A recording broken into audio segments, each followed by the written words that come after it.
Hello, hello, hello. What is up? All right. So, last minute live stream. I wasn't sure if I was going to go live today. Today is actually my birthday. And so, yeah, I wasn't really sure how my day was going to play out, but I did know that I wanted to try to spend some time with you guys. So here we are, and we're going to do an all signs. Thank you for hanging out with me. I appreciate you being here. And it's been a hot second since I did an actual live. My energy has just been flowing like a little erratically lately. So I've been pre-recording videos, and I do have an all signs that is almost finished, which is going to be looking in on you and them. So it'll be a romantic, looking in on you and your person one. And I will have that up for you later this week. But I thought that we might as well do a live all signs and just look into what you need to know most right now. So this will just be general messages, but not general in the sense that they can be about anything, but they should still be specific, hopefully, for you. So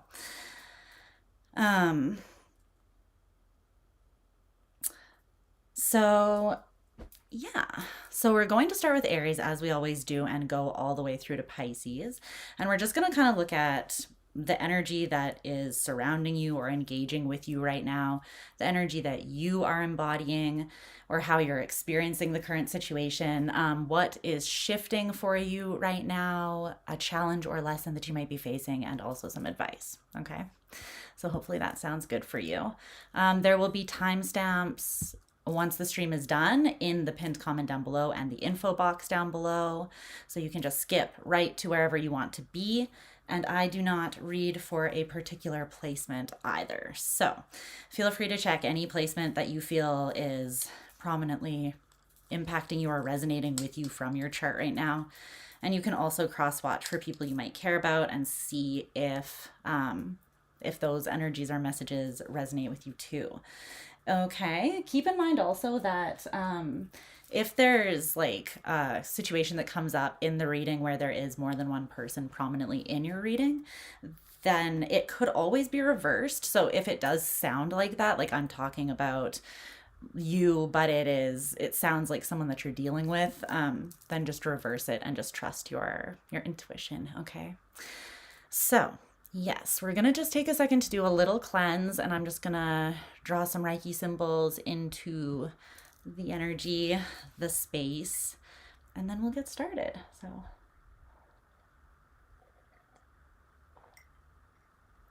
also in advance, please forgive my voice if it cracks at all, or gives out a little bit, because it's been questionable at best the last little while. I don't know if I'm fighting off a sickness or what's going on, but okay. So, Paulo. Say hello to my little friend Paulo. We're just gonna get rid of all your demons here before we dive in. I'm just kidding. Or am I? No, I'm just kidding. So I hope that you guys are enjoying Pisces season so far. I am obviously an early Pisces, but I will take this moment to say happy birthday to all my fishy fam. If your birthday, whether it's in February or March, I hope that you have an amazing birthday season. And I'm sending you all of my love through the ethers. And I hope that you feel it on your birthday, along with love and appreciation from many other people whose life you make better, I'm sure. Okay. There you go. Let's see. So I'm just gonna light this little candle as well. I'm just gonna put a couple little things in here. If this candle, little in here. Okay. So we'll use this to just be a little transmutation tool while we do the reading. So I'll put it on the desk back there, and you guys can just set the intention that if you have any energy you want transmuted, then we'll just send it into this flame this little portal to take care of that for you. I'm just putting some mugwort, some lavender, and some rose petals in here to dress it a little bit. Just a tiny bit. Thank you, Eno. I appreciate it. Thank you. Eno, I know, Eno. Thank you. All right. There we go. Okay. So, let's get this going. Hello.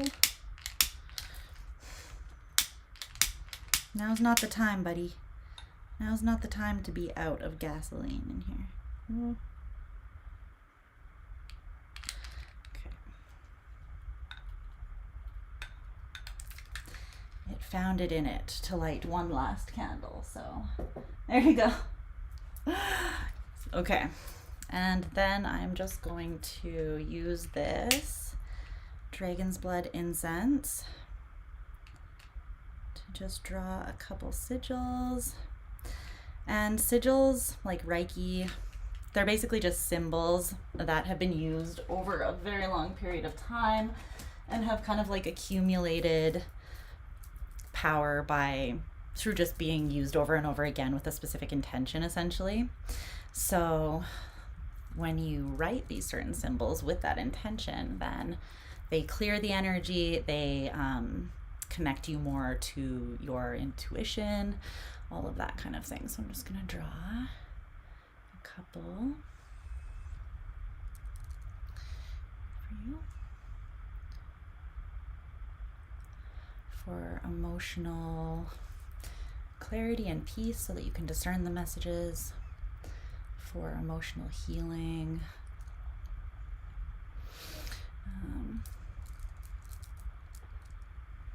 Okay. There you go. Thank you, Alan. Thank you. I saw your message on Discord, but I didn't have time to read it before I went live. So I will look at it when I'm done. All right, let me put this in here. Okay. There we go. Stick that back there.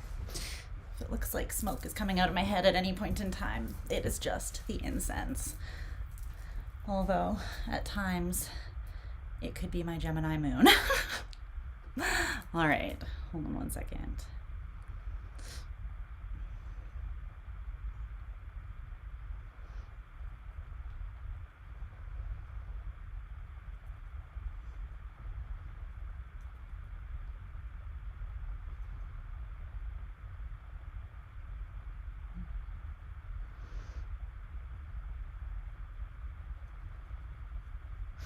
Okay. You forgot your Canadian hours. I know. Well, this live was a little bit last minute, so thank you guys for showing up. I appreciate you being here. All right. So let's get down to business, shall we? Let's see. Get my crystal collection to hold, as I always do. Okay. Get the deck that I need. So, starting with Aries. Aries, you're going to be feeling so much better now that Mars is direct again. You're gonna just feel like a whole new man, a whole new woman. Like you've got energy again. Like you can assert yourself and things are gonna go your way. You're gonna be able to take forward motion. I got it right? Okay, good. I shouldn't have questioned myself. You know, I like that name a lot. What does it mean? What does it mean? Do you know what it means? I always like hearing what people's names mean. I think it's interesting. All right. So, Aries.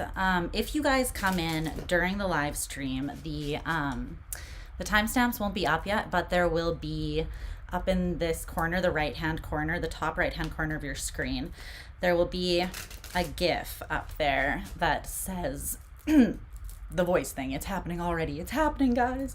But it will say what sign we're on in the top right-hand corner, so feel free to check that out. And if anyone asks in the chat, if they don't see it for some reason on the screen, if you guys would not mind letting them know where we're at, if I don't see it, that would be great. Okay. All right. So let's get down to business.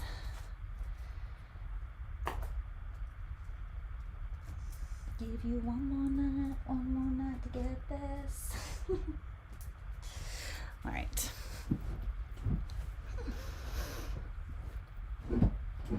My birthday sweats, you guys. It's my very fancy birthday outfit. The fit. It's fitting. All right. Aries. My little Aries babies. There we go. Okay. So, what messages is it important for Aries to hear at this time surrounding their current circumstances or something going on in their life that might be important? What might be shifting, a challenge they might be facing, and so on. What does Aries need to know?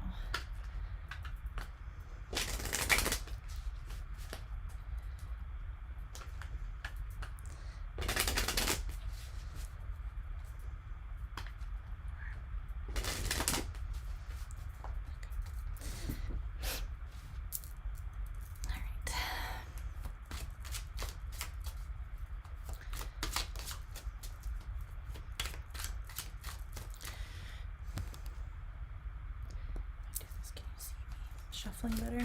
Yeah.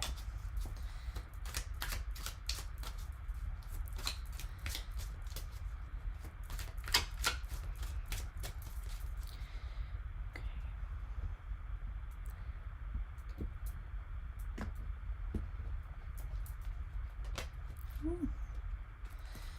So,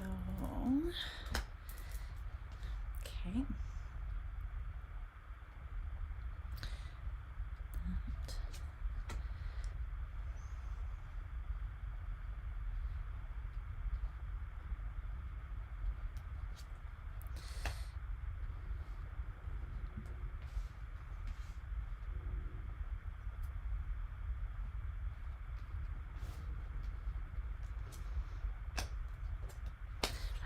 Okay.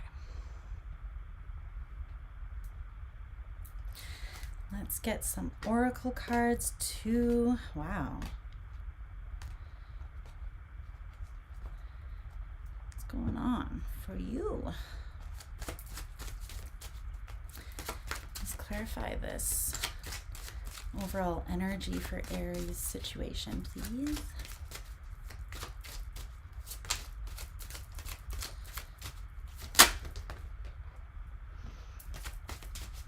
Okay. And for Aries energy as well.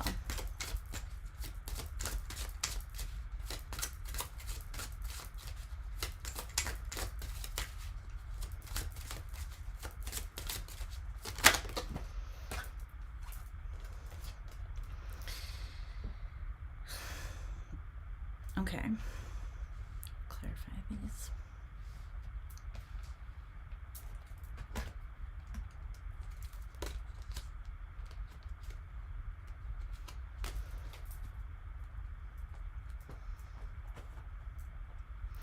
All right, my darlings, let us put down a timestamp and get going here. Hello, Aries. How are you doing, my babes? I hope that you're well. Okay, let's take a look and see what wants to come out today that your guides, your higher self, Spirit wants to bring through for you. So the engaging energy is coming through as the 9 of Wands, which says resilience in this deck. And it came out with this oracle card of the moon. So I feel like there is something. Hi, Yair. Hi, bestie. Thank you. Love you. So I think that there's just a reason that you're needing to push through and be resilient. And I feel like with the moon energy, it's because there are things that you're not able to see at this time. Like there are things that are unknown that are requiring you to, like, this is making me think of like Just Do It, like Nike with the wings on her heels or on their heels.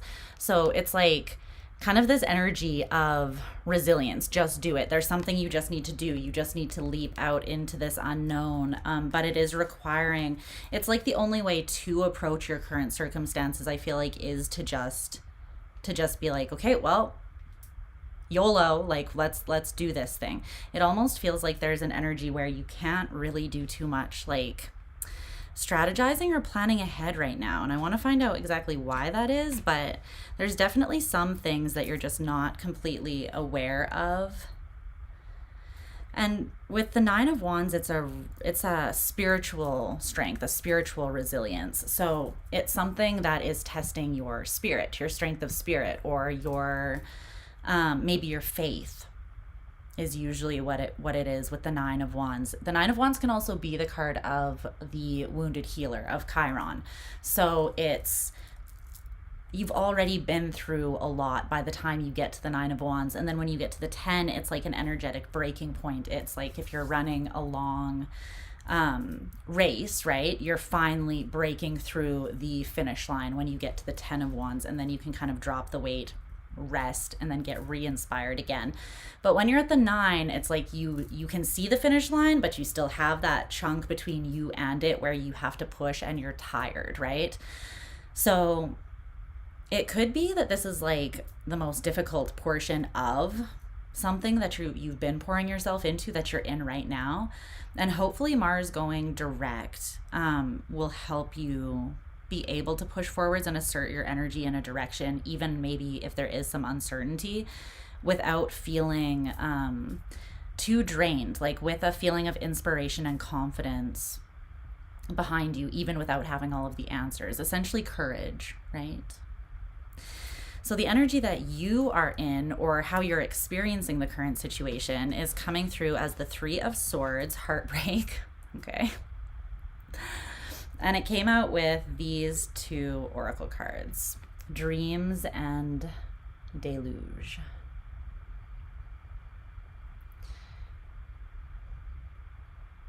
Feeling like raining on my parade. Like it's parade day and there's a rainstorm or something like that. Because there is some sort of dream that you have.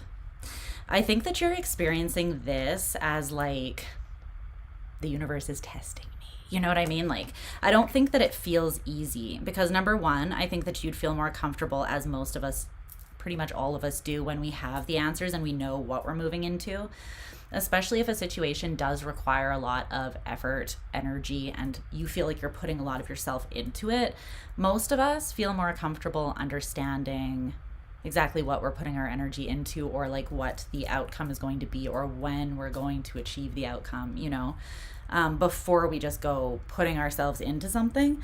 But I feel like there's something here. I want to get more on that though, because with Dreams and Deluge is like a heavy storm or a downpour. So why is the 3 of Swords here? I want to know what that is. What's the heartbreak element?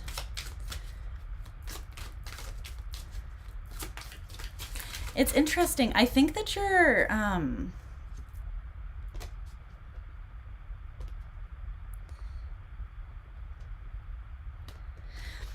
it's interesting, Aries. I almost am getting that you're misreading the energy though, and you're coming at it from a more pessimistic place than it actually is meant to be. Just because there is a challenge, or just because there is a storminess, or, just because like there are unknown elements, things hidden from you, and reasons that you have to be courageous or push through, that does not in any way mean that something is not for you. This is like the way that things are meant to be right now, is what I'm feeling from the universe. Because it's not actually something that you are meant to like make into something super heavy that requires tons and tons of work. But it's almost like you're looking at it like, I don't know what work to do to make something come together, or something just doesn't feel like it is coming together. Like maybe you feel like you're putting work in, but it's not. There's an uncooperative element, whether that is just the unknown element, or whether that is like you feel like someone is not cooperating with you. But behind that is the Ten of Pentacles legacy and the Wheel of Fortune cycles.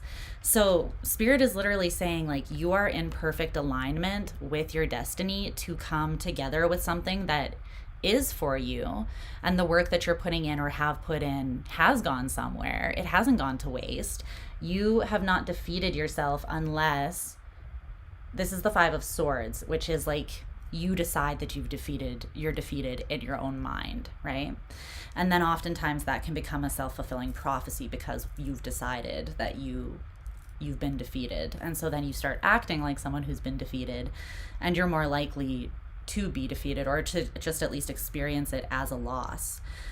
So with this whole heartbreak energy, I don't know exactly what it is that you feel like you're not going to get your way, but I'm seeing that you are. It's just you have to, I feel like, get out of your head. Yeah, take a new approach to something. The way you've been thinking about something has not been beneficial to you. Because you have the King of Wands in reverse, leadership, and then the Devil in reverse, restriction. So some sort of, it's like there's been a lack of empowerment, it feels like, in some way, because there's been an energy that has been oppressive, or maybe slightly toxic, or just an old pattern that's ready to be broken. And maybe it served you at one point in time, but then it became oppressive because you're ready to grow out of it, right? There's something that you're ready to step more into your power, but it's going to require you to kind of see yourself in a new way, and then take a different approach to something. And I think it's how you think about something that maybe has been difficult and painful so far, to some degree. Because again, something has already required spiritual strength. Something has already caused some sort of pain, which you're now reflecting on, or seeing the overall situation through like the lens of. Because you're looking at this like, this is heavy. I used to have a dream here maybe, but now like everything that could go wrong has gone wrong, or like everything just keeps raining on my idea, my dream. And it just could feel like maybe nothing has necessarily gone wrong, but things just keep getting like, I'm just getting a sense of upheaval more so. So I think that that's kind of how you're experiencing that. What's shifting for you though is the Seven of Pentacles, achievement in reverse. Yeah, see, I feel like it's what you have not felt, like your work, because this is a card of investment, right? So it's almost as though you feel you've invested, but you haven't reached the achievement for the investment. But that's shifting. And your challenge or lesson is the Hanged One, surrender in reverse. I think this is the new approach that might be necessary to take. Everything is falling into place. It's not falling apart, it's falling into place. But it seems like because you don't have the answers or direct control over the way things are unfolding, you are perceiving it a little bit from like more of a negative perspective, is what I'm kind of getting. Or like you're feeling drained and uninspired. But I think that Spirit's just kind of like, you're looking in the wrong direction then, because the Ten of Cups and the Ten of Pentacles both came out. Like, those are beautiful energies. And of course, to get to those places, to the tens, to any 10 is not easy, right? It doesn't matter if it's like a positive 10, which would be more like the 10 of cups and 10 of pentacles, or a heavier 10, the 10 of wands or the 10 of swords. There's always a whole journey up until that point, right? So the 10 of cups takes this to get to.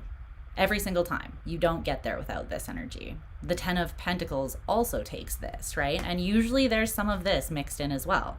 So try not to look at it as like this, right? Where you have your dreams and then this is just pouring down on them. Because whatever falls away right now, or whatever is brought up to the surface, it's meant to be so that you can focus on the areas, I feel like, of your life that are fulfilling. But I'm seeing that you're going to feel very soon like you start seeing the achievement that is actually coming out of what you've poured your work, your effort, your time and energy into. And I feel like it's taking a physical form with this Pentacles here. But it does require surrender and a totally different perspective. It's almost like it requires you to flip your current perspective on its head and see things upside down. Like, not just, let me just tweak my perspective a little bit, but like see it the opposite of how you've been seeing it is almost, yeah, victory. See, you've been seeing it as something that is so difficult and painful. And it's almost like because you're seeing it this way, you're anticipating more of this. But Spirit is like, no. 10 of Pentacles, 10 of Cups, 6 of Wands, victory. Like, there aren't more positive cards than that. But I think that what you are feeling is hard is this. And that's why it's coming up as your challenge, right? You don't have control. It doesn't feel secure. It is secure, but it's secured by forces far greater and beyond you, right? So it's not in your human control, but it is very much under control is kind of what I'm getting. So your advice is what's up, Felicity? Thank you, my love. Thank you. The Queen of Cups, sensitivity in reverse, is your advice. Feel the feels and also be sensitive to the needs of others. So if there's someone else in a situation with you, if you think that you're the only one that's feeling this way, or you're the only one that is feeling that things have been a bit of an uphill struggle or difficult, or if you feel like you're the only one that might be feeling a little bit drained or in need of rest, right? You're not. I feel like this is coming through as like, assume equal sensitivity. So like, let's say you and I are in a situation where there's been hurt. I should not sit there and say, well, the other person obviously doesn't care as much as me, even if they're not showing it the same way that I am, right? Assume the same level of sensitivity between yourself and someone else. If you're feeling it a certain way, they're feeling it that way in their own way as well, right? So not only tune into your own emotions, intuition, and sensitivities at this time and hold space to honor those, but also assume that other people you're dealing with are feeling, similar things as well, so that you can, compromise, healthy compromises, and so that you can, I guess, be empathetic towards them and yourself. Okay, what's that right there? But what's coming through is you need to get out of your head and into your heart. Or if you're going to trust something for guidance, trust your intuition, which is very different from your logical mind, right? Like, within discernment, both are invested. Thanks, beloved. Thank you. Your mind is obviously included in the intuitive or discerning process, But it's not just that. It's also the culmination of your experiences so far. It's also your instinct, and it's also your intuition. So hold space for all of those different elements to inform you at this time. Because the old way of thinking is not going to, it's just, if you approach something from an old way of thinking that has only brought you anxiety and has only felt heavy or painful, then you're going to continue to feel anxious, heavy, and painful, obviously, right? So anything you don't want to perpetuate, shift your way of thinking, because the outcome is going to be what you're not expecting. I feel it's going to be better than what you're expecting, but you're not really hurting the outcome necessarily with your way of thinking. You're just draining yourself by thinking in a negative way about it, or by stressing about something that's not going to happen. Like if you're stressing about a negative outcome, I don't see a negative outcome being what actually happens. So feel whatever wants to come up at this time, like still be sensitive to hold space for it. What's up, Andrea? But yeah, don't allow that to take over. Is there anything else for the advice for Aries?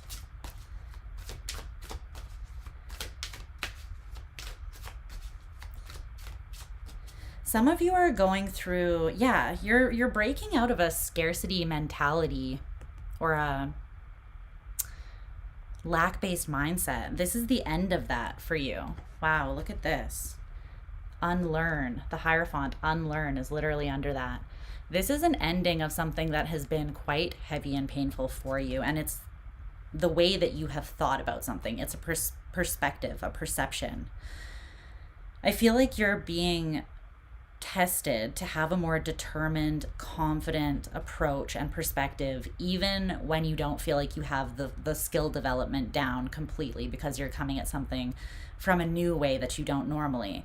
Even if you feel like it would be, I don't know. You're not meant to self-victimize. You're not meant to feel like you have to push things. There is a sense of surrender, but it's a mental surrender.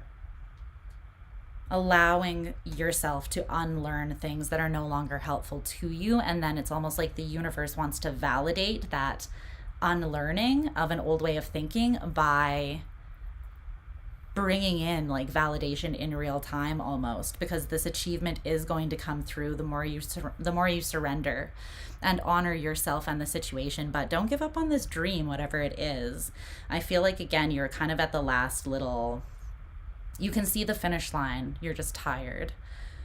And you're afraid that because you're so tired after you've put all of this work in, what if you get to the finish line and what you're looking for there isn't there? Or what if you pass the finish line and then you lose what you've run this whole race for? And there's always the chance that that could happen, but what's your alternative? Just stop running the race with the finish line within your sight? Then you lose for sure, right? And that's just you allowing doubt and fear to steal the possibility of you getting what you want. So don't do that, okay? I love you so much, Aries, but yeah, that's what I see for you right now. All right. Let's move on to Taurus. Taurus. I need to move this down here so that I can actually reach the decks that I need here without having to get up. Okay. Taurus. Taurus. It was just 33 minutes, 33 seconds on the live stream time when I looked at the, I don't know if that's significant for any reason, but I saw it. I am finally live. I know it's been a hot second. My apologies. But I hope you guys are doing well. Have you missed me? Have you missed me? I've missed you. It's been a lot. There's been a lot going on, guys. I want to do just a hangout live soon, I think, so that we can just chat, but I'm going to Mexico with my best friend. We just finished booking our trip. We're leaving on the 8th. It's my birthday. What else is going on? I was sick. Love stuff. Just all the stuff, you know? There are things to talk about, things to discuss. You always watch the recorded. Aw, that's awesome. I'm glad that you're here for the live. I'm glad to have ya. All right, Taurus. What decks are we using for you?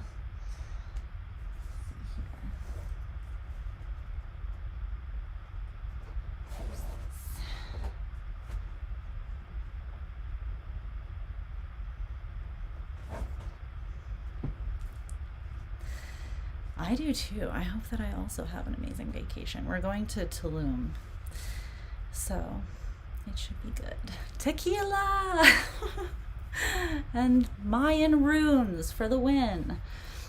It's gonna be fun. And plus, when you go on a trip with your best friend, it's just like, you know that it's just gonna be a good time. I swear, I could go to like the dumpster in the back alley with my best friend and we would just have a great time. Yeah. Hiking. I don't know about hiking. I think it's going to be about like 31 degrees every day, that's Celsius, which is decently warm, especially for old ghosty here, Casper the ghost over here. So we'll see. We'll see how that goes. The next time you see me, I might be rather burnt, but maybe I'll try to go live while I'm there and just probably not do an all signs, but just show you guys the beauty of it. We'll see what happens. All right. What does Taurus need to need? I know that I need a break, like terribly, because I'm in Canada, and when we get to like this time of the winter, every winter, I'm like, if I don't touch grass soon, something very bad's going to happen, you know? Something very bad. Ready to touch grass. Everything here is frozen and frigid.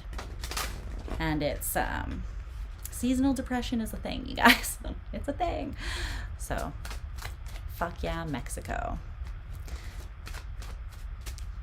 Mineral sunscreen, and you would love to see. Okay, yeah, I'll try to involve you guys in some sort of way. Maybe we'll do like a tequila fueled all signs. I'm just kidding. God, that would be a disaster. Or maybe it would just be fun, but I don't really drink. So it would probably be a disaster. Alaska, yes, vitamin D for sure. My mind just went a dirty place with that, but what's up, Rochelle? Okay, what does Taurus need to know? Ugh. I mean, Canada's beautiful, but yeah, she be difficult and frigid and unforgiving bitch to live in the winter, not gonna lie. I would love to see Alaska too. I bet it's beautiful. All right.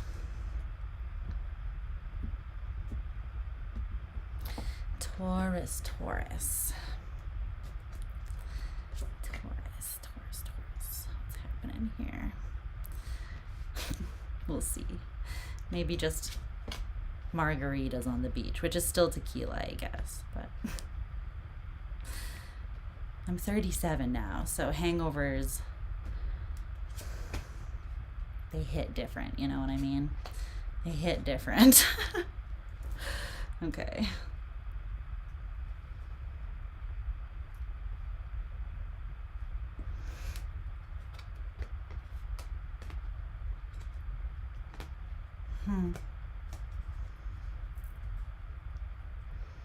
Ole. Okay. Some oracle cards. Tell me about. Woo! Okay. What is this? What is this, Taurus?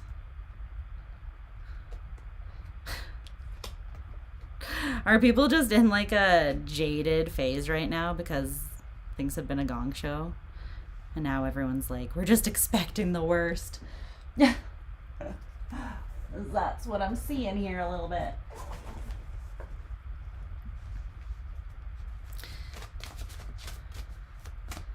It's like we've been through hell and now we can't have nice things because we don't believe that nice things exist without a hefty price tag.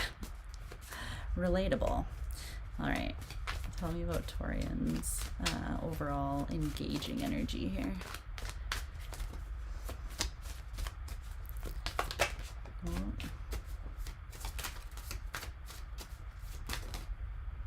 All right. Spirit is like, shut up, Taurus. Okay, let me just relay this message for you.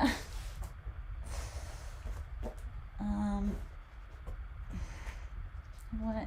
You're going on the ground too, because that's just what's gonna happen now. Give me 1 second before I do the timestamp to get this.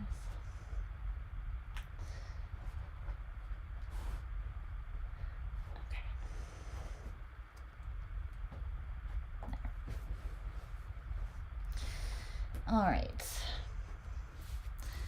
Taurus.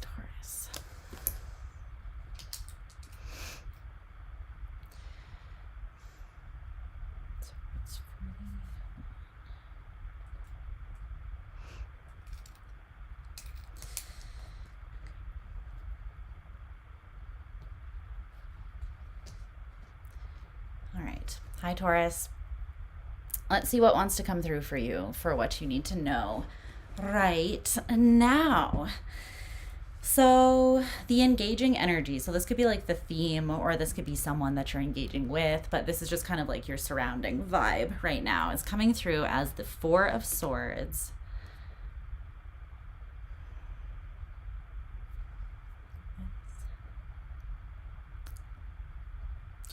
And then it came out with these two oracle cards came out together, which is honestly kind of a fucking vibe, not gonna lie.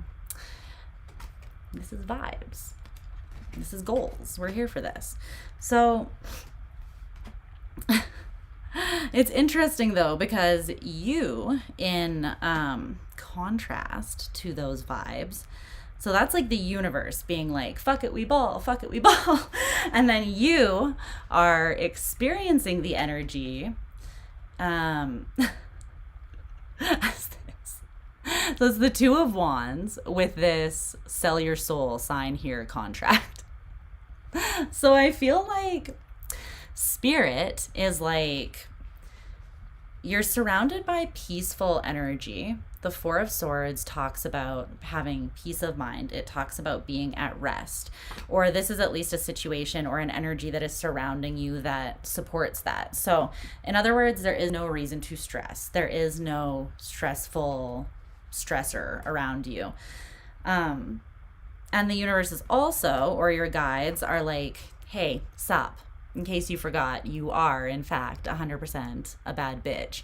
Here is a picture of you being made in the bad bitch factory. Taurus in their natural habitat, you know?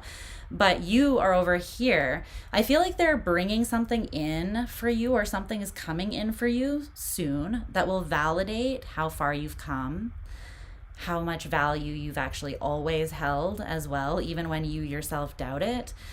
And it will be a very sustainable energy where you can be at peace. Like there's nothing that you need to really worry about. It's like we just chillin' kind of energy. The Four of Swords, sup, I'm a bad bee, you know? But your energy being the Two of Wands, it's like you're perceiving yourself as still being at some sort of crossroads maybe, or having a choice to make. And it's almost like before you are all in, before you pick a path, you're kind of like looking out, and you're looking for like, where is the price tag that I'm not seeing though? Where is the reason to worry? Like, it's like if an angel was standing in front of you offering you something, you'd be like, where's the little barbed tail? Like, where's the pitchfork? I know that you're a demon underneath there. And the second that I say that I want the blessing, you're going to be like, ah ha ha, and like burst into flames as Lucifer and be like, now write your name in blood. But that's not what's actually happening. So I don't know why you're in that energy, but let's see a little bit more. Let's get some more information on that. Let's see. You could have been like through the ringer, you know what I mean? The World, the Six of Cups. See, something you went through in the past, that cycle has closed out. It's done. Done, done, done. With these two cards together too, I'm getting like past life or generational stuff as well. So this is something big that you are closing out. Not that you are closing out, you have closed it out. This is done. It's literally in the past, cycle closed, karma paid, karma burned through, you're done. But this does make sense with that coming up because that's a heavy energy. It's like past life, karma, Saturnian energy. Those are like the hard lessons that take like a phase of our life to like work through, right? And when you do come out the other side, it's like, yeah, just got back from hell. How's it going, you know? Just dragged myself out of the pits of hell. So now you're looking at something good that's coming in, or you anticipate, you feel something good, but you're like, where's the price tag? Or where's like the hidden cost? When is this thing that looks like an angel going to tell me that I have to sell my soul, you know? Or when am I going to find out that I did sell my soul for something? But it's like love is here, and it's not even requiring that much effort of you. Don't take that the wrong way, like you don't need to show up for love, but all you really need to do is show up, is what I'm seeing. But in the past, I feel like Queen of Cups in reverse, there may have been a lack of unconditional love, like when you poured into things that felt good or solid. Maybe then once you actually did go all in, you realized that you were in it with someone that there wasn't mutual unconditional love, or it was a situation or a circumstance or opportunity that couldn't really give back to you in an emotionally fulfilling way. So it did end up having a price tag on it that was quite high. Or maybe you've just been investing in yourself and wanting to pull in something that really emotionally fulfills you for a long time, but you haven't gotten it, and now you're sort of tired, and you don't trust that it actually is on the horizon. But Spirit's like, no, it's here. There's literally no waiting even needed. Three of Wands in reverse, the Empress. This is a very abundant and expansive energy, a very abundant energy, and it's like it's already here. Seven of Pentacles in reverse, Three of Pentacles. This is something that almost forms itself. It almost just falls into place, like pieces of the puzzle just falling into place. It doesn't take a lot of investment. It just, again, requires you. And I think it's because this thing is for you. You don't have to exert yourself a crazy amount to get it. You just have to know who you are and show up as that person with the confidence and the peace of mind so that you don't get in your own way, is kind of what I'm getting. Okay. So what is shifting? Sorry, what's shifting is me, because I have a cramp in my leg. All right. So how can there, that's better. So what is shifting for you is the Magician in reverse. Yeah. See, it's something that hasn't come in. Something that maybe you've been wanting for a while that hasn't manifested, or you felt like there was maybe a miscommunication, whether you were trying to collaborate and come together with someone else, but you felt like there was miscommunications, there was a lack of cooperation, there was difficulty, or if you felt like you kept trying to send your wishes out to the universe and it was like they just kept hitting a wall, like a glass ceiling. It's like trying to send out your manifestation, but it keeps on hitting that glass ceiling and not actually being delivered or received. There's something here that's shifting. Yeah, the energy is shifting in a major way is what I see for you, Taurus. That's pretty self-explanatory, that Magician in reverse. And it's also as self-explanatory as it is. It's very powerful, though, to see that here. I would say, though, if you do want to, like, point your intentions in a specific direction, March 1st is when Mercury enters its pre-shadow phase, because it's going to be going into retrograde. So as much as you can set your intentions with clarity, or like put yourself into the energy of being all in and understanding that you should have all the confidence in the world being all in, like there is quite literally like nothing to worry about with the Four of Swords. You could have a nap right now. You can be at peace. Like there's nothing you need to do except for stop like scowling at the horizon with doubt in your heart. Do you know what I mean? And you know, sometimes it's easier said than done, and I understand that too. What it really is going to take is a mastery over specifically your masculine energy, so that the masculine can support your feminine. In other words, you don't question your soul and your mind right now, which is the fire and the air, which is masculine elements. Try to master your mind and follow your spirit without overthinking it too much or trying to control too much. Because by providing yourself that healthy masculine energy, what you're doing is giving your feminine energy a safe space to take the lead.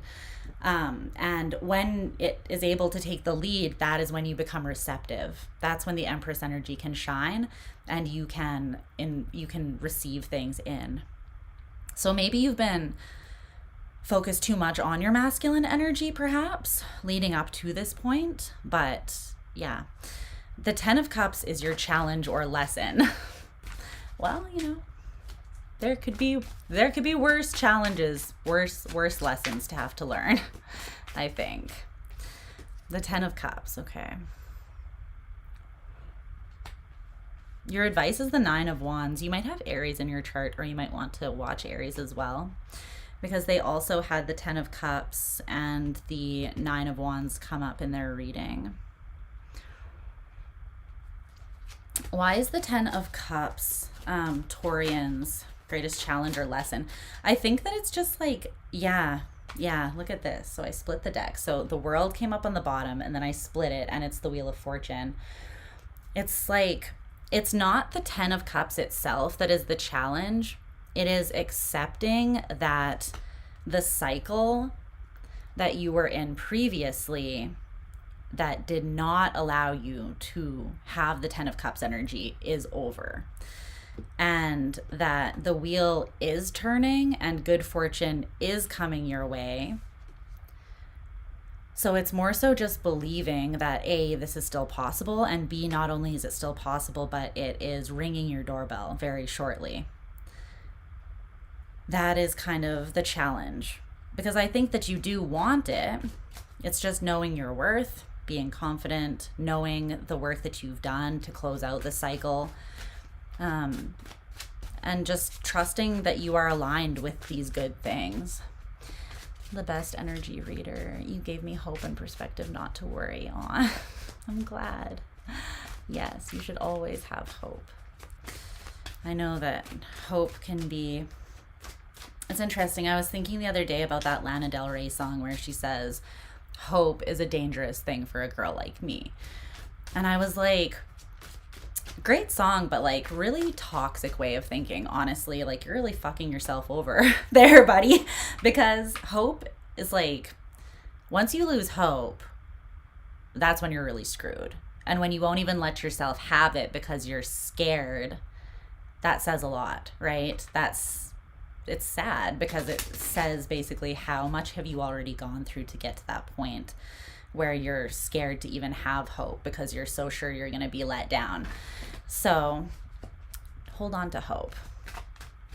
Hope is only dangerous because it is a powerful weapon, not because having it will hurt you. Shauna! Thank you, baby. I love you too. Okay, what is this 9 of Wands? What is Taurian's advice? Why is that the 9 of Wands? Why?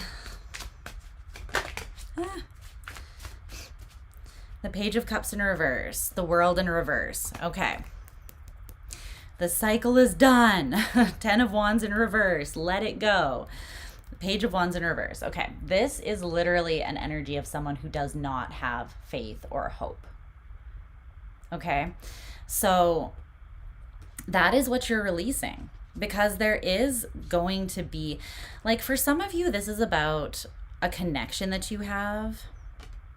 The Eight of Wands, the Two of Cups in reverse. It's like you're afraid that the second you put yourself all in, you're going to get news or communication that this is not what you thought it was, or that something's going to happen that is going to disappoint you and show you that, like, that hope was a dangerous thing for you, right? Or that you never should have let go of the weight of fear, or you never should have trusted what you saw on the horizon, that you were always right. It was just going to take from you in the end. But that's not true. And thinking that way at this point is keeping you in a cycle, or would keep you in a cycle that has actually ended. The only thing that would be keeping this cycle open and keeping you feeling the heaviness of it would be you taking that approach, because energetically it has phased out. So just be aware of that. You're trading the Ten of Wands in for the Ten of Cups, which is beautiful, obviously.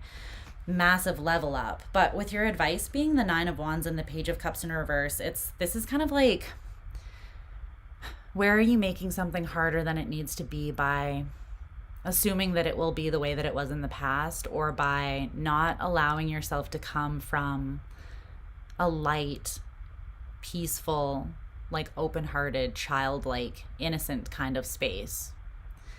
And it might be because, again, you've gone the fuck through it and you're feeling like you're walking wounded, right? And so maybe the last thing that you feel like would be beneficial right now or make sense right now is to bring out your inner child. Maybe you're like, yeah, no, I think that I need to, all things considered, keep these wands up and protect that part of me, lest I take another blow, or take another hit.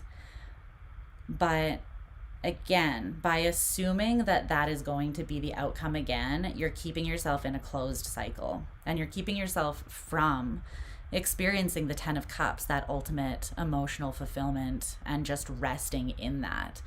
Because the current experience is one where you could just be kicking back like, sup, I'm a baddie.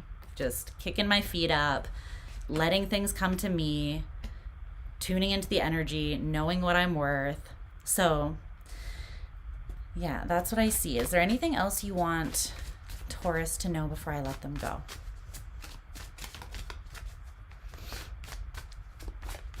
Yes, we do need to have another call soon. Put it in the books. Before I go to Mexico. We should. All right. No, I think that's it. The Fool at the bottom of the deck, and the Five of Pentacles in reverse. I'm hearing this song by Lil Wayne. I think, yeah, it's called Let It All Work Out. Let it all work out. Let it all work out. I'm hearing that, but it's like the Three of Pentacles, right? It just wants to come together. Let it all work out. The Fool, you're meant to take a leap, and that leap is not going to take anything from you. It is going to give to you in the areas that you felt lack and scarcity, if anything. Especially if you felt lack and scarcity surrounding emotional fulfillment or physical stability or abundance. Okay? So Pentacles and Cups. So yeah, you're entering a feminine period of receptivity for sure. So I would just focus on mastering or staying in like a healthy regulation of your masculine energies, so that again you have a safe space for your feminine to come out and shine, and in shining pull in and receive, because that is the phase that you are meant to be in at this time. Okay, I love you, Taurus. All right, we're gonna move on to Gemini.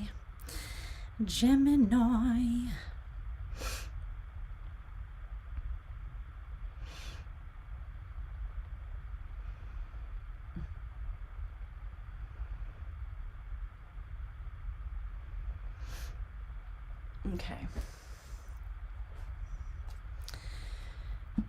Jemmies. My Jemmy jams.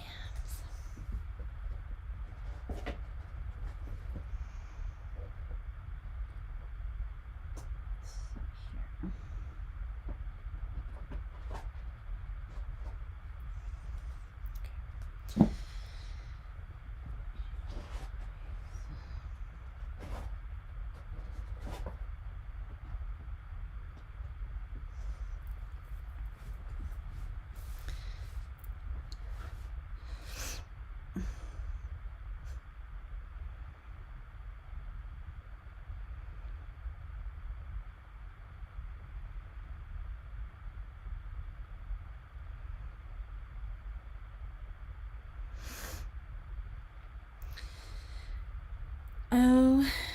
Okay.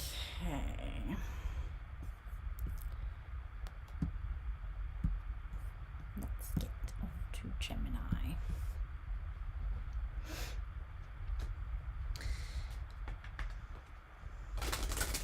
What does Gemini need to know?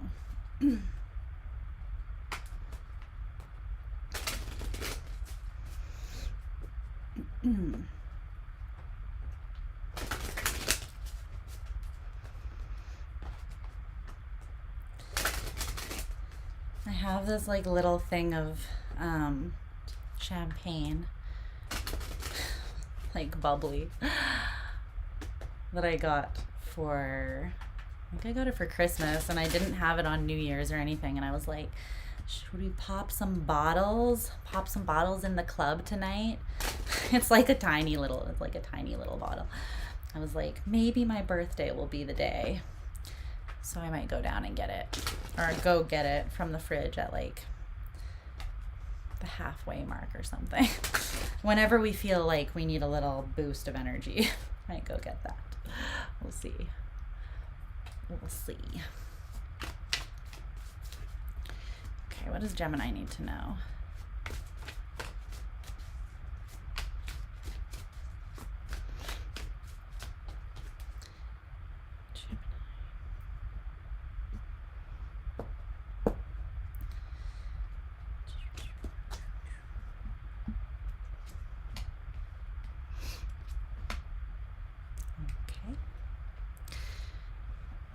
Pop the bubbly. Why is the Ten of Cups coming out and the Wheel of Fortune for like every one?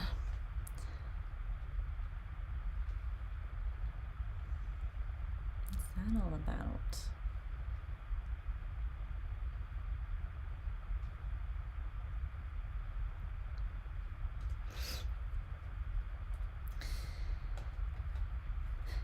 Ace of Swords, Nine of Swords, the Tower.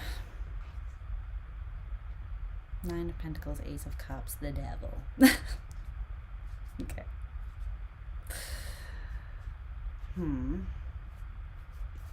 There's a lot of people that are being challenged to step out of old, like, useless perspectives that they're like, it's like this insidious, like, cycle that I'm seeing where people are thinking a negative way and then negative things happen and then they're like, I knew it. And it's like, well, yeah, because you made that happen. You know what I mean? You made that happen, buddy. But it's like telling yourself something bad is going to happen, anticipating something bad happening, creating that situation because that's how you're perceiving it, and then using that outcome to justify staying in an unhelpful headspace. Does that make sense? So sometimes it is easier to keep on thinking in the same detrimental or like small-minded way that we always have because change is scary, right? But at the same time, you're losing a lot by doing that. And it's not going to be like a subtle loss at this time. It's going to be like a very obvious thing, and you will know that the part that you played in making that happen is what I kind of feel like. Not just Gemini, but like everybody at this time is what that's feeling like. It's almost like we're having to find a balance between understanding our responsibility, that we do have a responsibility because we do sort of in a way, we do create our reality. Like, we have a part to play in that. And then balancing out being accountable and putting forth the energy that you actually want to get in return, but then also balancing that with a level of surrender, and letting the universe work its magic as well. So clarify this energy here for Gemini.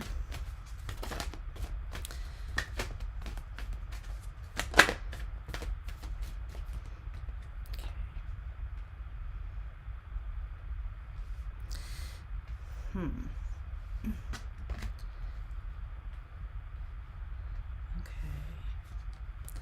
What's this? I forgot that Luna was there until she just moved, made a noise. Tell me about Gemini's energy.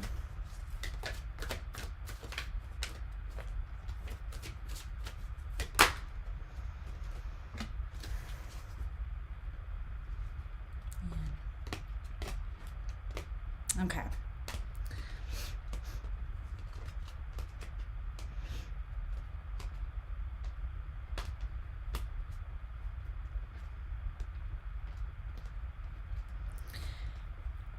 Okay. I wonder why people are taking this like stance of seeing good things and being like, that's not for me. That's interesting. It feels like a lot of people are doing that right now. I don't know where that energy is coming from, but what's up, Gemini? I hope that you're doing well, my loves. So let's take a look at the messages that want to come through for you at this time. Okay, so what's coming through as the engaging energy or sort of the overall theme or circumstances is the Page of Swords. And then you also have this Orphaned card. Came out like this.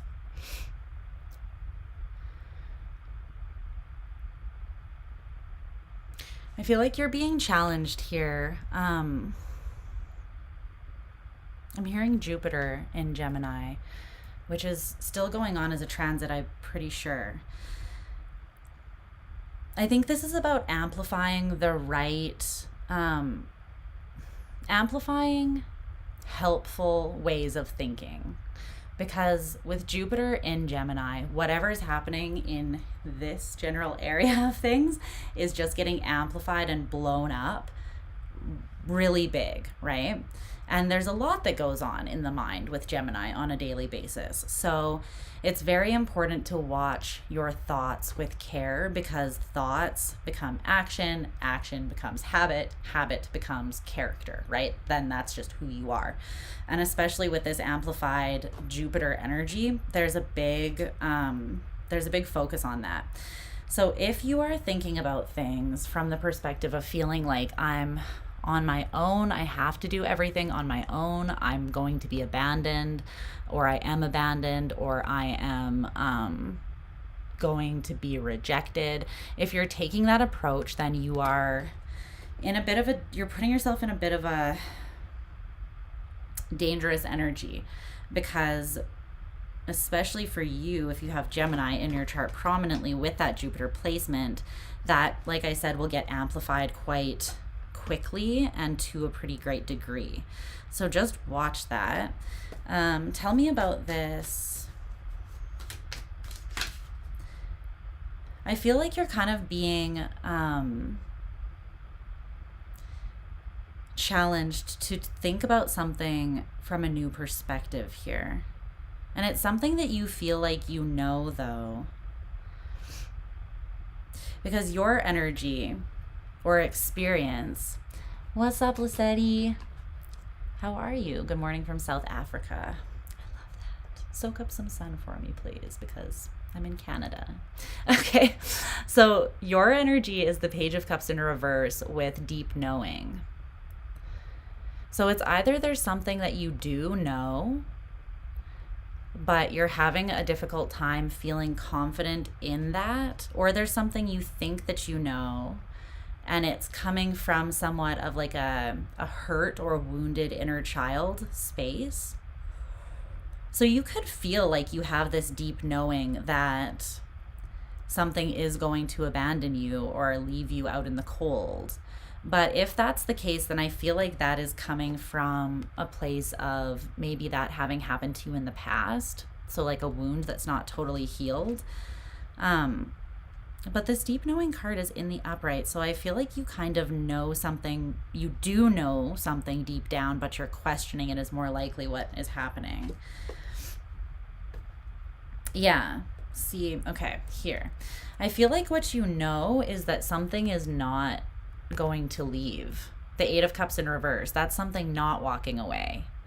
But the King of Swords in reverse and the Hierophant in reverse, this would be like, but then your mind gets in the way of the deep knowing, and you convince yourself that that thing isn't committed, or it's not solid, or it's not stable, and it is going to leave. But I think that the deep knowing that you actually have is that something is safe, like something is not pulling away.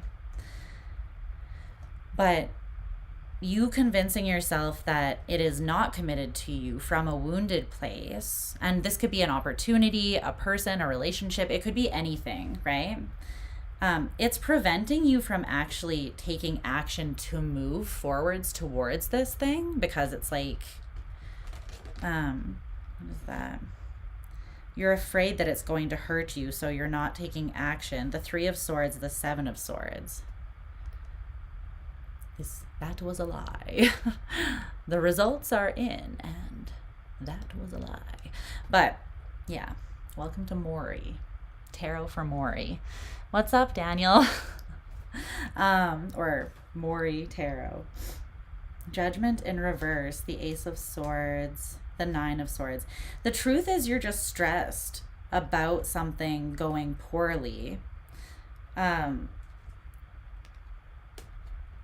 that is what is causing this confusion. But if you tap into your intuition, you do have the truth here. Like, you have this actual deep knowing, but it's not whatever your fear is telling you. That is the lie. So there's the need to tap into something deeper, and then trust yourself and trust the energy here, I feel like. But it is this wound that is being healed or revamped or reconciled at this time, I feel like.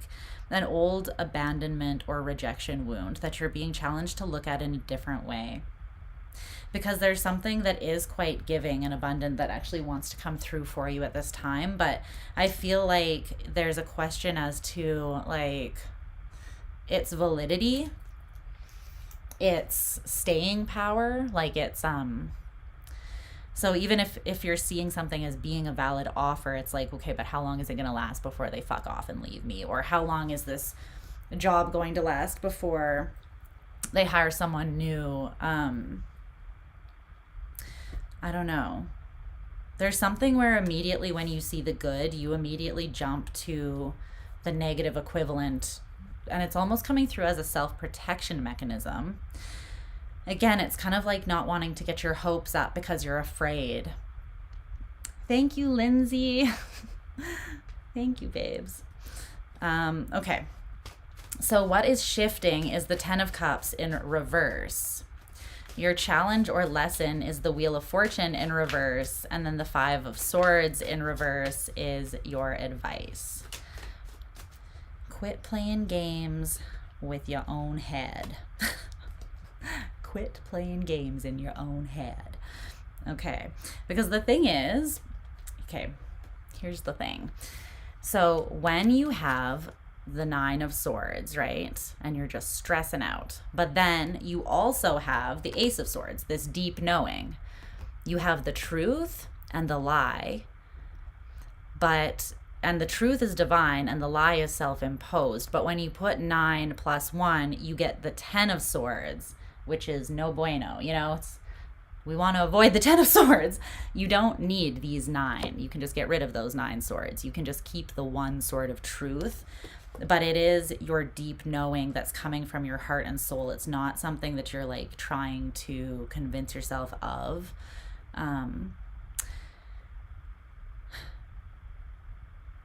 What's the Ten of Cups in reverse? So this is what's shifting. So if in the past there's a lot coming through about emotional fulfillment in the first couple signs, and a moving over from masculine to a more feminine energy, or at least letting the feminine kind of have a phase, a period of time where it takes the lead, so that you can actually embrace things and receive good things.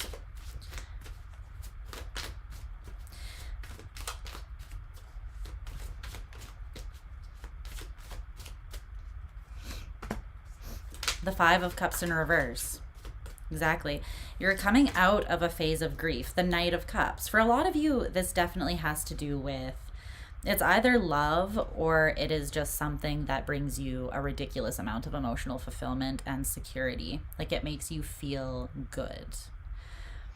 But I'm seeing where the hesitation is, and it's from a past wound, or maybe a past pattern or cycle of woundedness, where every time something that you perceived as good came in, it did end up leaving, rejecting you, abandoning you, or you realized that it wasn't what you thought it was once you were in, and then you left feeling like it had taken something from you or left you out in the cold.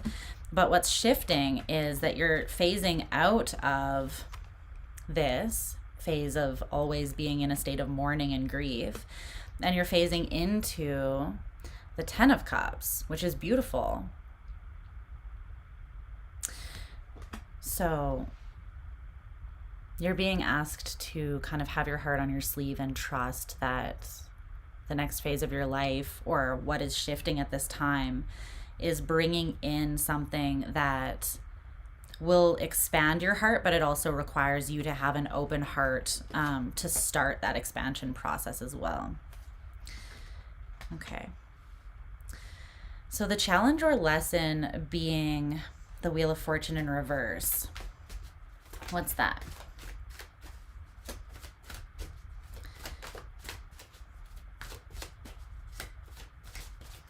You might be assuming, I'm getting kind of like a lack-based assumption that good things are not for you.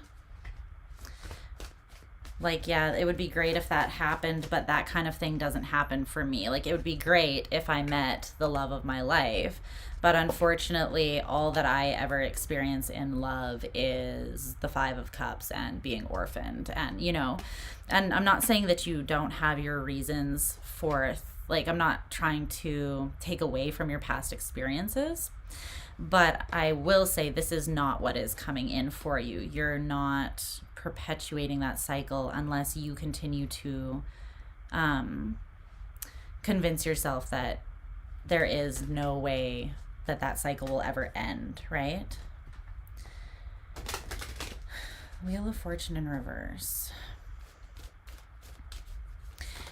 I'm almost getting an energy of being like, prove it, universe, you know, like, you brought me something that is good, but I doubt it, so prove it before I take it. Like, I won't take the blessing or the opportunity until you prove that it is. But just like when you meet a person, right, you can't say, like, before I open up to you at all, prove to me that you're not a piece of shit. It's like, that's not how trust works, though. Trust is gained over time by witnessing someone show up with consistency, and that is how they prove themselves to you. They can't just on the spot, right when you meet them, miraculously convince you that they're a good person, right?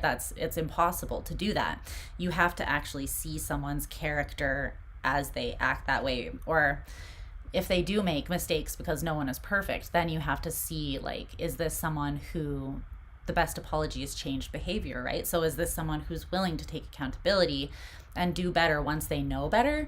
So it's that kind of thing. You kind of have to let something unfold. So I think your challenge is to just embrace the good things that are coming to you, embrace the opportunities without expecting some sort of proof that is not possible at the offset, you know, at the starting point. But if something ever stops feeling good, like if you accept something and it stops feeling good at any point, you always have the ability to walk away from it at that point, right? But there's a difference between that and then assuming before it even starts that it isn't going to feel good, right? Okay, tell me more about this Five of Swords in reverse for Gemini's advice.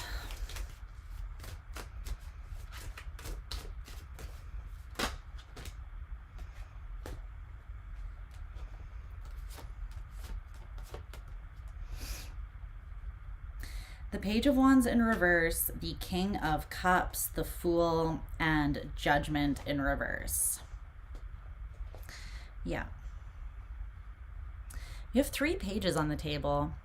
You could definitely be healing an inner child thing here, or this situation could have to do with an actual child, but I'm getting more that this is your inner child that you're kind of working with at this time. And Spirit kind of wants to infuse fresh hope, I feel like, into that innocent part of you by giving you something that is deeply emotionally fulfilling in a place where if you have the strength to open up and embrace it, it could really heal a very deeply wounded part of you that has been wounded from a very young age, or a very like early on, or has been consistently wounded in the same kind of way. This is like pretty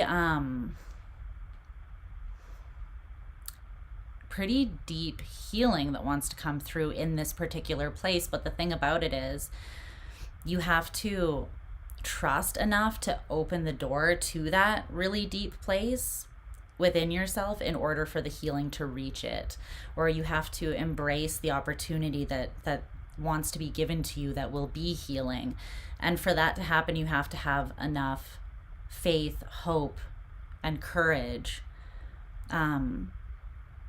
or else you'll just kind of keep out of fear, like pushing those good things away, assuming that they are just going to hurt you and let you down. And then that chance will never come in that will help you shift your perspective and see things differently. See that good things actually can happen for you. But they don't want you to approach it from this perspective here, this lack of hope with the Page of Wands in reverse. Because you're just in your own head convincing yourself of something that you can't possibly know until you try it, right? Like there's no way to know how something will play out until we put ourselves in it. So they want you to know how far you've come, know that you've evolved emotionally and intuitively quite a great degree, which is why this new opportunity and phase has even aligned with you, because you're aligned with it, right? Things don't align and come together unless they are energetically aligned, and energy doesn't lie. So here, you are here. You are not here. This is not you. This is you. Okay? So trust this, which comes from this guy. And don't allow this frightened, wounded part of you to convince you that you don't know what you know. Okay? And it's totally natural for those parts of us to pop up at points like this, where you are at a crossroads and something good is coming in. Because again, it will challenge what you've experienced so far, but it's challenging that so that you can regain faith and hope, so that you can see that you have come a long way, you are aligned with something good, and you are entering into a new cycle that is, it doesn't require you to look at it with a critical or judgmental eye. It just kind of requires you to trust yourself, trust the feeling, and then take the leap and allow it to prove itself to you from that point forwards. Okay? So whatever that is, it looks beautiful. But yeah, know that your thoughts are being amplified tenfold at this time by that Jupiter energy. So get real clear on what you want to amplify and blow up in your life. And then also you will be affected by that Mercury retrograde too. So like I said before, the the pre-shadow phase starts on March 1st, I believe, for that Mercury retrograde. So if you can really try to flush out some of the doubts or hold space for some of your heavier emotions and fears before then, so that you have more of like this energy eclipsing that by the time you get to Mercury retrograde, that will be helpful for you, I think. Okay. All right, babies. I love you so much. We're moving on to Cancer. To Cancer.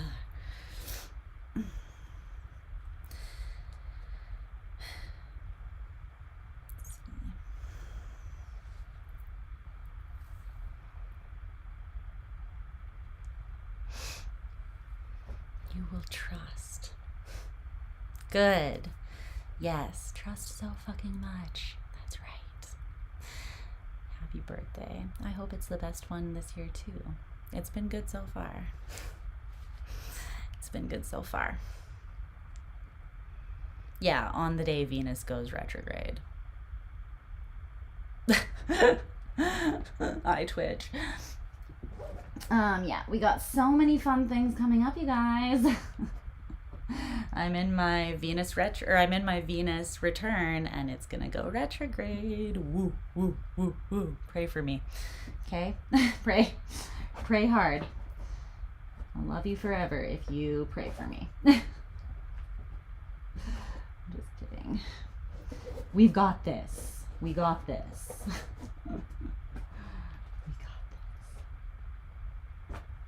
Okay.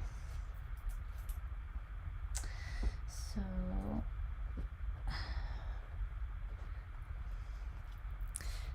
Cancer.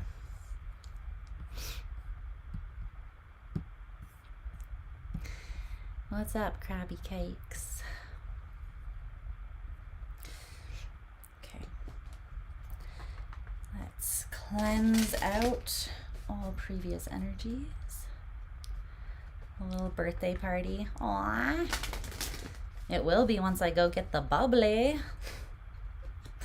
Popping bottles in the club. The club being my bedroom. Probably scare the shit out of Luna. We'll do that after Virgo. Yeah, I'm gonna shake it up and just spray it at you guys when I pop the bubbly. Rest in peace, MacBook. Just kidding.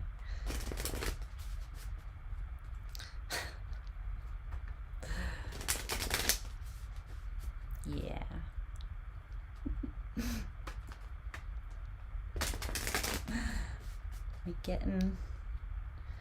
We getting wild up in here. The Three of Cups was on the split. His 3 hands holding up drinks. Spirit's like, we're in. Let's party. Okay.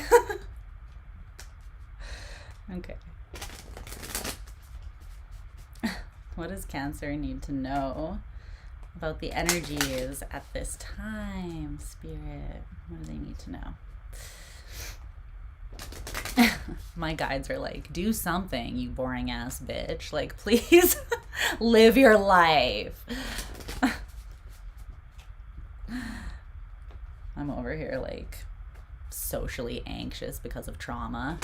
Meanwhile, my guides are like, please leave the house this week. Please do something.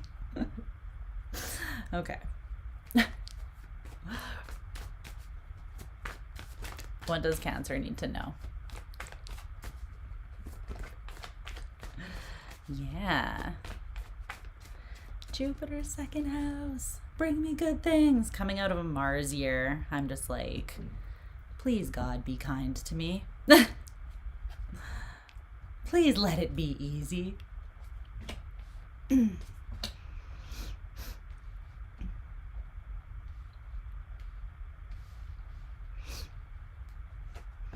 Three of Cups, a Cancer card. Is it? I think it is. I'm pretty sure it is. I have it on here. I can never remember, but I have notes. This song's stuck in my head. Yeah, it's Mercury in Cancer. Three of Cups is Mercury in Cancer. All right, let's get some oracle cards here for you.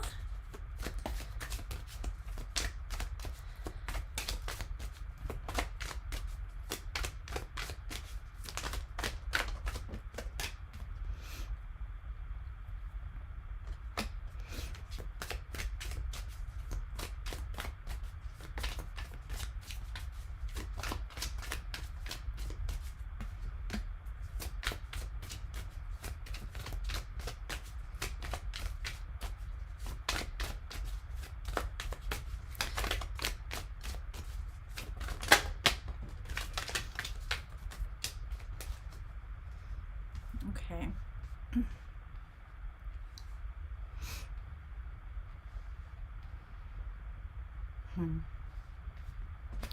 There's a huge theme going on with people being like, I need to protect my heart right now. And Spirit's like, we're actually bringing you in things that you don't need to protect your heart from. But this is very relatable to me. Like, I totally understand the reason why why people are like this. It's like, again, if a dog has bitten you every time you have tried to pet a dog, then you are probably not going to believe that that Rottweiler over there is your friend, you know? So even if it's like the sweetest dog in the world. My nose is very... Hold on one second before I do your timestamp. I'm just going to blow my nose, and I'm going to turn the audio off for a moment so that you don't have to hear that.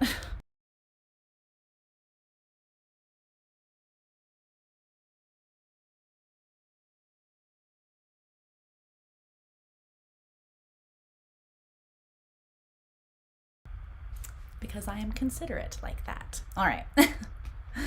That's better, because I don't want to sniff all the way through your reading.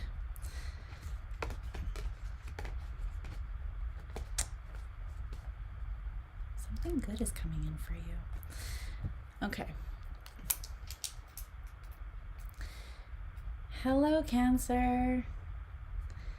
How are my sweet crabby cakes doing on this fine eve? I hope you're well. Okay, so let's see what is going on that wants to be highlighted for you. So the Ten of Swords in reverse with this oracle card that says Fire Mother is what came out as the engaging energy. This is giving big Phoenix Rising energy, major Khaleesi energy up in here. You've been knocked down, but you get up again. You're never gonna hold me down. That's the energy. There's the opportunity or the potential for you to release something that has felt very painful and heavy for maybe quite some time. It's coming through as not just like one experience, this Ten of Swords. It's coming through as like the culmination of pain. But with that Fire Mother energy, that is like coming through as a major transmutation, a transmutation energy. And someone who has risen above, or someone who can rise above that situation at this time with the Ten of Swords being in reverse. It's like you can take that energy, transmute it, rise up above while the swords fall out of your back at this time. And you can use that energy to propel yourself forwards in a pretty powerful way. It's almost like you might be given an opportunity or offered something that allows you to perceive something good that has come out of these painful experiences in the past. Maybe, yeah, the sun is on the split when I turned it. But it's a path that you have to choose with the Two of Wands in reverse. You have to choose to walk in the sun.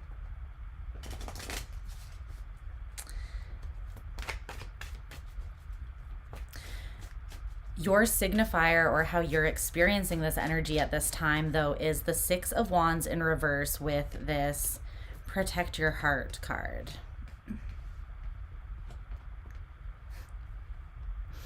So every single sign so far has come up with like the general idea that something good is coming in for you or is already here, but there's a lack of trust, or there's a lack of hope, or there's the direct idea that you need to actually be defensive against or protect your heart from something. But it's all based on an assumption that you're not going to actually get what you want, or that it won't be successful in the way that you desire most. And that's why you feel like you need to protect your heart, because you don't want to be let down.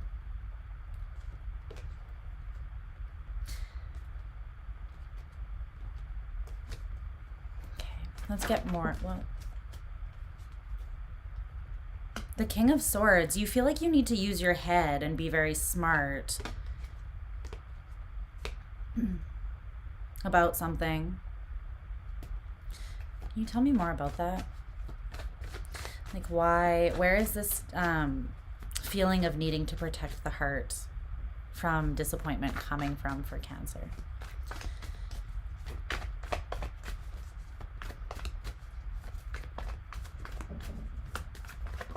This kind of feels like a fear response, like PTSD kind of thing. It doesn't have to be like actual PTSD, but it feels like that. Like what I said, like if you've always been bit by a dog, then you're going to probably cower in the corner when a dog is in the room, right? Because you have always had that experience and now you have a fear response. The Ten of Cups and the Queen of Wands. There's that Fire Mother. See, the Fire Mother, the Queen of Wands. The Ten of Cups. There's something that is like presenting itself to you in such a way that it is bold. It could be, I'm almost getting that this is a new energy of yours though. I feel like this is you. If you go into this Phoenix Rising energy. And I feel like you're prepped and primed and completely ready for something emotionally fulfilling to come in, because you actually have moved into an energy where, or at least you have the potential to at this time, right? To realize that you've actually worked through most of the weight and you can now rise up from the ashes and see that actually the process of working through that pain actually puts you in this position where now you can have whatever you want. So it did offer you a gift. And it doesn't mean that you have to see like the trauma or the way that someone did you dirty as like, oh, I'm so happy that that was such a gift, you know? But you can reframe something in order to release the weight of it, or the weight of bitterness or fear or doubt, or things that would prevent you from actually moving forwards and getting things that you want, even though you didn't in the past. So you don't have to see it as like only good, but you can see the good that did end up coming from it, and that would be helpful, I feel like.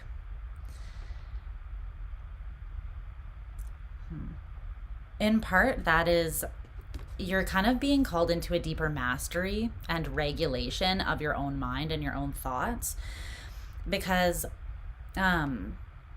fixed, like this is Aquarian energy to me, and Aquarians, one thing that they're very good at is holding space for everything to exist, so that then they can discern what is the truth within everything. So you can hold space for dualities to exist within something that is true, right? Like two things can exist at once. So for instance, this sucked.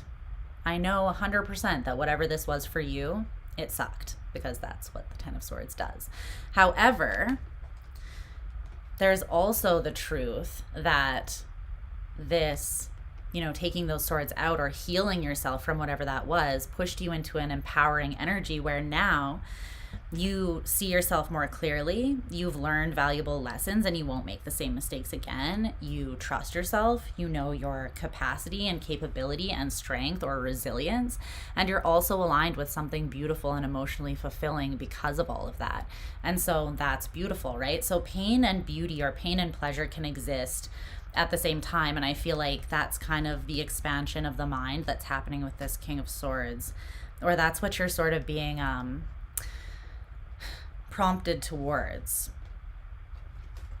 Okay, so the Devil in reverse is what is shifting for you.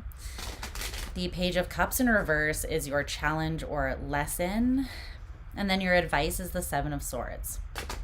So what is the Devil in reverse for what's shifting for Cancer at this time?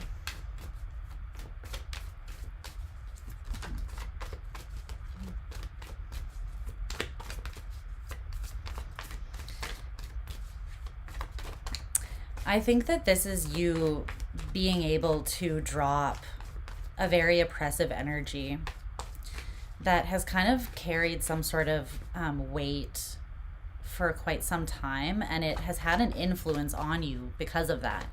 Because whatever this is, whatever circumstances caused this energy, right? Say something painful happened to you, and the energy that was caused as a result of that was this fear or this lack of faith or hope. Then that energy became oppressive.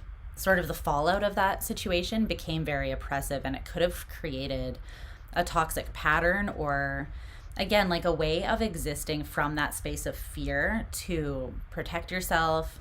But it was limiting you. And it's ready to be released now. So I think that you're seeing where something has had some power over you, and it's not something to shame or guilt yourself about, because the healing process just takes how long it takes, right? And until you have moved on and you've worked through and processed those energies, they will have some sort of influence and control over you and some power. It will feel heavy, but that's just the process. That's just the reality. So it's not your fault. But you have worked through it now, and it is ready to kind of be perceived as having been worked through. And then I'm feeling like you're meant to sort of take back your sovereignty and your power from that circumstance at this time. With the Devil in reverse. What's the Page of Cups in reverse for the challenge or the lesson?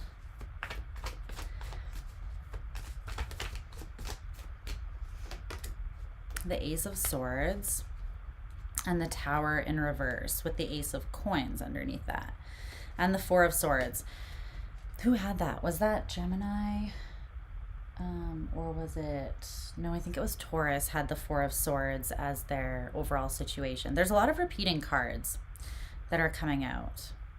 But it's being able to see the truth through the fear. Being able to discern now. So what I feel like what I'm seeing is with the King of Swords, again, the ability to be able to truly see from a discerning space, right? It requires you to have no fixed narrative of your own that you feel like you need to protect, defend, or justify. You have to have this complete openness to the truth in order for the truth to be able to flow through you, right? Whatever it might be.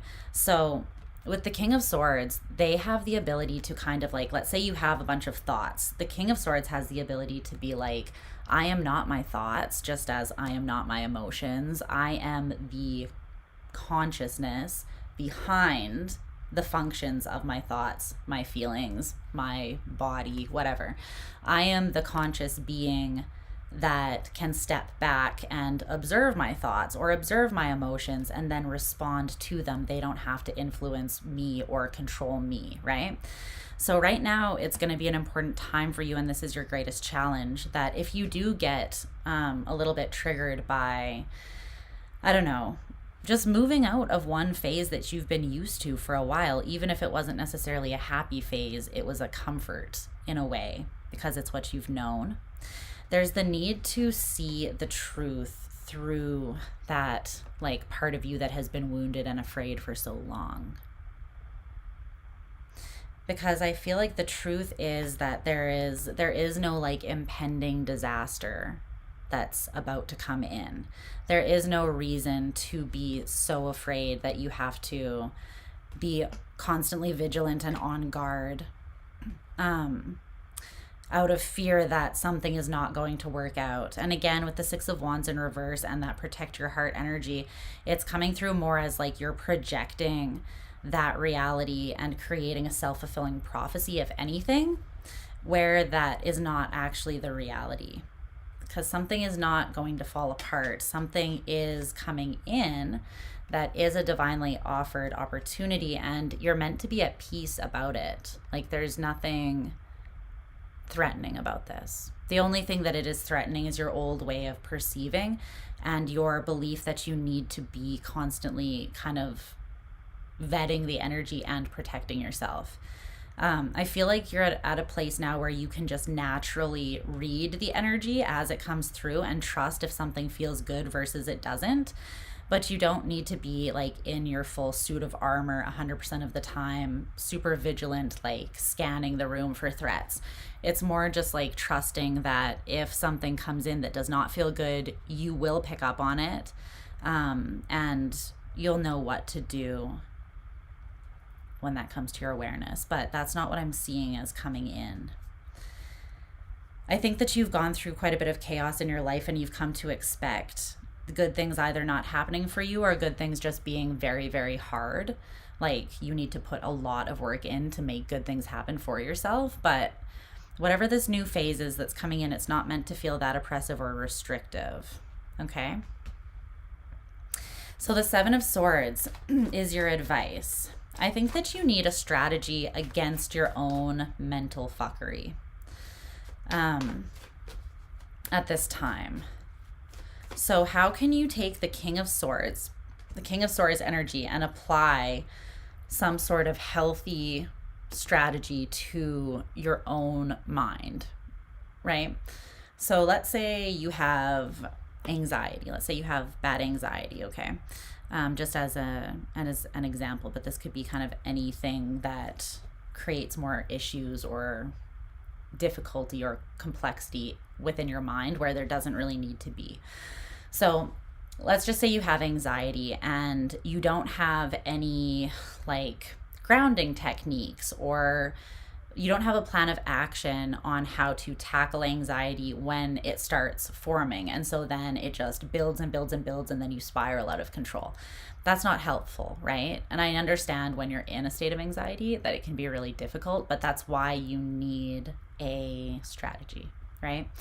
So then let's say you form a strategy, and it's like, instead of spiraling into this space where the second you perceive pain or you get triggered from something that caused you pain in the past, you immediately grab the blade and you go into this space of like spiraling and thinking about all the ways that it's going to be like it was in the past, all the reasons why you need to be afraid, all of the things that could go wrong, just more things that cause you anxiety. You might want to instead like look up like how you can ease or exercise your vagus nerve, which is a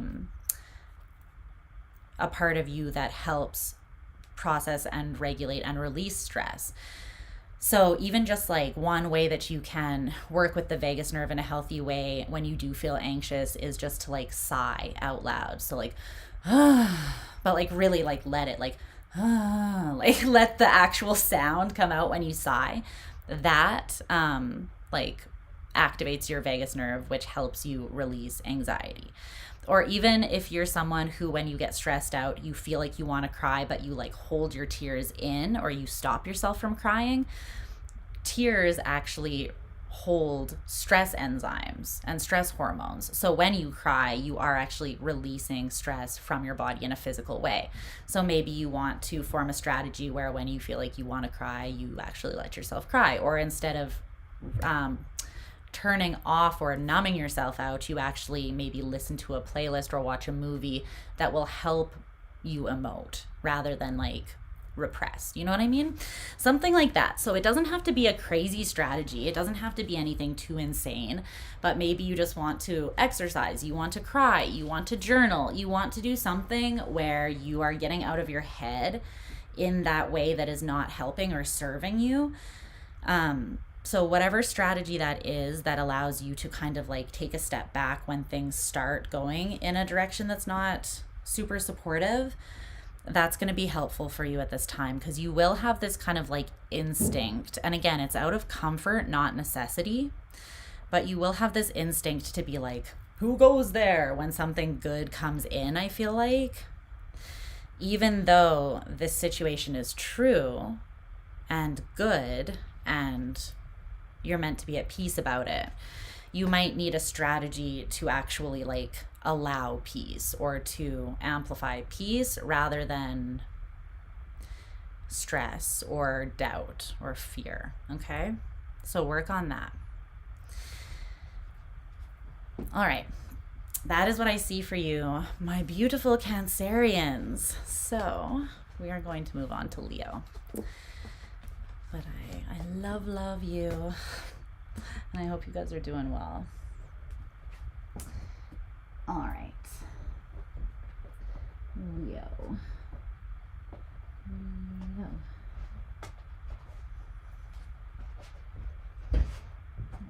Go.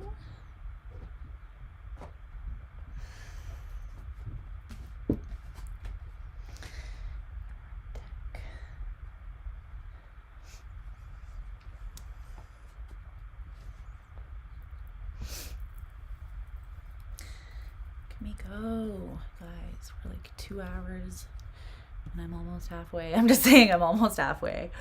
Rounding up by 2 just to validate that I'm making good time. It's better timing than I normally make. Just go with it, you guys. It's my birthday. Don't fight me on this day, my birthday.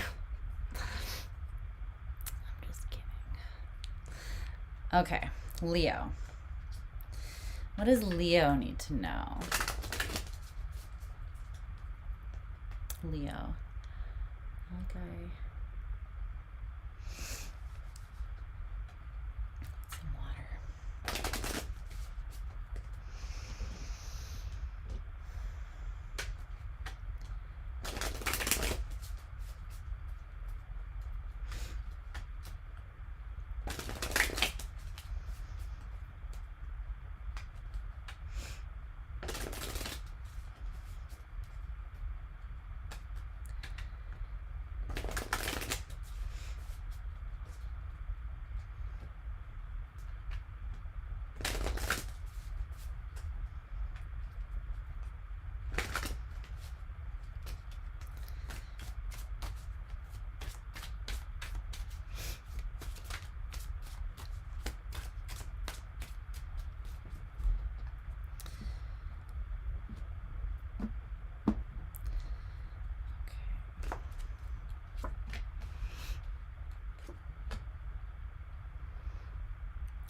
Okay.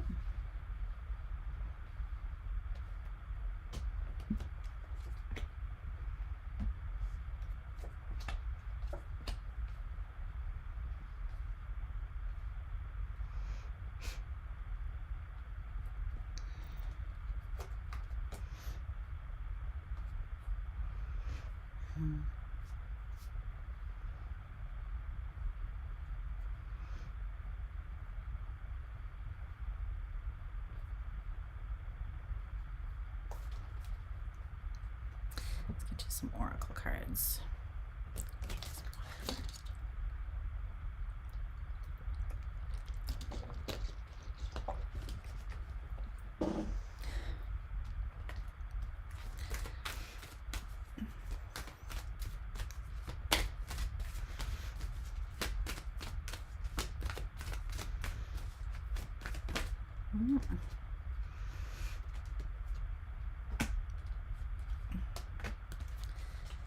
Okay.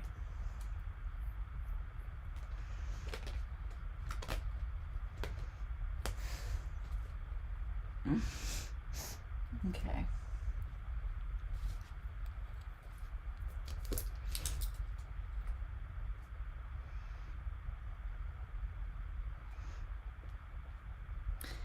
Hi, Leo.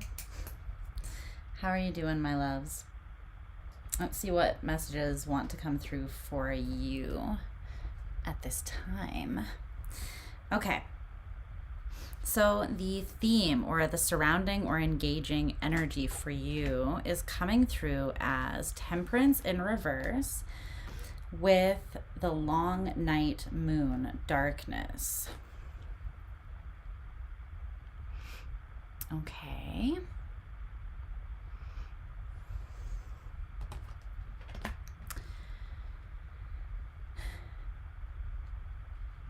And then your experience of the situation or your signifier is coming out as focus with the Hanged Man.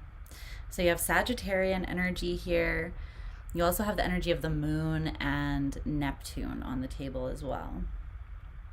Some of you have Sag Neptune or a Sag moon, but you don't have to. All right. Tell me about this Temperance in reverse with darkness.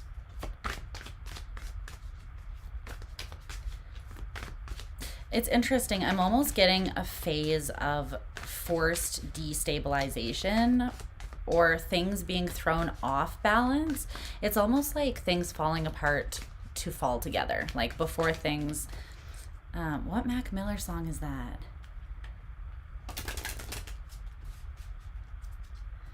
Before things fall together, they have to fall apart. I think that's off of the Divine Feminine, but I don't remember what song.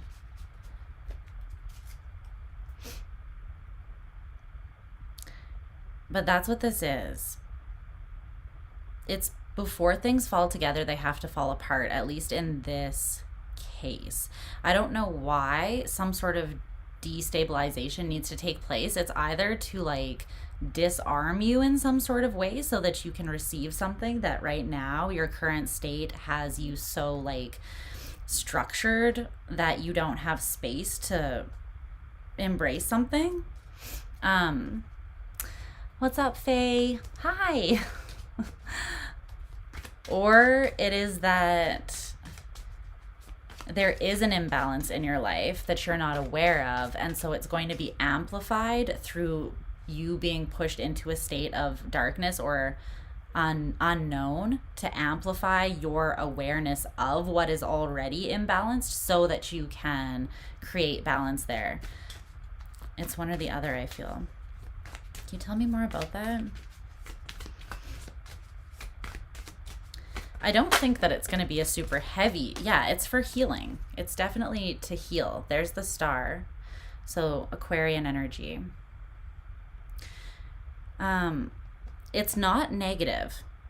It's actually quite divine energy, angelic energy, even with the star and Temperance there. Those are two very angelic energies. I just heard in the darkness there is light. So something light is coming out of this darkness. And I'm feeling something light, like something not heavy is coming out of this darkness, not something like light as in like the sun. There's something that feels like it lifts you, but it's coming out of a state of destabilization. So again, it's something falling apart so that something can fall into place, something that is healing, something that maybe takes a heaviness or a weight off of you. But you might perceive things as getting more heavy or more dark than they have been first before that happens.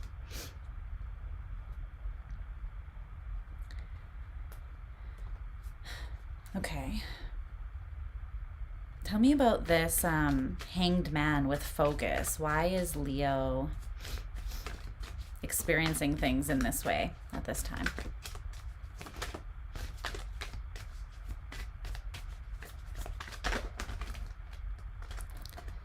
Whoa, okay. The Five of Pentacles in reverse.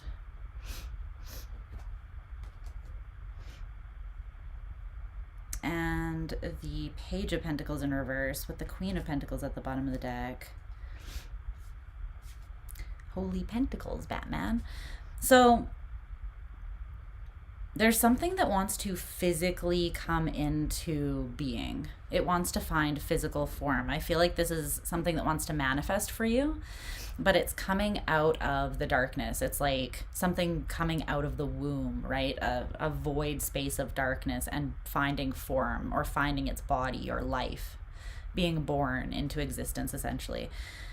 The thing is, you are realizing that you have some sort of higher awareness that this is happening, because you have this focus energy with the Hanged Man. So it's like you're focused on some sort of higher perspective.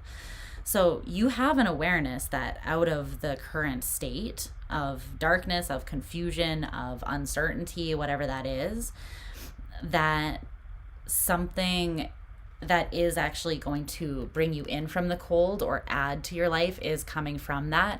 But I think that you do know that whatever way your old approaches maybe are being thrown off or challenged, that's happening because it's almost like that. There's a verse in the Bible that's like something about like, when I was a child, I did childish things, and then I grew up and I stopped doing childish things or something.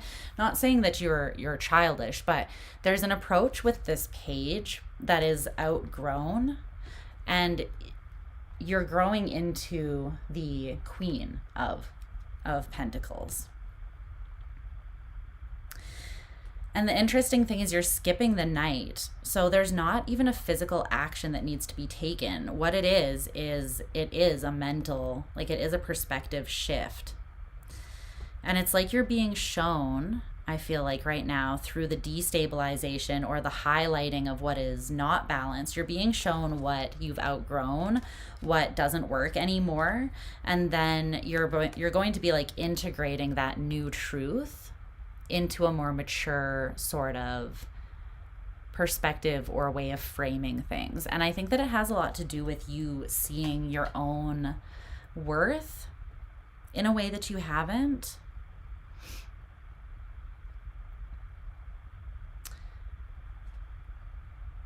Yeah. But you're aware of this for sure. You have some sort of understanding that something spiritual is happening, or that whatever's going on in your life right now, it is for a higher reason. So that's good, because sometimes I feel like people tend to just freak out when something heavy starts happening, or when chaos comes into their life, when we experience like a tower moment and we get thrown into a phase of uncertainty where we have to surrender, or where the things that are highlighted in our lives are the places where we're out of balance or out of sync, maybe with our highest expression of self. A lot of us can take that and essentially be immediately like deflated, right? But you're seeing that this is happening for a positive reason. I think that you see that this is happening to open your heart up, or like inspire you. It's reminding me of this quote by Christopher Poindexter, and he says, the thing about chaos is that while something about like, the thing about chaos is that while it throws us off, it also forces our hearts to roar in a way that is actually quite like beautiful and inspiring. So it's like sometimes chaos, it is scary, or there are those unknown things, right? But the thing about that is it also forces you to step up. It also inspires you. It also reminds you that you're alive, you know, like check your pulse. It's beating, your heart's beating fast now, right? You're alive. So it doesn't have to be like this fear that then cripples you. It can also be a reminder that you're here, you're alive, you're in the now, the present is all that you have. And so choose to see yourself in the present as something more than you have maybe allowed yourself to be within your own mind in the past. Okay, so what is shifting is the Six of Pentacles in reverse. Your challenge or lesson is the Two of Swords, and then your advice is the High Priestess. So I like that what is shifting is the Six of Pentacles in reverse, because there is I feel like you're not giving to things that do not align with the worth that you know you have anymore. There's some sort of decisive energy here where you're like, I am not pushing any intentions, any energy, I'm not taking action, I'm not pointing my focus in the direction of things that do not make me feel good, that don't feel good. If I don't want to see it on the horizon, if it makes me feel small, if it makes me feel deflated, if it just doesn't feel good, then I'm not going to put energy into it. And I'm not going to accept energy from it. If that energetic exchange is not what I want it to be or what I want it to look or feel like, then I'm not engaging, is what I'm getting. This is what's shifting for you. And it's because you are focused on having this higher perspective where you're seeing yourself more clearly. You're seeing your worth. So you're not going to be settling. And it's because this healing that's happening is quite intense. And that's the thing. Once you go through a really deep healing process, you're like, even if I'm tempted to make the same mistakes again, I'm not going to do it because I remember the healing process and we're not going through that again, you know? So I feel like that's keeping you in alignment. Yeah, the Three of Swords just kind of half popped out. You're like, we're not going through the heartbreak again. We're not doing it, Lisa. Tell me more about this. Whoa. Okay. It's the Magician. Yeah, you're realizing that what you give to, yeah, there's the Three of Swords in reverse at the bottom of the deck now. So you are recognizing the strength of your own energy and your power, I feel like. It's like as you redefine your own worth and value within yourself, it feels like you're realizing that the more that you care for that energy and you remain sovereign and empowered by not giving to things that take from it, you are directly calling in those things that you choose to focus on instead of this, right? But if you choose to manifest while still giving to things that take from you, well, then you're either going to be blocking your manifestations like completely, or you're going to be getting some like skewed, messed up version of your manifestation because this other influence doesn't align with it, right? It's kind of like in conflict with it. So essentially your energy is a little bit divided, or you're sending mixed signals if you're doing that. So you're not manifesting with the full clarity and strength, the outcome that you actually desire.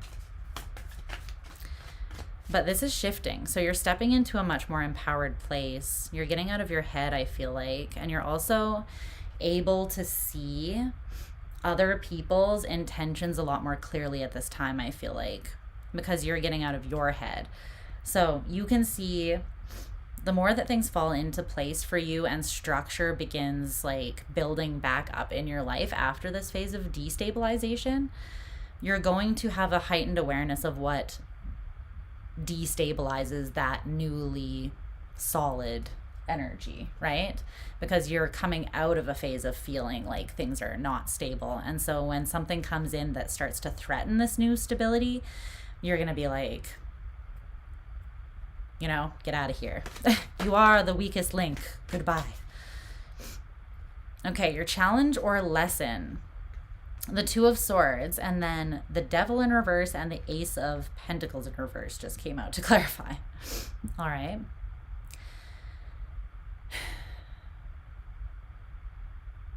There's something that you are not supposed to be on the fence about here.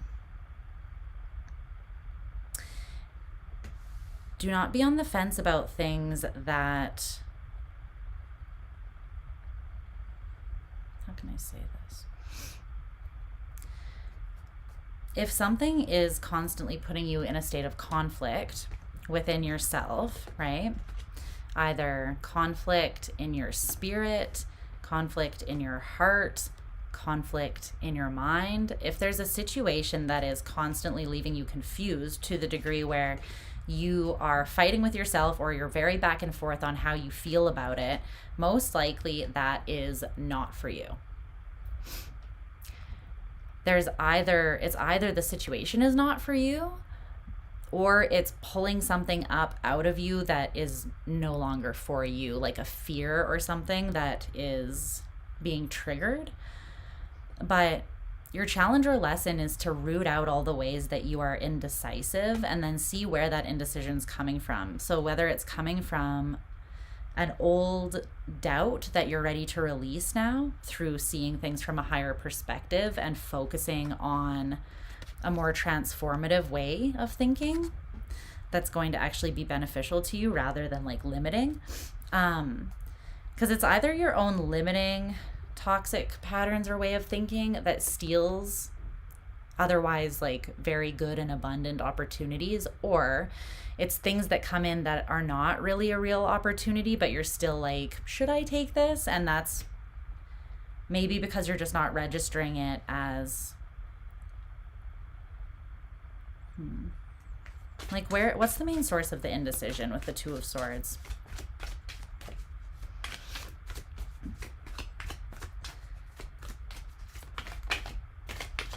I just see you seeing things very clearly at this time. So then I think your challenge or the lesson is to not question what you see clearly, like trust yourself, because you are seeing from this higher, more focused and streamlined perspective. The Nine of Cups.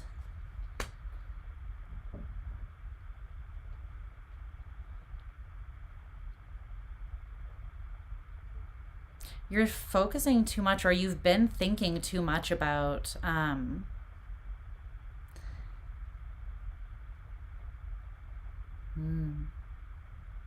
Okay, so there still needs to be an openness to good things coming in and adding to your current situation. So for some of you, you are stuck in a state where you're like, I'm happy, I'm good, I don't need anything. But Spirit's like, but we want to give you another cup. We want you to have the 10 of Cups, you know? And I feel like the reason for you like not like being stuck, being happy here and not being open to that is that you're like, I've already climbed out of a state of grief over something that maybe I gave to that just took from me, or that did not end up being something that added to my overall state of well-being. And so now I just want to do it all on my own. I just want to be just happy by myself. And that's great if that's how you actually feel, right? But like, the thing is, you can also accomplish the 10 of Cups without like being in a relationship with someone else or having a family. It doesn't have to include that. It's just whatever that thing is in your life that gives you the cherry on top of the sundae. It does add, the 10 of Cups always adds something positive to the 9 of Cups. And it's just something that is coming through externally to you, but it doesn't have to be a relationship or another person necessarily. But they're saying that sometimes the doubt or the indecision actually comes from a place of you overthinking whether something is going to add to your current state of fulfillment or take from it. And then it's like the doubt or the back and forth creates confusion that maybe prevents you from actually investing in something or engaging with something and finding out whether it actually could benefit you or not. Do you know what I mean? So then with your advice being the High Priestess,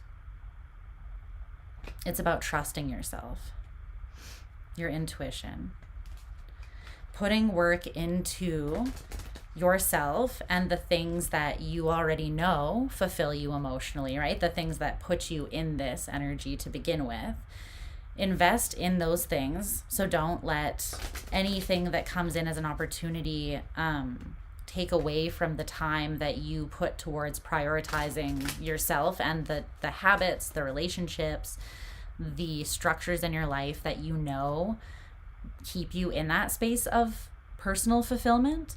Because as long as you're maintaining and sustaining that, then again, it's going to be clear to you when something comes in that is either throwing you off of that. And it will be just as clear to you when something comes in that is just supporting that even more and adding to it. But the only thing that will throw you off is your confusion, right?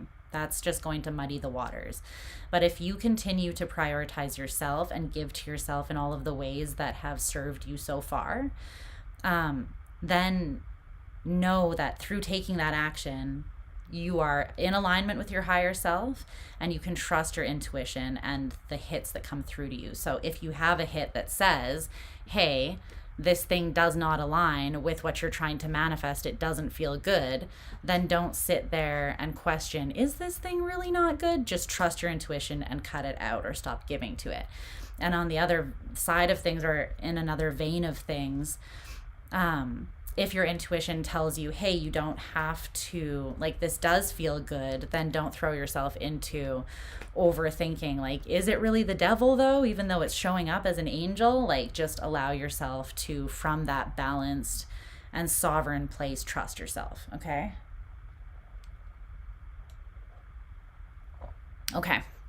That's what I see for you, Leo. So we are moving on now to Virgo. But I love you very much, and I hope that you're doing well. Okay. Virgos. My Virgos. Where you at, cuties?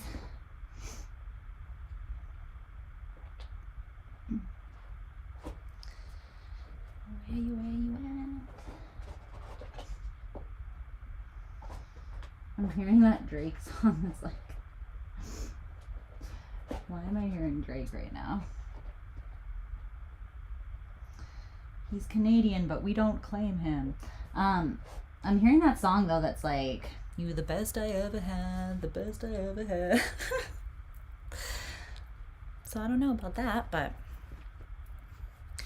baby you the best, baby you the best. Don't know what that's about. I like legitimately cackled out loud unbearably when I was watching the Grammys and Kendrick Lamar won for Not Like Us. And I don't know if you guys know what a Canadian tuxedo is, but it is Canadians. You know, we out here doing our thing. But a Canadian tuxedo is when you're wearing blue jeans, like a blue jean top and a blue jean bottom, like jeans on the top and the bottom, a full jean ensemble, if you will. And Kendrick Lamar, like, wore a Canadian tuxedo to the Grammys, not knowing that he was going to win for sure, just so he could poetically take the Grammy from his diss track on Drake, a Canadian, and get it while wearing a Canadian tuxedo. I was like, that is some savage Gemini shit if I have ever fucking seen it. And I'm so here for it. Like, the slow clap. It needs to happen, because I was like, damn. You want to talk about poetic justice, honey? Don't fuck with the Gemini. Don't fuck with Geminis. Canadian beef is top tier. We're nice until we're not. But Drake is like a Scorpio, like an angry Scorpio. It was so petty. I was just like, I'm so here for this though. Not gonna lie. Not gonna lie. Just like the anticipation, the forethought. You gotta love it. But yeah, I laughed pretty hard at that. King Kenny. Just out here making history in a Canadian tuxedo. All right.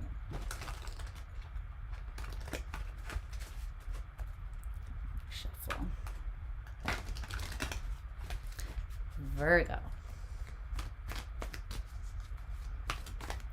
does Virgo need to know?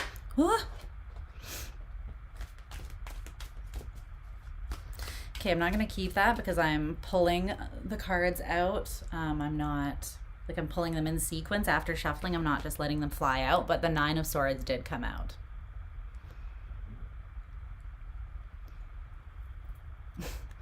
No, we don't want this, okay? Let's see. What does Virgo need to know?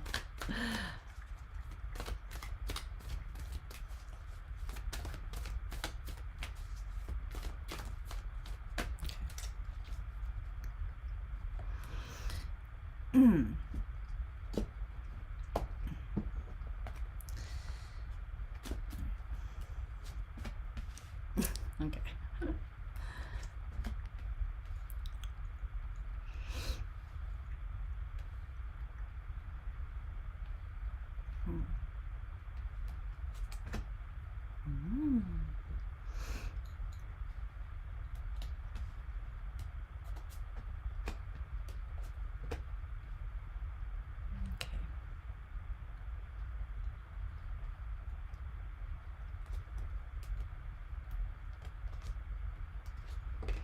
You're working to bring something together. It feels good.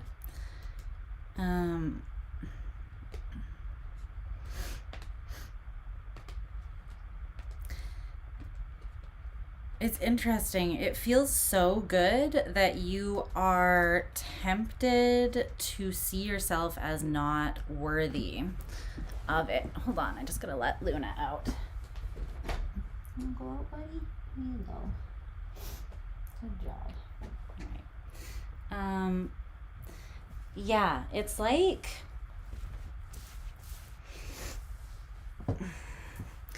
it's interesting because I am seeing you as being focused and invested in okay, no, I haven't started the reading yet. I haven't even done the timestamp. Hold on. Let me grab your oracle cards and timestamp, and then I will get into this. Otherwise, we're just going to start the reading before the timestamp, which is not going to work. Let's see.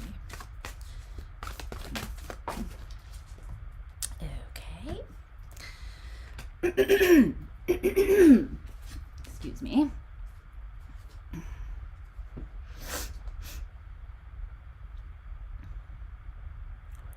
Okay.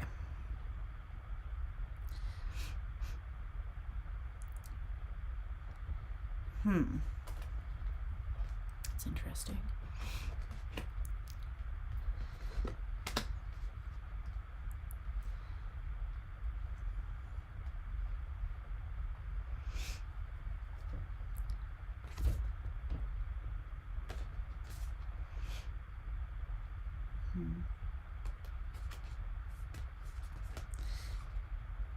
Yeah.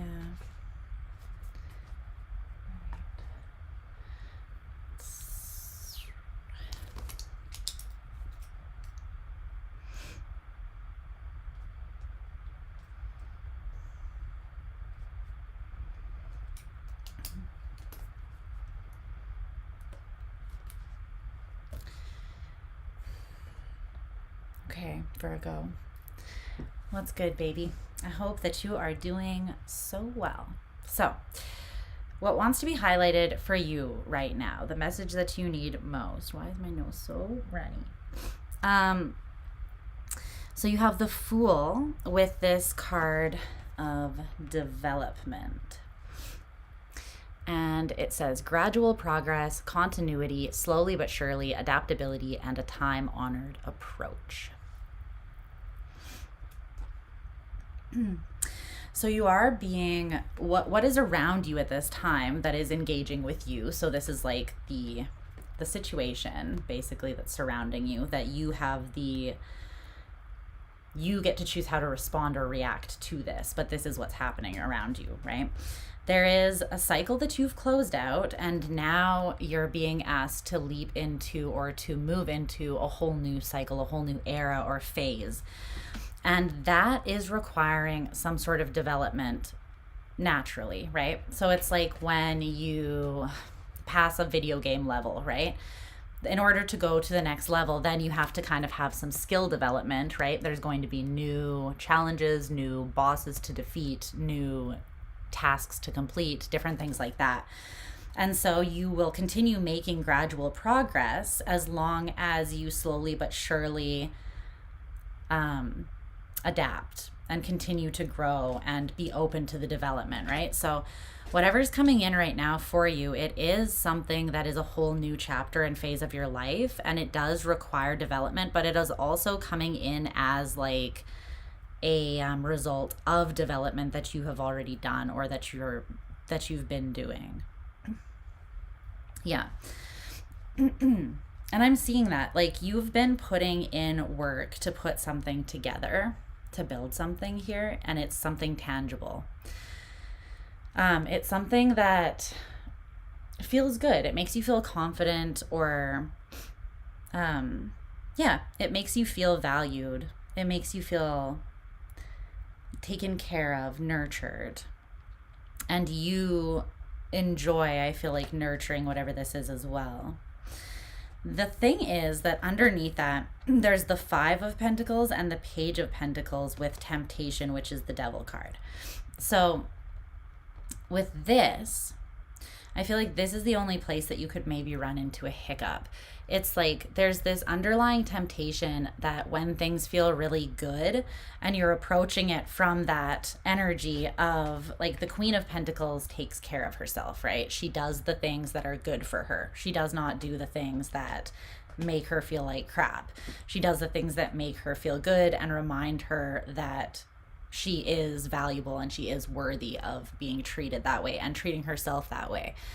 But at times, bye beloved, thanks for hanging out. At times I feel like this feels too good, or maybe you're coming into a phase where you are just learning to take better care of yourself.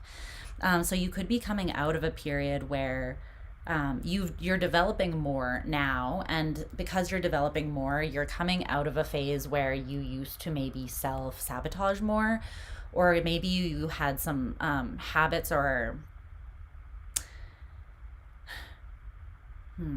like let's say you're an athlete, right? But every weekend you would go out drinking with your best friend. And then you would have a hangover, and then you wouldn't get the optimal training in. And so you weren't necessarily advancing in your athleticism or in whatever sport or training you were doing. That's just an example, right?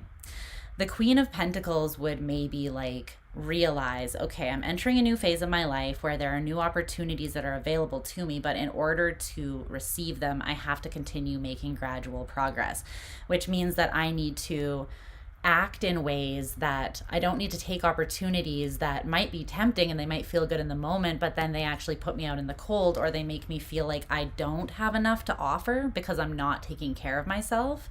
So then it would be like you feel like crap about yourself because you have a hangover and you're not putting the work in to train. And so then by extension, you're like, well, I don't even deserve that opportunity anyways, or I don't deserve to win that race anyways. And it's like, well, it's not that you don't deserve it, but it is that there's some cognitive dissonance there where you deserve it, but you're not taking action in accordance to what you actually deserve, what you're actually worth.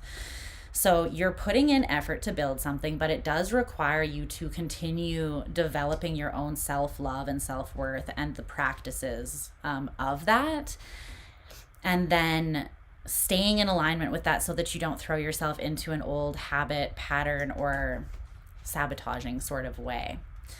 Because there's some stuff here that's pretty cute, pretty all right, I guess you could say. This is a whole lot of love, really. And even if it's just self-love, it's the ability to emotionally regulate. It's heightened emotional intelligence, like understanding yourself, psychology, the world around you, your relationships with other people as a result. And the Ace of Cups is like pure love. Like there's this, are they holding a pearl? But Don't they mate for life? Seahorses, I'm pretty sure they do. And they're holding like a pearl here. So there's something that's very divinely offered. There's also something about the masculine energy coming through here. So because with seahorses, the masculine is the one that actually gives birth, like carries the eggs, carries the babies and gives birth, which is quite interesting. So there could be a focus on the masculine energy for some reason here. Like if there's a relationship, the masculine could be being challenged in terms of their heart space to carry or to care for themselves so that they can show up in an emotional way with all of this cups energy. There's something there about that. But I feel like you may be tempted to be sort of, it's like you're almost tempted to be defensive and invested at the same time, but then the two would just like cancel each other out, right? So the surrounding situation is one that is causing you, they don't mate for life. The pair bonding is for a few months at a time. Okay. My bad then. But it is something that regardless, they're here holding a pearl. So like, and the Ace of Cups is a pure love. So like I said before, even if it has nothing to do with someone else, even if this is just you loving yourself in a pure kind of way, right? That message still stands. But your signifier or experience of the current situation is the Ten of Wands. And it's with these two cards. And the one came out in reverse, which I'm not really reading them in reverse, but we'll just take note of that. So you have the taming power of the small and then approach. It's interesting because this card, the taming power of the small, it says self-restraint, self-sufficiency, careful preparations, resourcefulness, minor impediments, and adaptability. And you see how on this 10 of Wands, she's like writing these notes, but then they're flying around her burning, like they're lit on fire. It's almost like self-restraint, right? There could be something that you feel like you keep, I don't know, like saying something or trying to say something, but then like, again, it's the energy of something being canceled out. You write the note, you light the note on fire, right? It's like, then what was the point of writing the note? Writing the note, the investment, lighting the note on fire, the defensiveness. So it's, again, the two things canceling each other out is something that you're experiencing right now. And that could feel heavy energetically. It could feel draining or exhausting. And it's not because of external circumstances. It's because you are restraining yourself.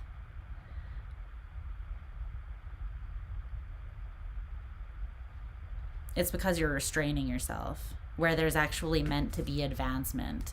Because the approach card says advancing, a warm reception, prosperous conditions, increased influence, hopefulness, lightening up, and an arrival. But this one came out in reverse, remember?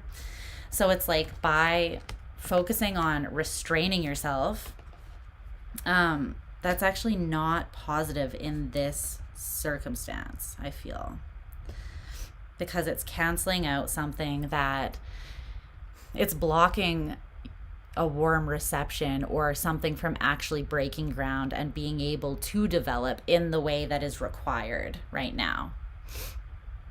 Because there are prosperous conditions, and this is a hopeful situation that is meant to come in and with it bring a certain lightness and warmth to your life. It's meant to help you advance in your own life and even increase your influence, or the increased influence that this has on you is going to help you as well.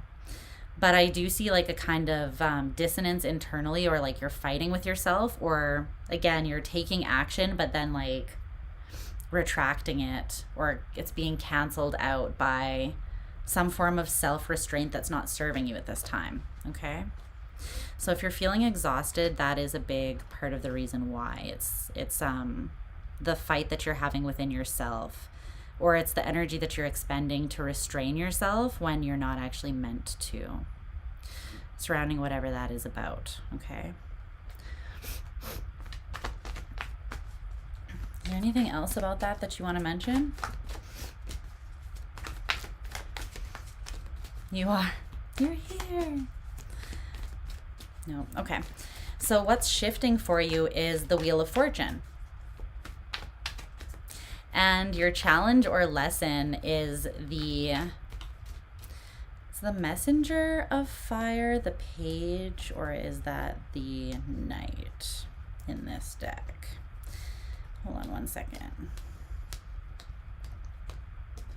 It's the Knight. Okay, so the Knight of Wands is your challenge or lesson.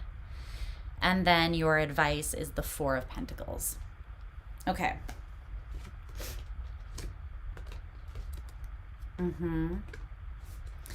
You're happy in something, and you're meant to look towards the future with this peace of mind, trusting your happiness, trusting your natural emotional response to something, rather than fighting it and then being exhausted and then thinking that your exhaustion is like a sign that something's not for you, when really you caused your own exhaustion by getting in the way of something that is meant to be simple and for you. So essentially it's like, don't complicate your own feelings surrounding something and then talk yourself out of it. Just trust how you're feeling, because it's kind of creating this like loop of exhaustion that's not really benefiting you, I feel. Okay, so it is, because there's the Three of Swords and then the High Priestess and the World. So this is like, it's telling me that you intuitively feel that a cycle of pain and suffering has closed out. And it has, because the energy around you is the Fool, which comes after the World. So you're totally right. Your intuition is on point. This phase has closed out, the phase of suffering or pain. And then underneath that is the Nine of Cups, the Two of Cups, and the Three of Wands. So it's like, part of the reason why you feel this is because you're genuinely happy, and that's because you have something in your life that makes you really happy. Either a relationship with someone, romantic or otherwise, that just seems to get you and seems to soothe you or support or compliment you. Or else this is you have integrated a part of yourself into yourself that just has you feeling very fulfilled and at ease. But then it's when you question that or complicate it that makes it like confusing and exhausting. But when you look forwards at the horizon with the Three of Wands, it's like you feel happy, you know that you're experiencing this, you feel seen, you feel complimented. And the natural kind of emotional response, I feel like, would be, I'm going to move forwards without stress, without the stress that I'm going to have to walk away, because I know that I'm investing into something from a place of seeing my own worth. Therefore, I know that what I am investing in is in alignment with my worth. Because the only time that I would be investing in something that is not aligned with me is if I was not seeing my own worth, right? So, yeah. But the Wheel of Fortune is what's shifting. So again, there's something that has closed out, and now something new and something abundant is coming in this new phase. And this is something that is meant for you with the Wheel of Fortune. It's something that is either destined, or it is it's just aligned with your energy right now, or the timing is right for something to happen. And I do see it as being a significant happening, or a significant like juncture or opportunity in your life with the Wheel of Fortune. It's not something that's just coming in like, oh yeah, this is something you could experience every day. It's something where, again, it's like the timing, whatever has built up to this situation where you're at now, everything has happened for a reason. And I'm hearing that that has been years in advance for some of you. So whatever the situation is that's coming in, I feel like everything that has happened years leading up to this has in a way prepared you or led you to something, some sort of opportunity that's coming in for you. It's already here though for you guys. This is something that is already here.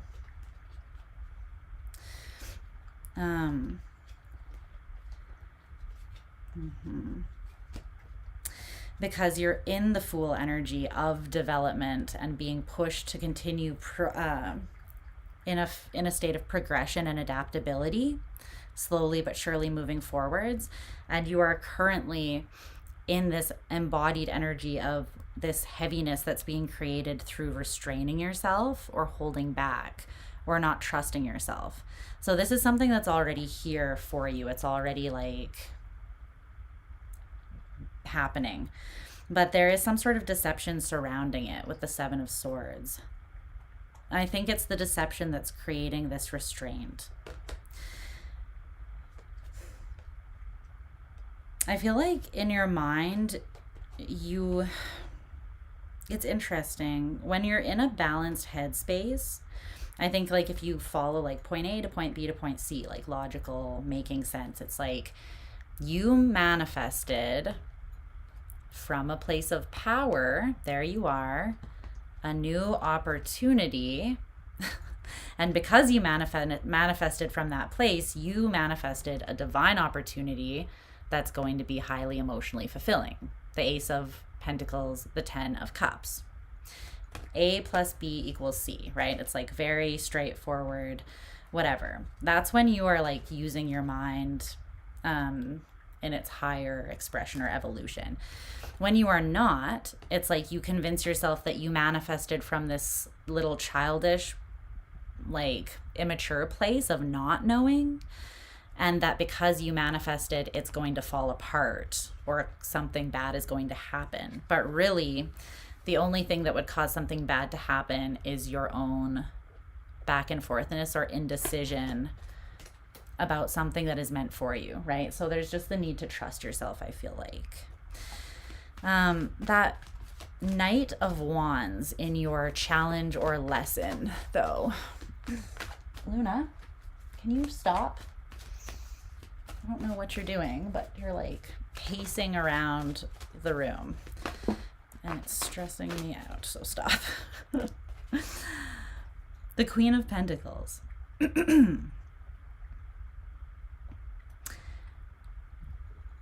So the challenge is to move forwards with confidence, knowing that you are in a stable space because, right, you are in a personally or independently stable space. You are moving forwards from that place. You know your own worth and value, and therefore you can be confident. You don't have to be afraid. You can be confident. Okay? But that's the challenge. So it's saying that allowing this energy of knowing that you are nurturing yourself, well, first of all, continue nurturing yourself so that you can show up in a confident way and move forwards without like throwing, okay, so what I'm seeing in my mind as like a example is, like in a movie, like an action movie, when there's like a chase going on and they're running through somewhere and the person who's being chased is like knocking chairs over and like knocking bookshelves over to try to create like a diversion or a block for the person chasing them, right? I feel like you're doing that to yourself is what I'm seeing. You're chasing something good, but then you're like pushing bookcases over in front of you while you chase the thing. And then you're like, why can't I catch it? It's like, bitch, stop throwing bookshelves in your own path. You know what I mean? And it's hard because sometimes we don't even realize that we're doing this, right? It's like it's a soul thing and a mental thing. So you have to be self-aware, and then you have to have the confidence to actually trust yourself and know the work that you've done. But this is a way of undermining yourself that you're ready to grow out of. No. Luna, take a chill pill and fucking chill, because I don't know what the hell but yeah, good idea. Go. Bye. See you later. Okay. Know what her issue is. She never does that, but she's just like pacing around the room, and I'm like, get out. What are you doing? She's not asking me for anything though, so I'm like, restless much? Like, what's happening? Okay. Distracting me. But yeah, your lesson or your challenge is just to trust that you're taking care of yourself. Trust the worth and the value that you know yourself to hold, especially from this place of caring for yourself well. And then move forwards with that confidence. Yeah, I'm sure that she is. She can go be activated in the living room, though. Goodbye. Be activated. Go forth and prosper. Yeah.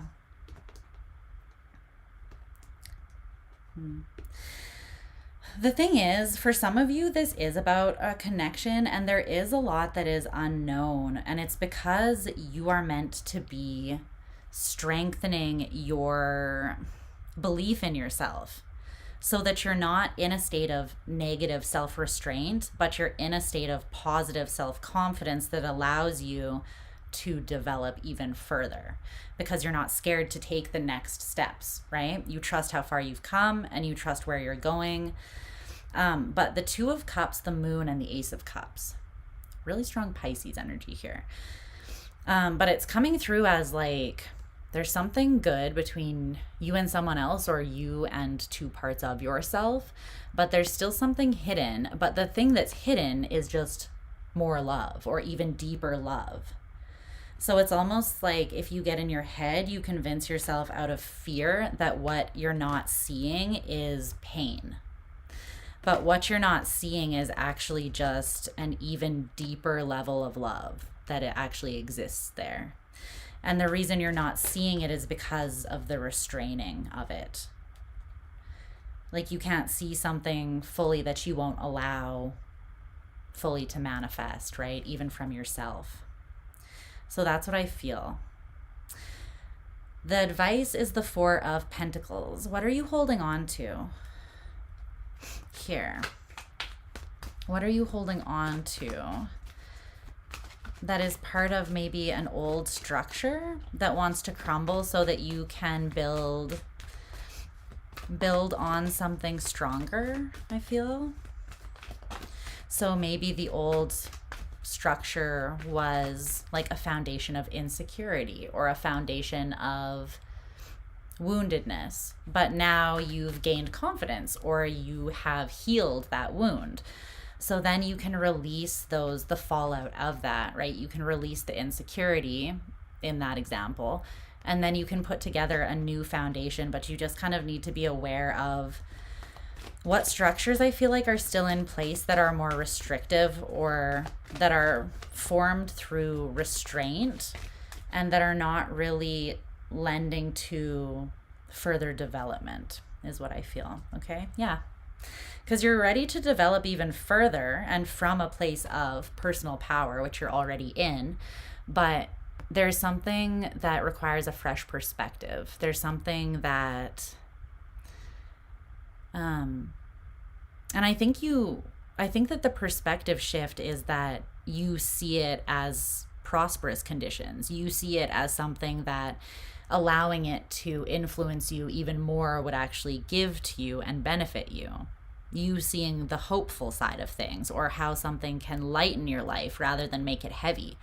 Because again, it's just your perspective and restraint of something that is actually making it heavy and draining. It's not the thing itself. It's you blocking the arrival of something that wants to just be warmly received, I feel. So, and I think that the reason that's being blocked is just because of some old structure that's still kind of creating a tension there, because something is ready to be released so that you can continue to develop beyond it. Okay? So that is what I see, my loves. We are going to move on to Libra. But I love ya. And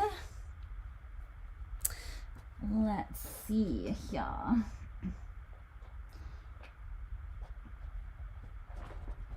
Let's see. Should I go get some champagne? Some bubbly. Should I go get the bubbles?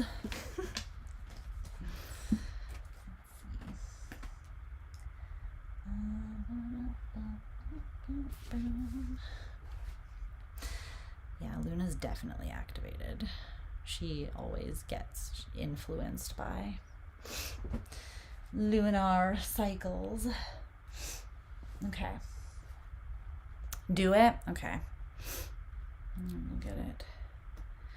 Then I'll come back and we'll get pulling these cards for Libra. Okay, let me go get that. I'm nervous about opening it, but this could be an embarrassing moment for me, but we'll do it. We're doing it anyways.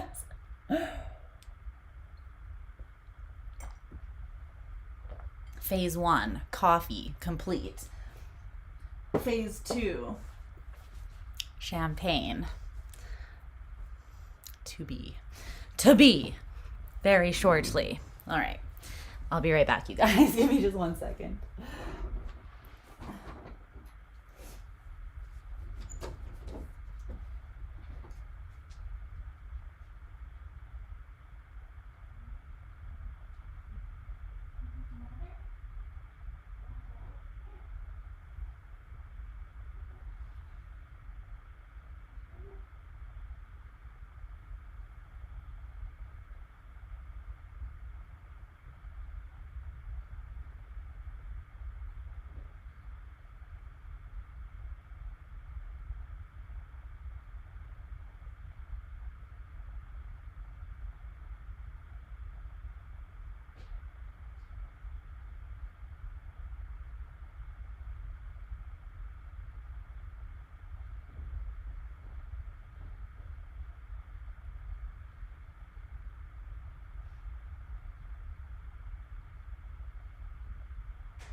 All right.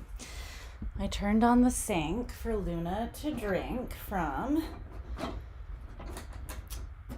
because she was waiting for water. So after I do this, I must remember to go turn the sink off. All right. Hate opening them, I know. So this is what I have. This giggle water prosecco from Italia. So whatever the faithless God,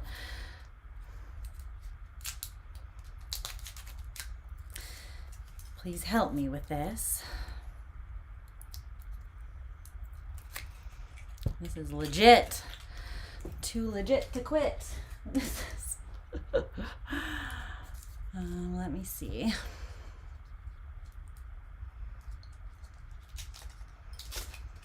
God help me. How do you do this? Okay, you just turn it. Is that what this is saying? It's looking like it's not that complicated. It says you just turn it.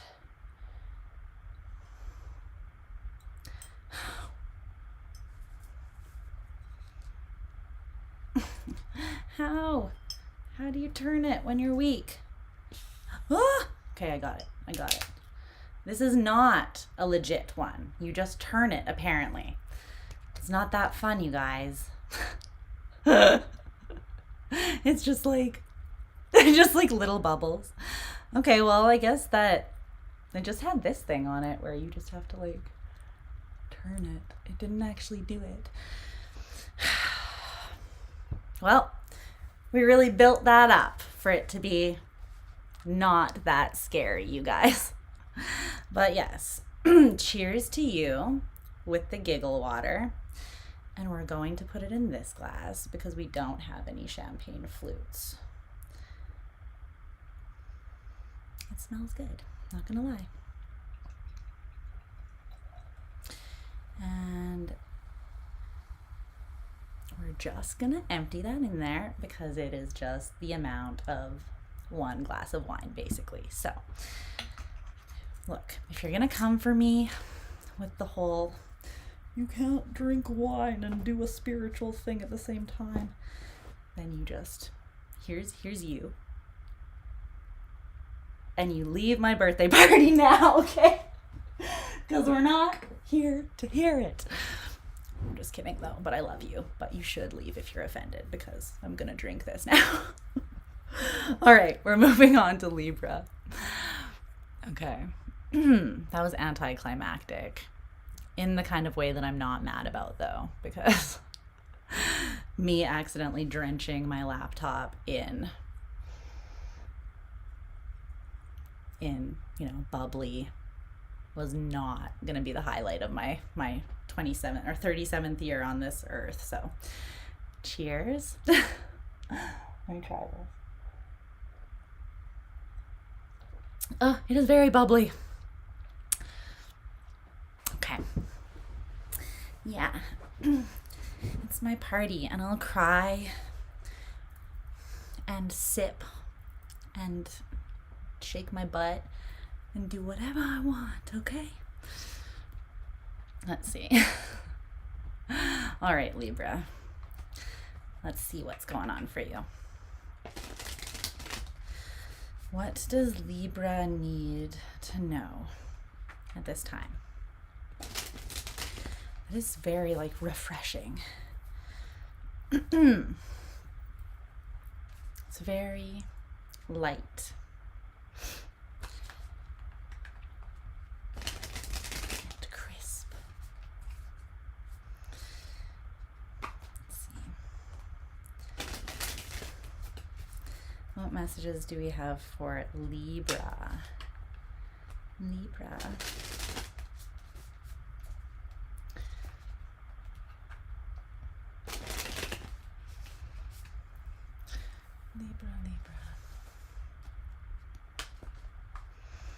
There you are.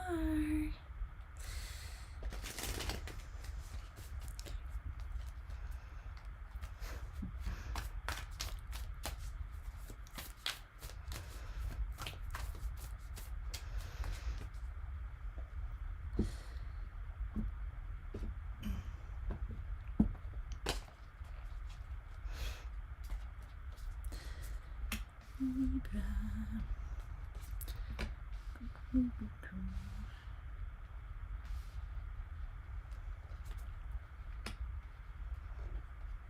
Okay.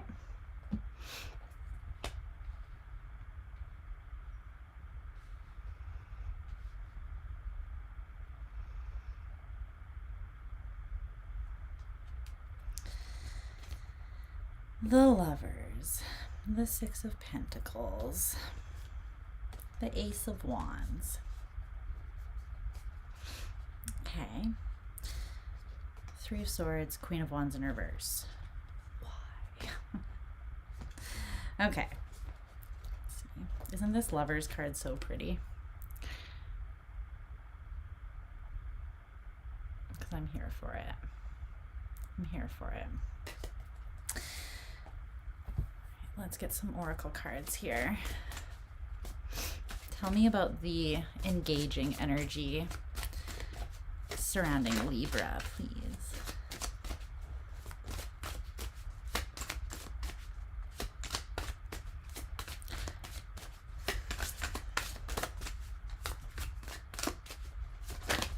Oh. Okay. Okay.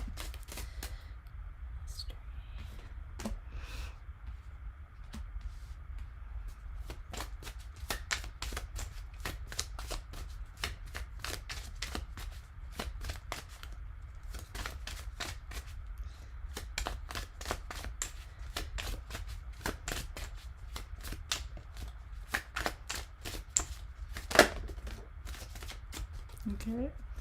Where'd the other one go? I saw it.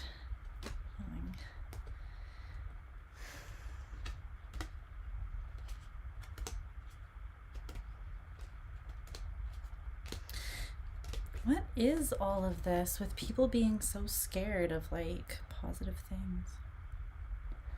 I wonder what's causing that on a collective level.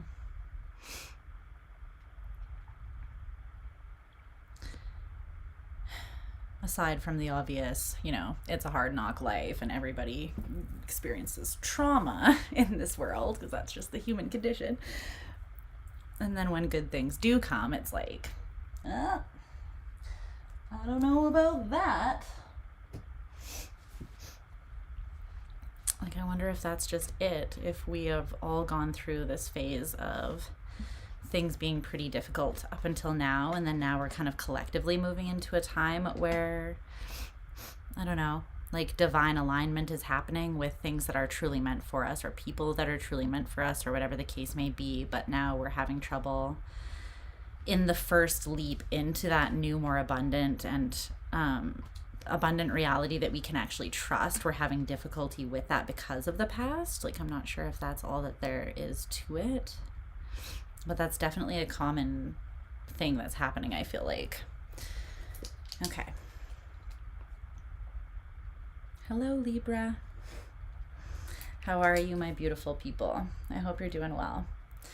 So let's take a look and see what is going on here that wants to be highlighted for you. Let me see.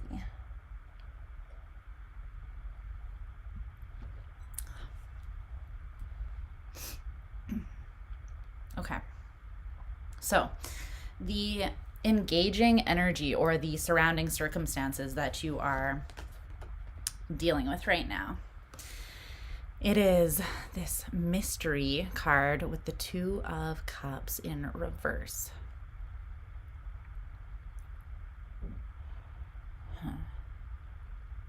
You know what I'm getting from this?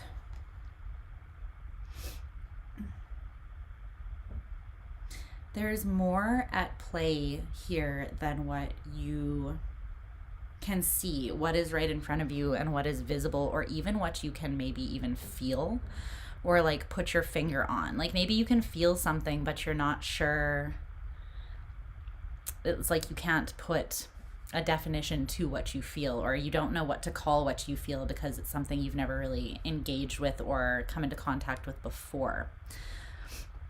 But what I'm seeing is like, so for the Two of Cups, right, there's like kind of these two elements that you would assume. There's two cups, there's two people, there's two parts of self that want to be integrated.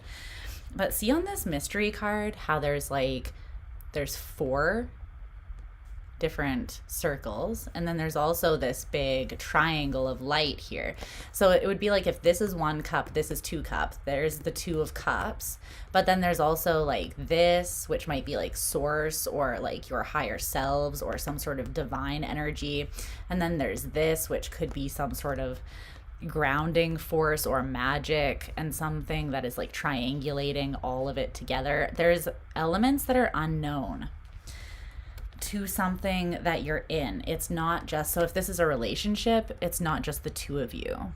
There's a mysterious element that neither of you are, it's like you don't know what to call it, and you're not really sure how to maybe engage with it at this time because it's something that is unknown to you. It's coming through as something quite like esoteric though, or spiritual. Okay, so tell me more about that. Tell me more about the Two of Cups in reverse for Libra. The World in reverse. Something has not completed yet here. There's a mystery that is still in the making. So something mysterious is being... It's interesting. It would be like if you're pregnant and you think that you're having twins, right? But something is being formed that you don't see. And then it's like you go to the hospital and you have like quadruplets or something, right? There's like all of these other elements that we're not seeing, that haven't actually come fully into being yet in a way that you can really like witness or substantiate, but they're there. They're very much there and in play. What is the world in reverse though? What is this? Yeah, what is the world in reverse? There could also be an open cycle between you and someone that needs to close out, that hasn't, it's like you haven't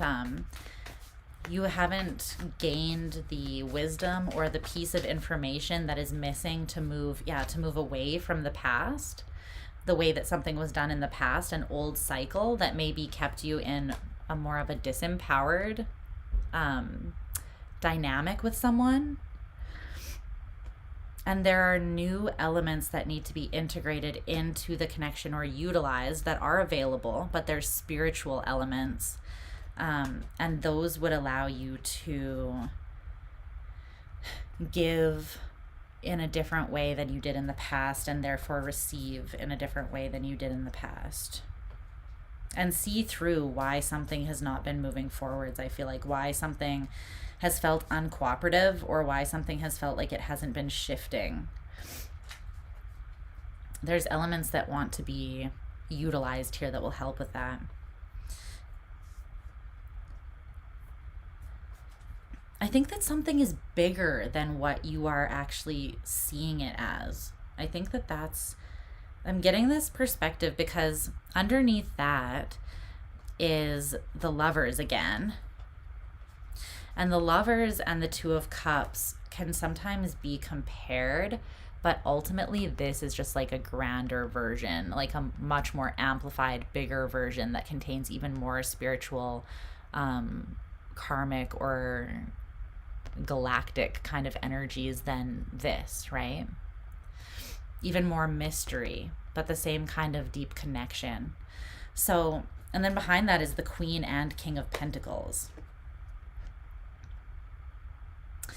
So it's almost like there's something that's being seen as too small, and that's the cycle that needs to close out so that more of it can be perceived, and then you can act accordingly.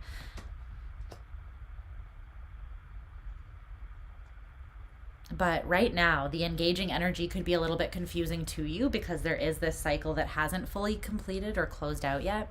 And these mysterious elements that you're not quite seeing are at play. But again, you don't have complete clarity of them just yet. So it could feel a little bit confusing right now.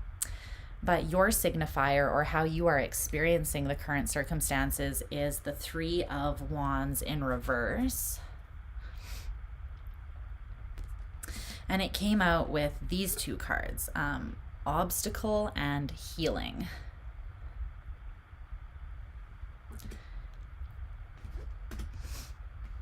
Obstacle and Healing. Three of Wands in reverse. Why the Three of Wands in reverse? I think that you are feeling like you are...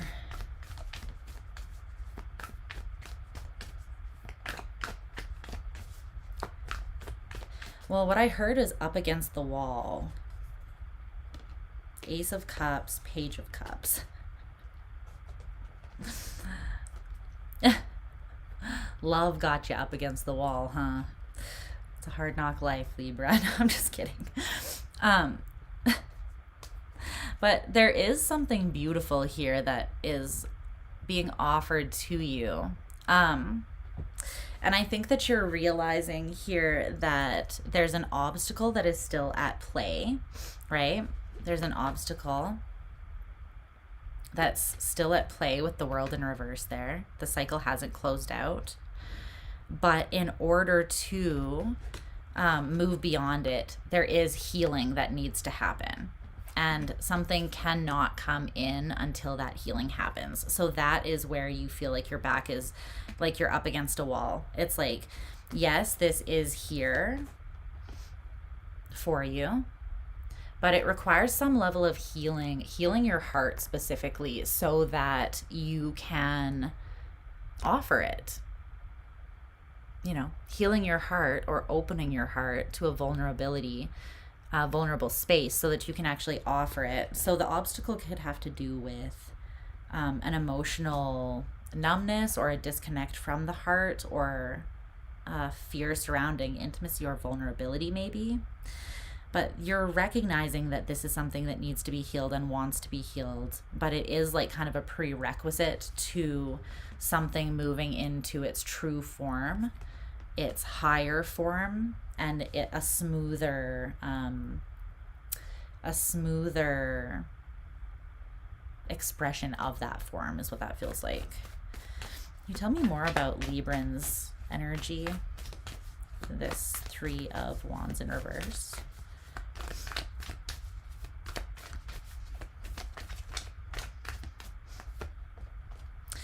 Death in reverse. Yeah. You're seeing that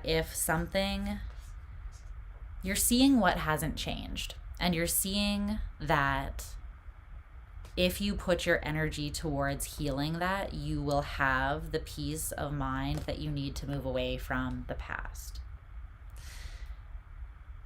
So something is definitely being revealed to you at this time, and it is the obstacle, the block that needs to be acknowledged and healed in order to move forwards with something that you've struggled with a little bit, or that has maybe felt a bit exhausting.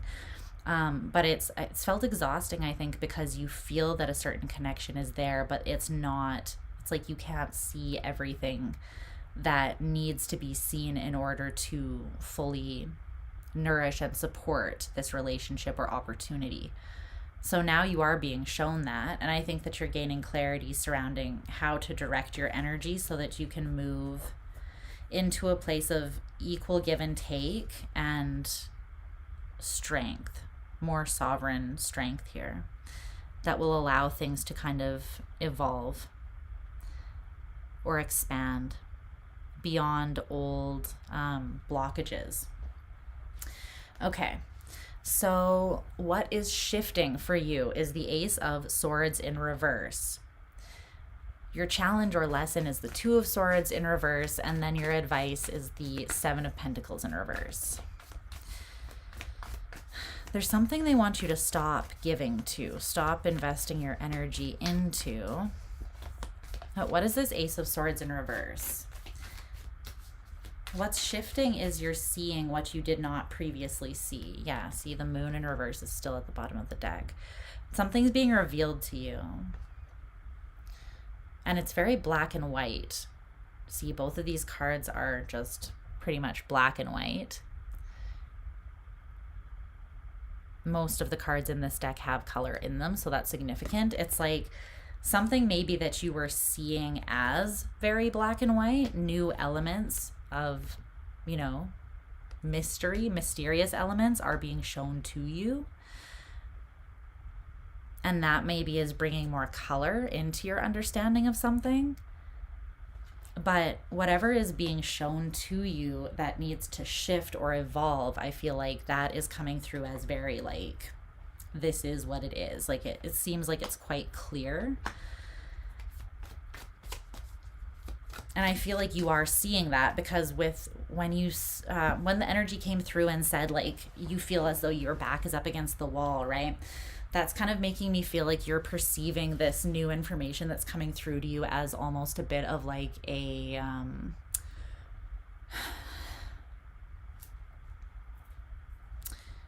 what is that called, where I just totally forgot. It's like an ultimatum almost is how you are perceiving it. Like the universe giving you an ultimatum, or maybe someone is giving you an ultimatum, like maybe someone is revealing some information to you. But I feel like it's more that this is coming through your subconscious, or it's coming maybe to you through dreams. Your dreams could be very significant with the Moon in reverse, like showing you where you haven't been seeing something. So pay attention to your dreams at this time, I want to say. But I feel like this awareness is coming up it's coming up and out of you. And it's coming up because there's a new way of thinking that's going to allow you to push forwards, but it's going to take you out of an energy that you have been in that has been kind of keeping you in a state of mental conflict to some degree. And that's been keeping you disappointed. But whatever is being revealed to you at this time is for the sake of you moving out of a phase of ambivalence, numbness, disappointment, victim mentality, scarcity, that kind of thing. So you are being shown something, but it's not as a means to like try to force you, even though you might be feeling, because it is so black and white, that it is pushing you up against a wall. It's not. It's just giving you a very clear choice, right? So you might be feeling a little pressured, but I don't feel like you need to feel that way. It's just clear. Like there's a difference between something being just direct, right, versus like conflict.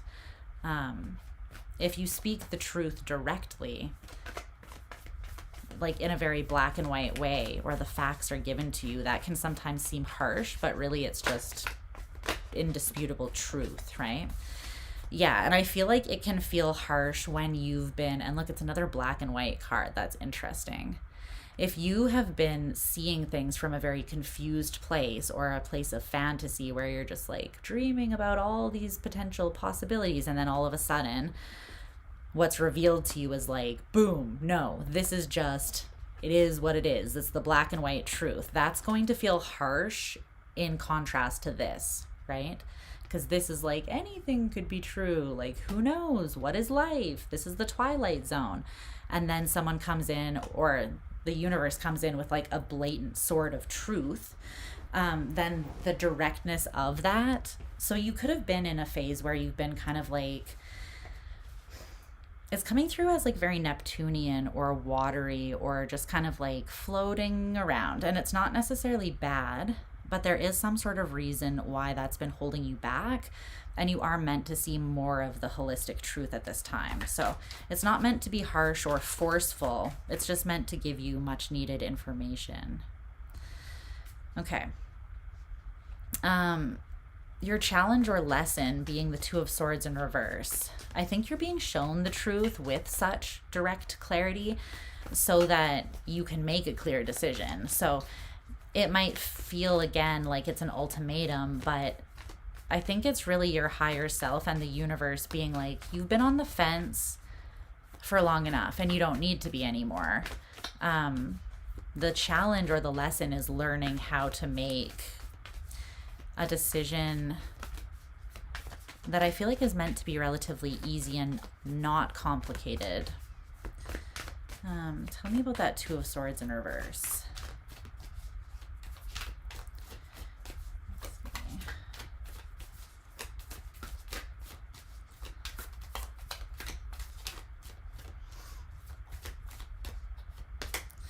The Tower in reverse. Whatever truth you're being shown, again, it's not meant to force your hand. The Eight of Pentacles in reverse, the Chariot in reverse, the Sun in reverse. It's like, this is meant to show you about yourself. Okay. It's meant to show you the obstacle that is standing in the way of your personal healing and maybe healing or moving forwards in a relationship by extension. So there's something you haven't been seeing here. And the reason that the truth is coming in with such clarity is so that then you will have a very clear understanding that, how can I explain this? It's like when you get the truth of a situation clearly, whatever you choose to do with that undisputable truth will then show you a lot about yourself. Do you know what I mean? So for instance, if you have the answers to something and you still choose to be like, I don't know, wiffly waffly, then that's coming from a space of insecurity, personal insecurity. It's not coming from a place of not having the answers. it's coming from a place of not trusting yourself or not knowing what to do with the answers because there's a lack of confidence, right? So the answers are being given to you so that you can see potentially where you block your own healing with indecision, even when you have the facts. But yeah, the lesson here is know when something is not a tower moment. Like, because if you were to give to something that is a tower, then that would cause destruction, right? And destruction's not always bad, but it would cause chaos and destruction. But what this is saying is that it's almost like they're showing you that something is safe, so that then again, if you choose not to move forwards, you'll be able to see that you're not moving towards things that are safe and good for you because there's something that needs to be healed within your own inner confidence or security within yourself. Do you know what I mean? Because if no work is put into this, or if you don't put energy towards this and kind of make a definitive decision, then yeah, movement won't happen, and then you won't move into the energy of the sun, which is available for you. If you stay looking at it like this, back and forth, not sure if it is the sun or the tower, even after the information's been given to you very clearly, right? Then that will tell you something about yourself that you're meant to see, is what I'm getting. But that will be challenging because it requires a level of accountability from you, I feel like, to shift whatever has been creating an obstacle for you. But yeah, because there's something mysterious that you haven't been seeing that has been influencing the way that you perceive something, either something that needs to be integrated or evolved within yourself individually, or a relationship. And that's a cycle that wants to close out so that you can see the power and the strength of this thing more clearly, and you can embrace it or utilize it for your highest and best good. Okay, so the Seven of Pentacles in reverse for your advice. Why is that Libra's advice?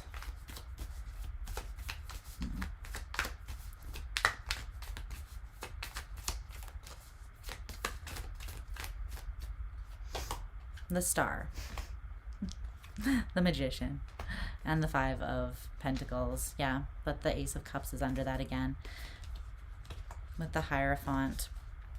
You have the ability to stabilize something in your life right now, but it does require healing, an obstacle that is ready to be released.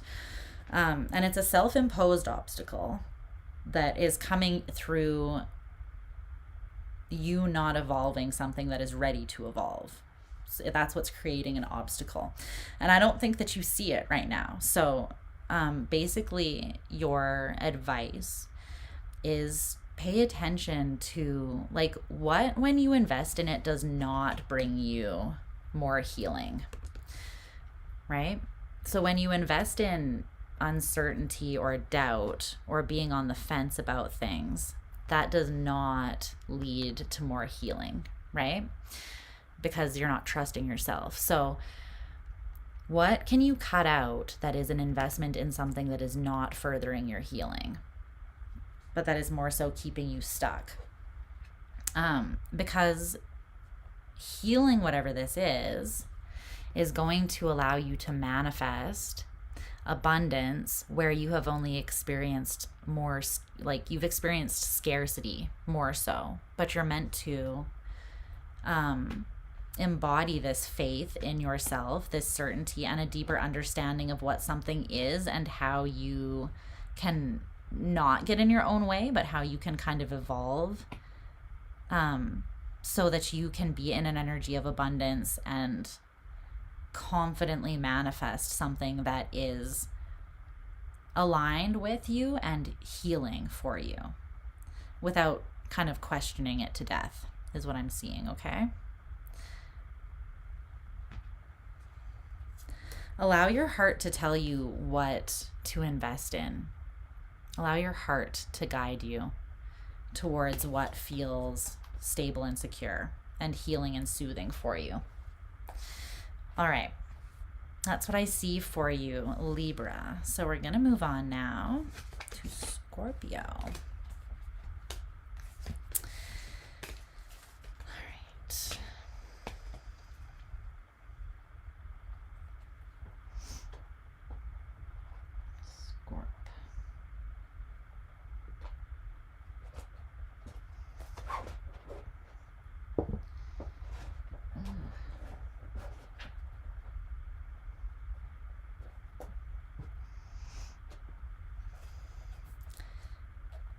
Channeling so much Kendrick Lamar right now.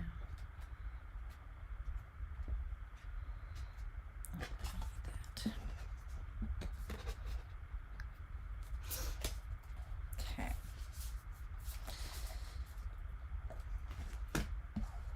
Scorpio. Scorpio.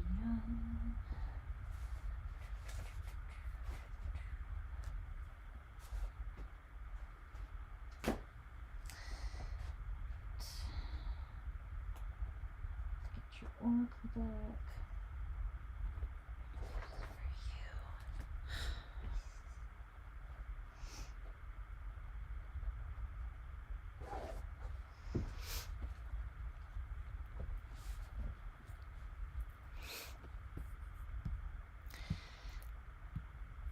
Okay.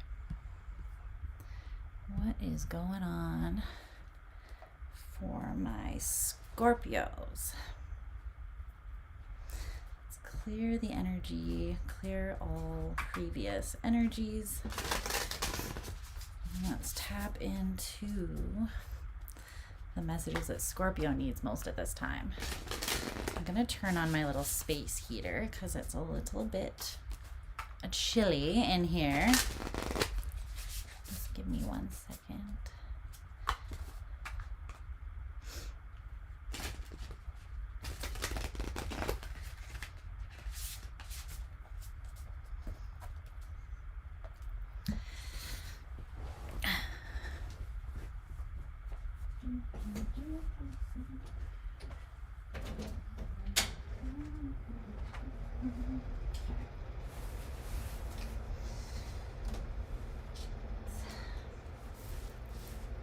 All right. It's back. Let's see. What's going on for Scorpio?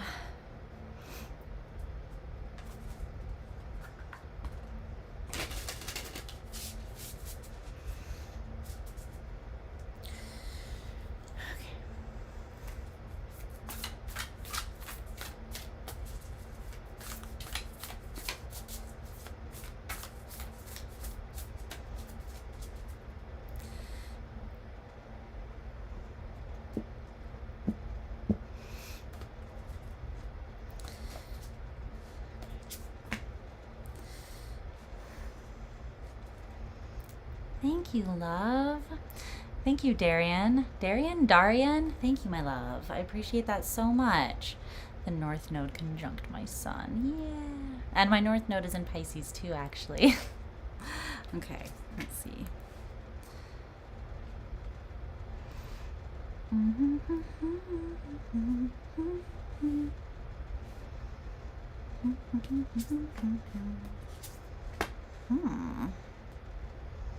All right.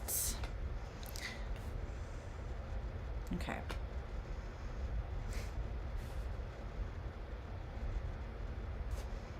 Let's see.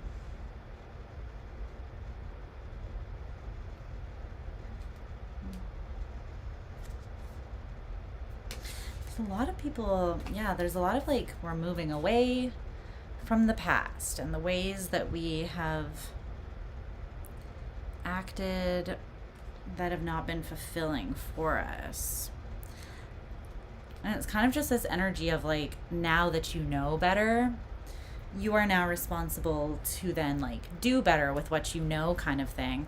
But it's not because you're being forced to be like responsible as a punishment, it's because you deserve better. And so you're ready because you've gained wisdom from the past that was maybe less fulfilling. You're ready to be more fulfilled now. But see the opportunity or this push to evolve as a gift, because it is a gift. It's like sometimes we manifest things that we really want, right? So for instance, sometimes we manifest things that, like, let's say you manifest your dream partner, right? But then what you don't think about is like the development that you need to create within yourself to then be aligned with and ready for that dream partner, right? So when we manifest a dream partner, then we might also manifest along with that a bunch of challenges or a phase of difficult personal expansion, but really that is part of aligning us with what we have actually manifested or called in that partner, right? It's just the prerequisite or the preparation stage for our manifestation. So I almost feel like some of us, we're calling in the things that we have been trying to manifest, but we're almost in this like last phase where before we cross that finish line, we have to do the difficult work of just like pushing ourselves into alignment with that manifestation. And so it's important to perceive that as, again, like not a punishment, not something that's meant to be heavy, but an opportunity to align so that you can then receive what you want, right? That's what I'm feeling.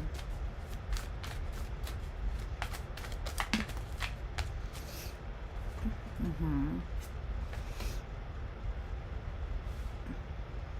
Yeah. That's what I see.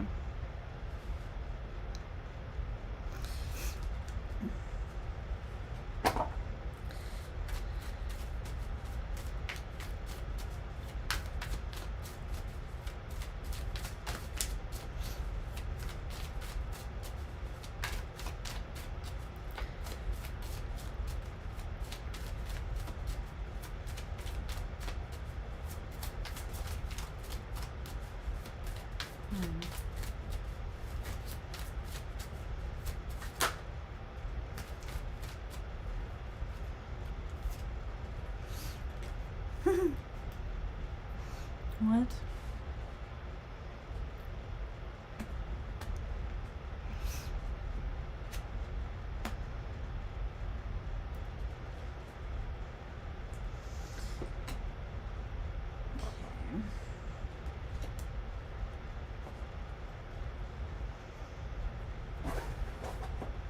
I want to see, I keep on hearing this though, like whenever I move the cards, they are making like this like I can't do the sound, but it's like scraping or falling over, and they're making a specific sound. And the sound that it reminds me of is at the very beginning of the song Humble by Kendrick Lamar, when it kind of goes like, and then he goes, nobody pray for me, it's been a day for me, you, before he starts singing. It's like this very specific sound, and that's what I keep hearing. And then he says, bitch, be humble, bitch, sit down, obviously. So there could be something about humility with you, because I keep on hearing the sound that is at the beginning of that song very clearly. But this could also just be like collectively we need that element of humility because of what we're being pushed into. What we're being pushed into is essentially becoming aware of our own bullshit so that we can do better, so that we can have better, by extension of doing better. That's what I feel. But it does require some humility. And humility is really just honesty with self. Right? Humility doesn't have to be like, I'm beating the shit out of myself and feeling like crap. No. That's self-sabotage. That's not the same as humility. Humility is just being completely honest with yourself. Yeah. No matter what that honesty is telling you, right? All right, let's see what's going on for Scorp. If all of this has to do with their message or what is going on.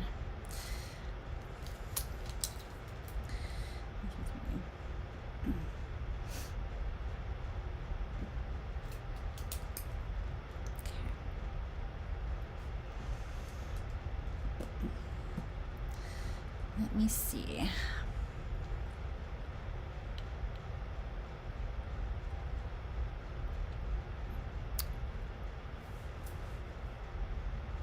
Okay. Hi, Scorpio. So let's see what's going on.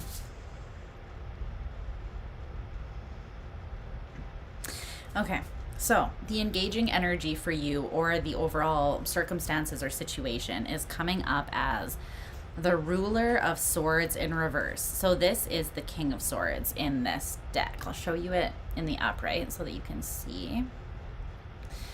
These cards are kind of hard to see, but I will show you as best as I can. They're kind of like holographic. They're so freaking pretty. Like, I mean, hello? Are you fucking kidding me? Gorgeous. Okay, so it came out in reverse, King of Swords.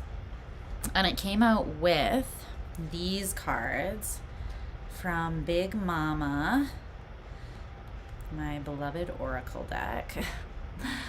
The first one has people's faith in the system, me. And so it's like people's faith in the system burning down, and then the universe being like, that needed to happen, you know? And the other card says, I told the sea I'm not meant for this cold, heartless, callous world. My heart is much too soft for this place. And the sky echoed back, that is exactly why you're here. So it's interesting. I feel like your faith in the system that's being completely shattered right now by the universe, and they're like, you're ready for this, so just don't even complain. Don't come for me. You needed this, you know? Is that maybe you keep on saying to the world, like, I'm not meant for this world. I'm not meant for this world. This world is too cold. This world is too hard. This world is too harsh. I am too soft. But it's almost like you've created some sort of false faith in a system of, it's like you are making yourself smaller by saying, I'm not strong enough to be in this world. I'm not meant to be here. And the universe is trying to shatter that and question you instead, or challenge you by saying, that is actually exactly why you are here. How can we reframe this so that you can be empowered and working out of your highest and best good, rather than just kind of rolling over and saying, like, this world is not optimal for me to be here, even though I understand, because it can be very hard when you are a deeply soft, empathetic, or just feeling person. But I feel as though the universe is like, no, you're strong enough and you're ready for that belief or that, like, system to be, yeah, the devil. That's ready to be shattered. Why? Because the system is flawed. The system is toxic. The system is oppressive. The system is the devil. It's the matrix. And when you say that this world, the matrix, is too hard for me, that is the devil making you small. That's your devil within yourself making you smaller, right? Oppressing yourself. And spirit is like, no. It's time for that system to burn to the ground, because you are meant to be here. In fact, your kind of person with your big, fat, soft heart in this calloused world is the kind of person that we need the most, perhaps, right? So you are meant to be here. You are strong enough to be here. And it's vital that you are here, so we need you to start seeing it and your part in this world differently. Okay, so that's what I feel for the circumstances around you. Yeah, it requires a higher perspective, though. The hanged man, the hanged one. It requires a higher perspective to see the world that way and your part in it. Okay, so your signifier, or your experience of the current energy, is coming through as the High Sage, which is the High Priestess in this card, or in this deck. The High Sage is the High Priestess.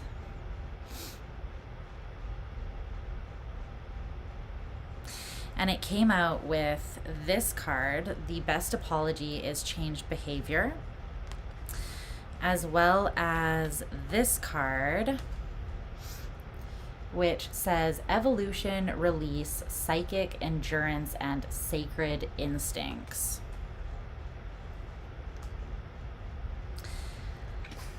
What behavior needs to be released in order to truly embody an apology? So I feel like for many of you, this is an apology to yourself, first and foremost. But you still need to be, it would be like an apology for making yourself small by having this perspective, right? That like, I'm too weak to be in this hard world.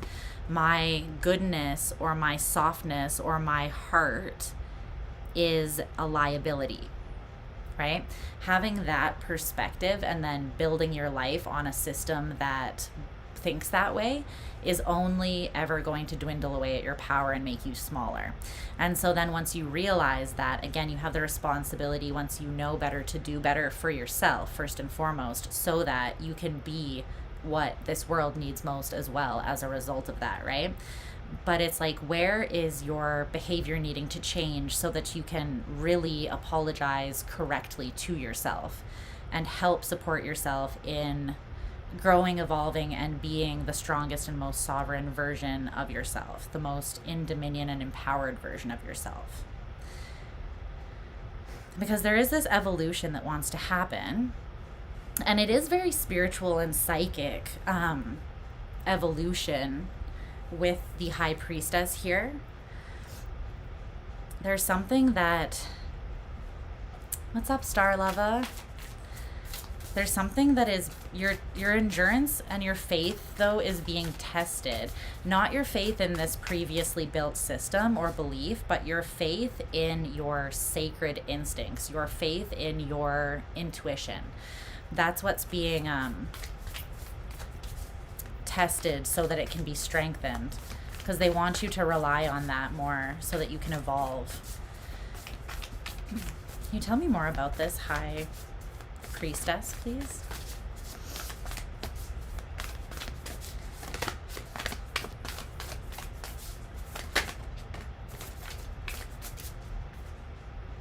The Seven of Coins. You're very much invested in, the Ruler of Cups. That's your energy. For me, the King of Cups is Scorpio energy. I'm just going to take this off now, since I have my heater on. Give me 1 second. Now I'm warm. Okay.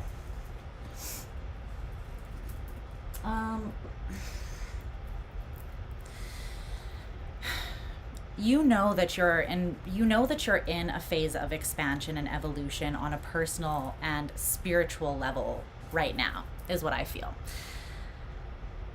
You're also aware that it requires strength and endurance or resilience to some degree to trust some sort of sacred, to trust yourself, your higher self, essentially, is what that is. This is your highest self, the King of Cups,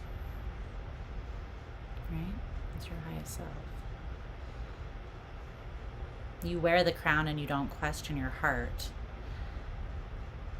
You invest in that which you feel and intuit. And I think that that is the best apology. That is the behavior that needs to shift. And I think you're aware of this. Is like, in order to evolve and create a new system, you need to build faith and trust in these higher parts of yourself through acting on them. And then that's how you gain trust of them to continually like evolve and push forwards in your progression, right? You will prove yourself to yourself the more that you kind of allow yourself to trust what your heart and soul is telling you and where your intuition is guiding you. Trust your sacred instincts and they will become even stronger, essentially. And I think that that's what you're doing right now, because this is your energy and experience of the situation. Okay, so what is shifting for you is the Four of Coins in reverse. Your challenge or lesson is the Anchor, which is the Emperor in this deck. And then the Seven of Swords in reverse is your advice. Okay. So the Four of Coins in reverse for what's shifting. You are going to be releasing an old way of doing things that was not bringing balance to your life with Temperance in reverse. Temperance and the Four of Coins in reverse.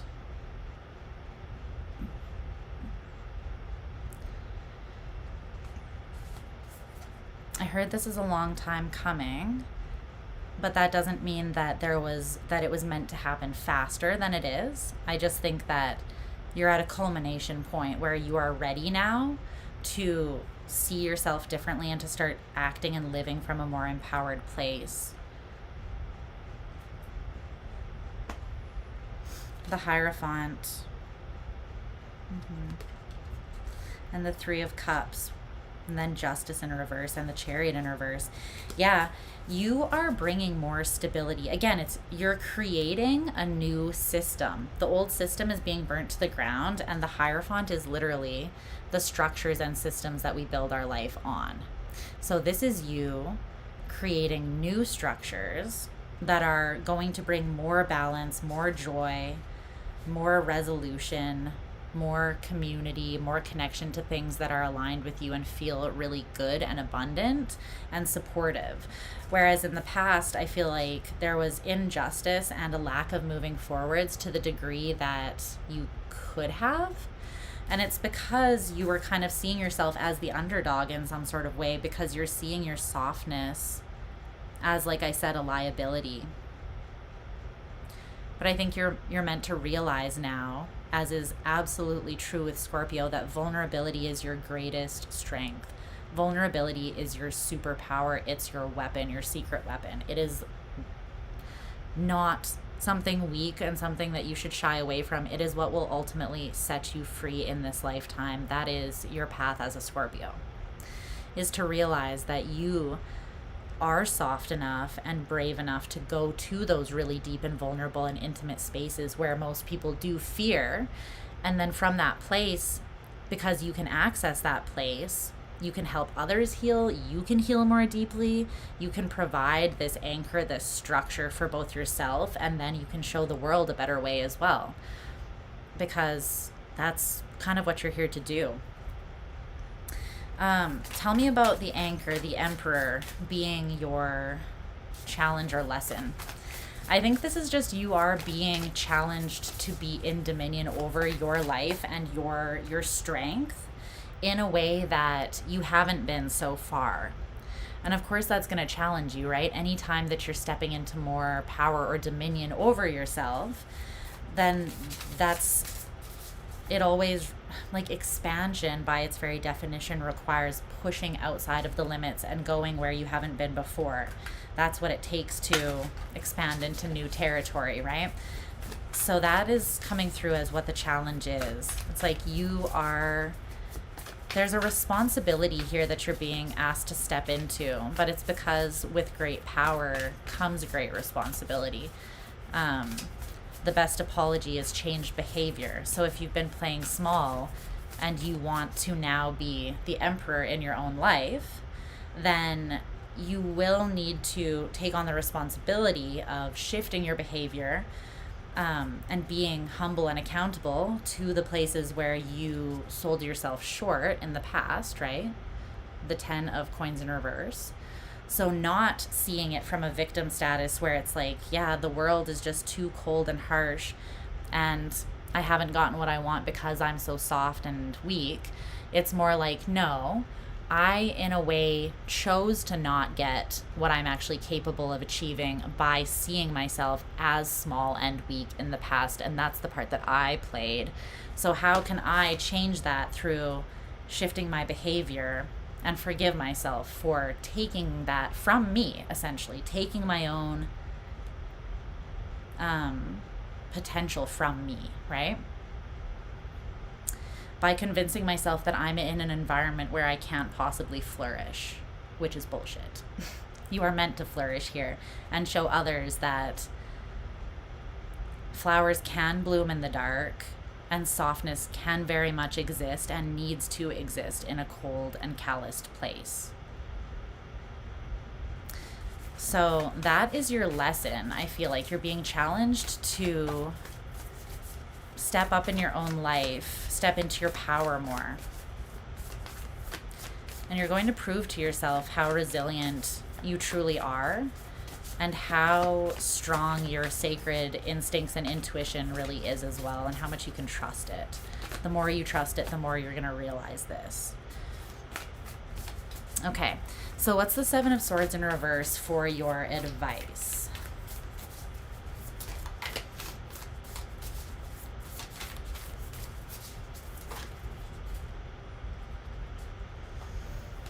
The World in reverse, the Sovereign of Swords in reverse, that is the, what is that? That's the Queen of Swords in reverse, and the Conqueror of Swords in reverse, which is the Knight of Swords in reverse.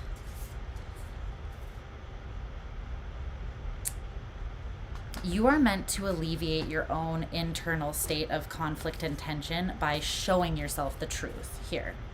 That's how powerful you actually fucking are. Is that the universe, I feel like, is not even showing you the truth. They're just showing you the bullshit. They're showing you what is not true. And then they want you to, the High Priestess, show yourself the truth because you know it. You have the truth within you. And then they want you to trust it. Because the cycle that has not closed out yet, right? The World in reverse. So your advice is to close out this cycle. They're saying close it out by seeing the truth, seeing through an illusion, the Seven of Swords in reverse. And what is that illusion? I don't have the answers. I don't know what my true strength is. I am so internally conflicted, the Five of Wands, because the moon, all of this is hidden from me. I don't see clearly. That is what they want you to cut out. So the Queen of Wands or the Queen of Swords in reverse, sorry. They want you to trust yourself enough to cut out this notion that you don't know what's happening, that you don't have everything you need to move forwards with confidence. Because you do. So you are being challenged to close out this cycle here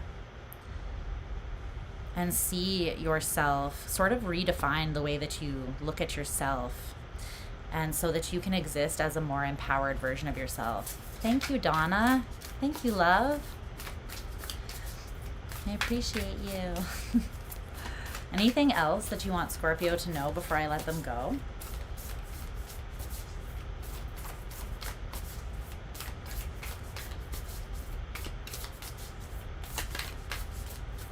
This could be something as well, this challenge that you feel becomes very highlighted to you at this time because Mars just went direct, right? Mars has been retrograde for too long, you know? It's been retrograde in a very gnarly retrograde because it was going through Leo and then Cancer, which it hates being in on a good day, but then it was retrograding through and it was like, God help us all, you know? It's been tough. But, and especially for you, because Mars is a co-ruler of yours. So you would have been really feeling that. But now that it has gone direct, I think that this is going to really come into focus for you.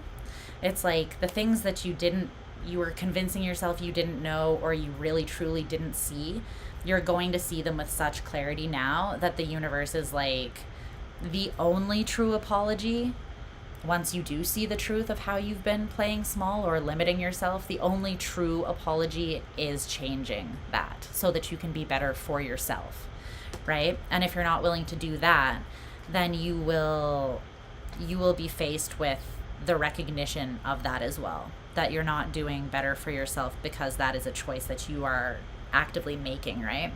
And that's not meant to be something that makes you feel like shit, but it will show you where you still have more healing to do, because for whatever reason you maybe don't feel like you are either capable of making these shifts in behavior that would allow you to be more in your power, or you don't think that you're worth your power, or your power scares you in some way, and so that's why you're avoiding the behavior shift.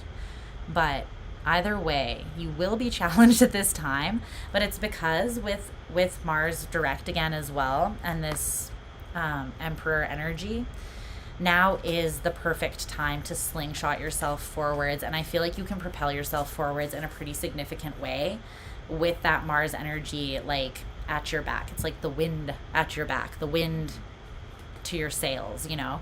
And you can really go somewhere at this time if you see what that is trying to show you, or see what is being shown to you at this time, admit it, embrace a certain level of humility, not, again, just honesty with yourself, right? That's all humility is, like we said.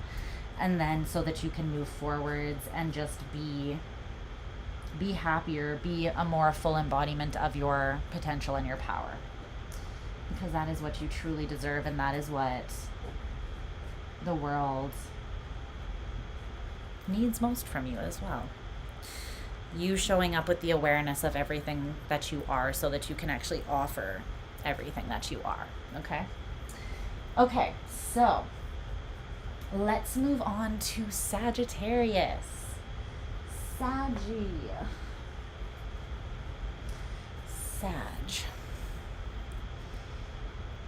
Truth bombs.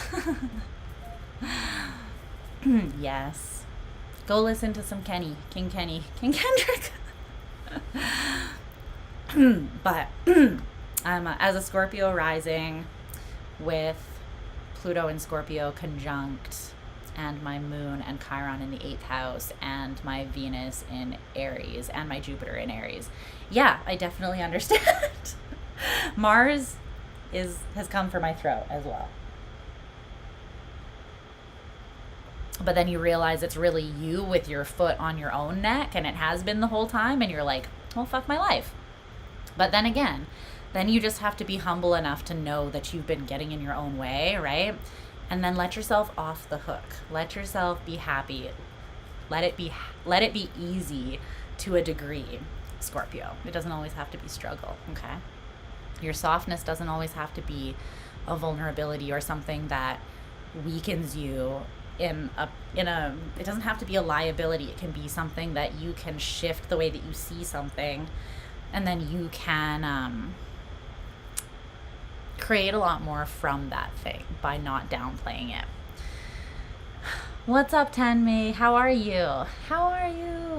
Thanks for being here. Okay. Sagittarius.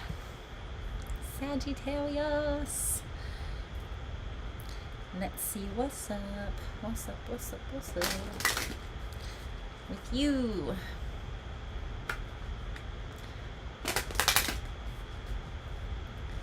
What's up with you?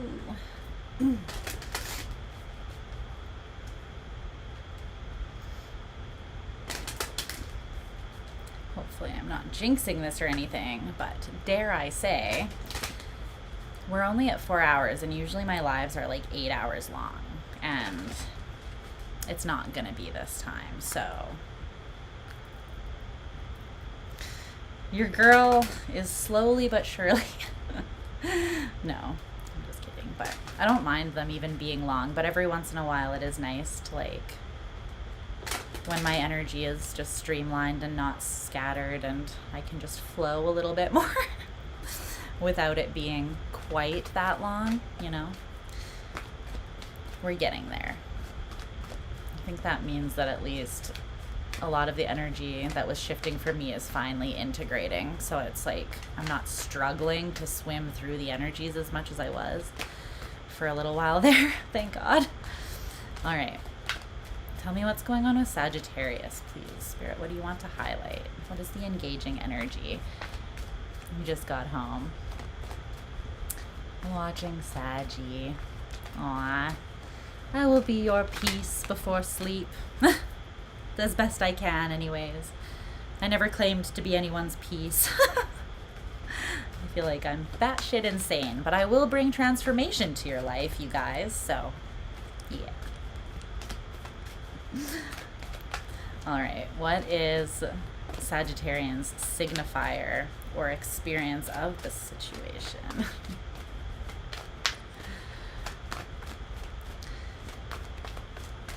see. Oh. There's this like meme that I have that says something, it's like, I love the concept of being someone's piece, but unfortunately, like, I'm absolutely insane or something. And it was like, hi, my name is Lisa, and who created this meme about me? Okay. What's this?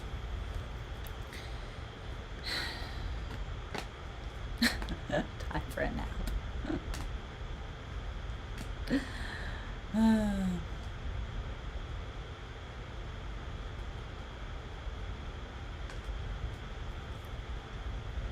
Insane is the new piece. That's right. That's right.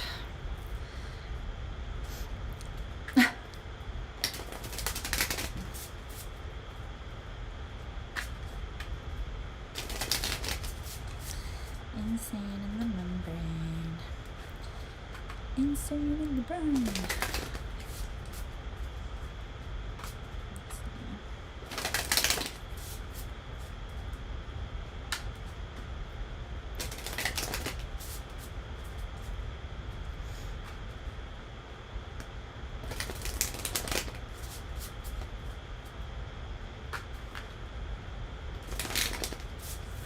All right. Sag.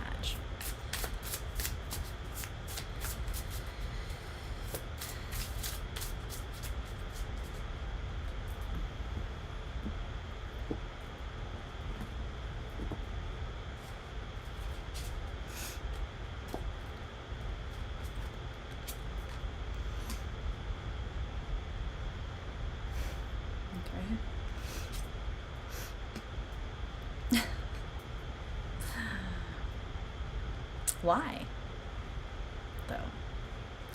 Just make it make sense, Sagittarius. Okay, let's see.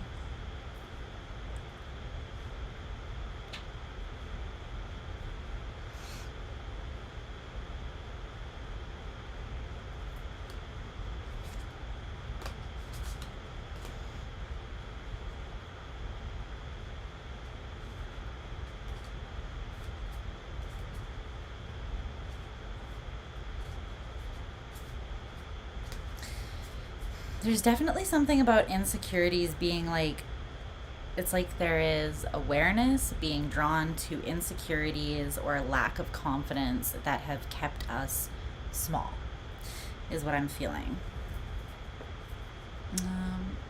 Should I turn the, yeah, I probably should, because I'm feeling a little warm. Let me turn the heater off, and then we'll get into this. I think I'm sufficiently warm now. I am sufficiently warm. All right. Sagittarius, what's going on here? My laptop is like overheating a little bit here. Let me see if putting it up on something will help.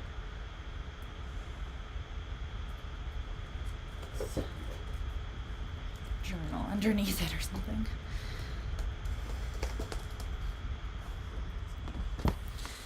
Some more airflow underneath it. Does that work?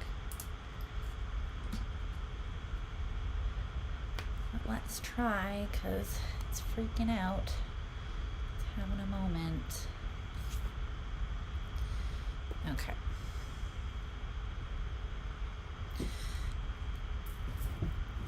see.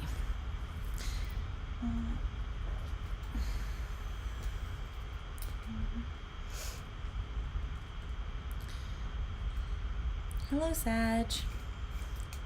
I hope you're doing well. Okay. Let's get into your message. See what's going on.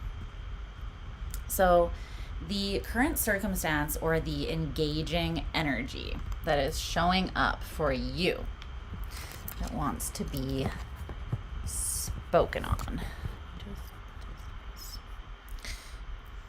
Stay. Okay.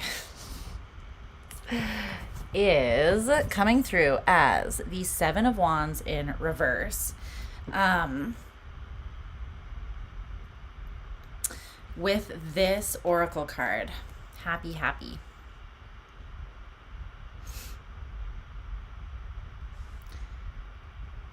Oh, it stopped overheating like immediately when I did that. Go me. Okay, so happy, happy, and the Seven of Wands in reverse. There's something that's just meant to be easy, and it's meant to be good. It's not meant to be good. It is good. So it's meant to just sort of be this thing that the Seven of Wands in reverse, there is no need with something that puts you in this energy to be defensive, right? It's actually meant to be disarming. Whatever is coming in for you at this time is meant to be disarming or diffusing of more rigid or defensive energies, I feel. It's I'm channeling this song by Dashboard Confessional where he says, don't wait to lay your armor down. Don't wait to lay your armor down.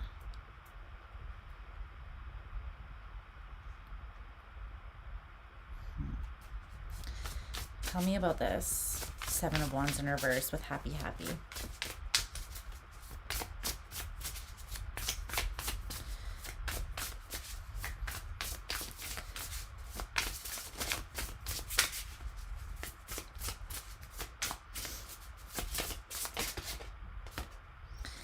The Nine of Cups.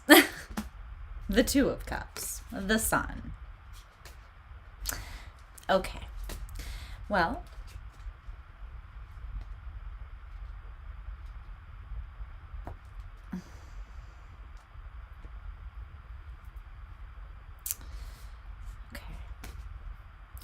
I mean, there's definitely something that is wish fulfillment here.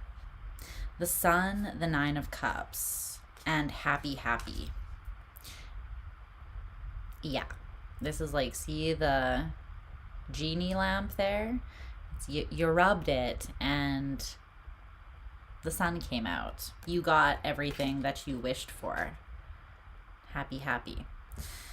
And it's not something, obviously, since you were the one that wished for it, it's definitely not something that needs to be defended. Like, you don't need to be defensive against it.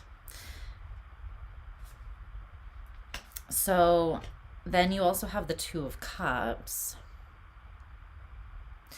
which I feel like this is something that directly reflects your internal state of being that you've cultivated. That's what I'm getting. Whatever you're calling in is something that is a direct reflection of an internal state of emotional fulfillment that you've cultivated. And that's coming through just as very clear and direct. So I'm not going to clarify that anymore. But your energy, your signifier, or how you are experiencing the current situation, is coming through as the Six of Pentacles in reverse, with all that glitters and exchanging gifts both in reverse too. I want to read because when these cards come out from this particular deck, it is a warning or a protection message. And I feel like that's significant for some reason. So I do kind of want to look in the book and read that here. So just give me a second. I'll put the book here in case that did happen. that one of them came out in reverse. So number 16 and number 27. All that glitters. Okay.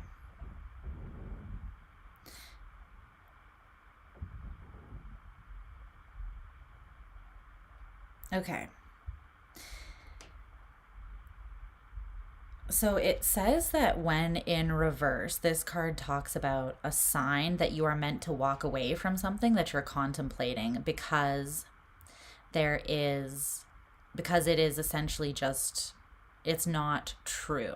There's a glitter and sparkle like mask covering something that is rotten or difficult or something that you'll be sorry that you got yourself into, something that you need to protect yourself from.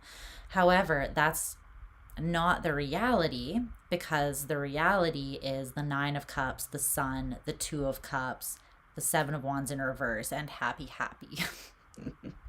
So I feel like maybe you're not giving fully to something right now because you're seeing it as not being real, or you're afraid that it's too good to be true. It's like you're looking at something and you're like, that is not a pile of money. Like, that is not something that is offered divinely to me, or that's not something that's going to continually and sustainably give to me, maybe. Let's see what 27, what the other one says. Exchanging gifts. The protection message for this one is be careful what you pray for, because you just might get it and then realize you don't want to face the hefty price tag that comes with it. You may find yourself in a situation you've always desired, but know that you will have to walk away from it or fail at it because you can't or won't pay the dues that it asks of you. It's essentially saying you cannot get the gift from something because you will need to walk away from it or fail at it because you're not ready for it. You don't have enough to give what this thing would ask for you.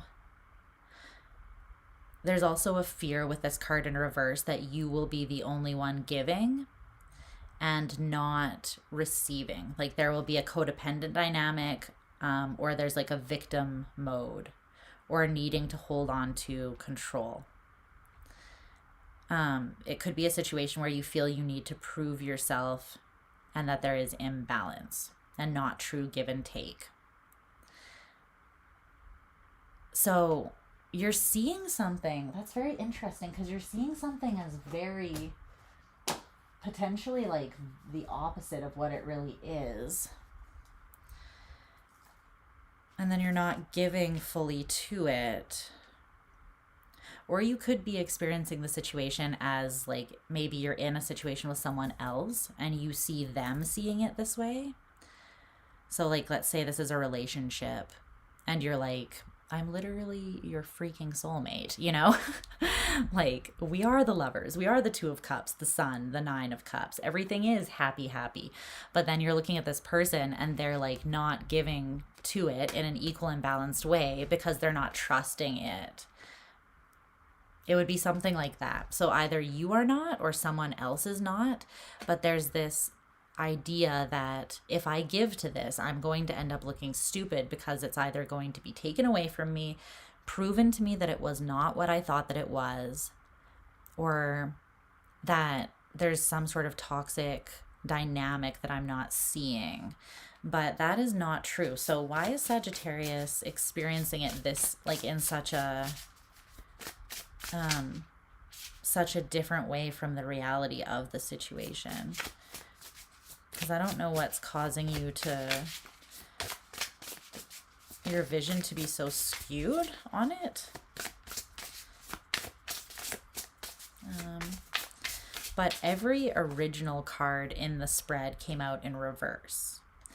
You have the Seven of Wands in reverse, Six of Pentacles in reverse, Eight of Cups, Four of Pentacles, and Page of Cups, and they're all in reverse. So it could be that you're looking at something and it feels too good to be true because there has been like a stagnancy, or you've been on a plateau. But that plateau, if that's the case, or that period of like perceived pause, that was for a reason. That wasn't because something is not what you think that it is, or it's not what it's presenting itself as, if that's the case, then that phase of like that pause was needed for a specific reason, maybe to gain some higher perspective or to overcome some fear and maybe internal conflict. But why is Sagittarius experiencing the situation this way? The Queen of Pentacles.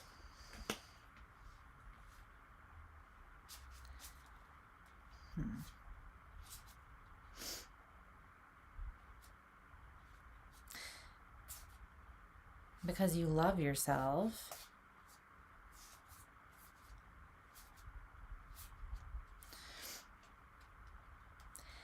Because you love yourself, you don't want to take opportunities that are not... It's like you see your own worth. There's something here about you seeing your worth, and so you don't want to give to something that cannot meet you with the same amount of value. And so maybe because something has been kind of stagnant or at a bit of a standstill or like on a plateau, you feel like this doesn't have the ability to give what you have to give, but that's not actually the reality. I think that there's just needed to be time for I don't know, growth and a breaking away from certain fear to happen. Because the Six of Wands and the Emperor, like there is success that can happen here, and it can happen from an empowered and balanced place.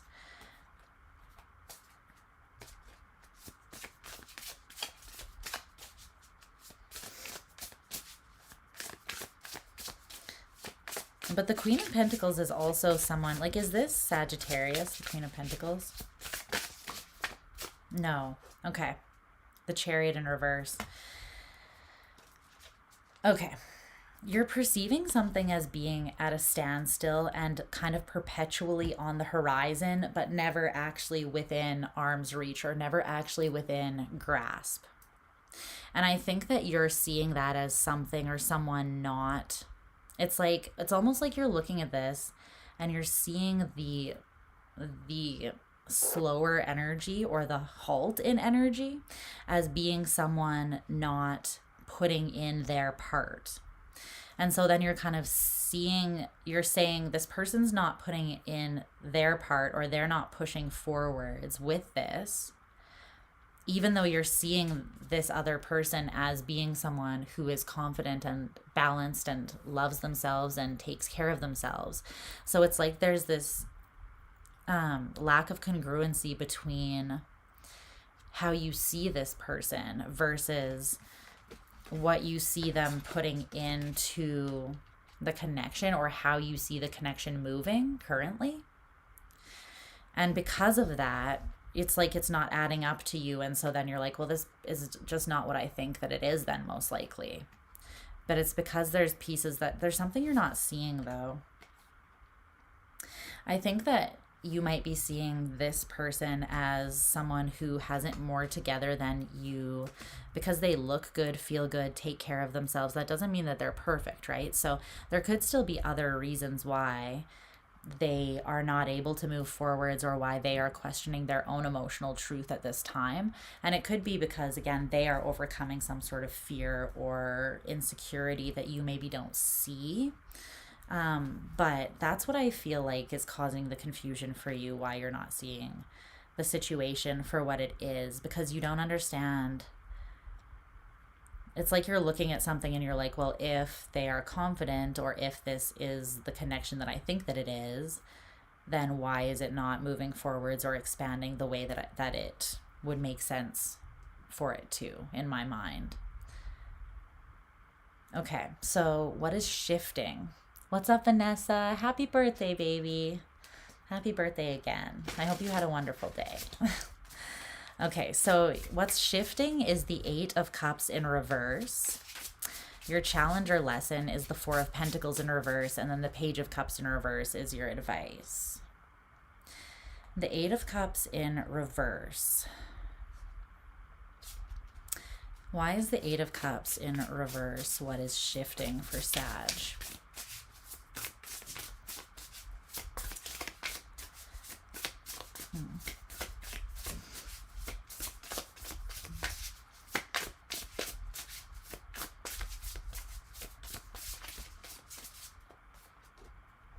the Three of Cups with Judgment in reverse and the King of Pentacles.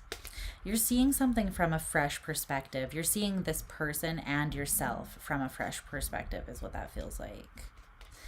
I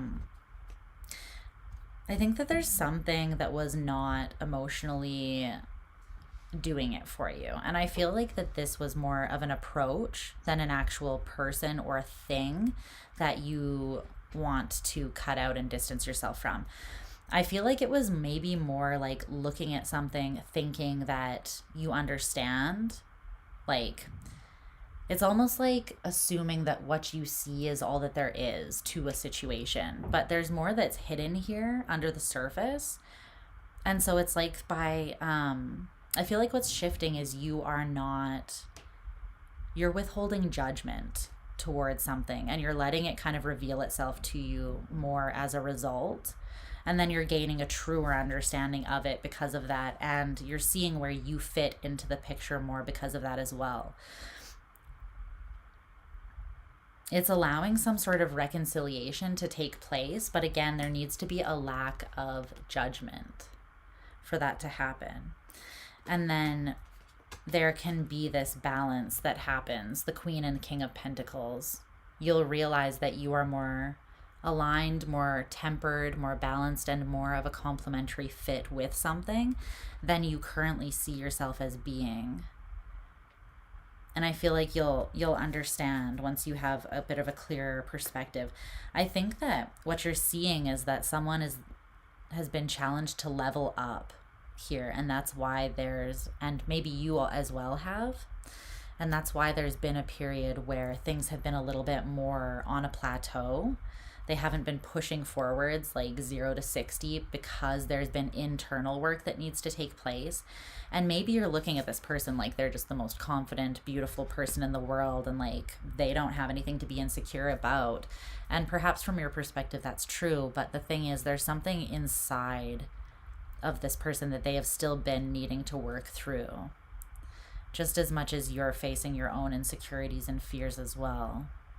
So that's what's shifting, is things are going to fall into alignment, but there needs to be withheld judgment of the situation so that something can resolve here. The Four of Pentacles in reverse is the lesson or the challenge.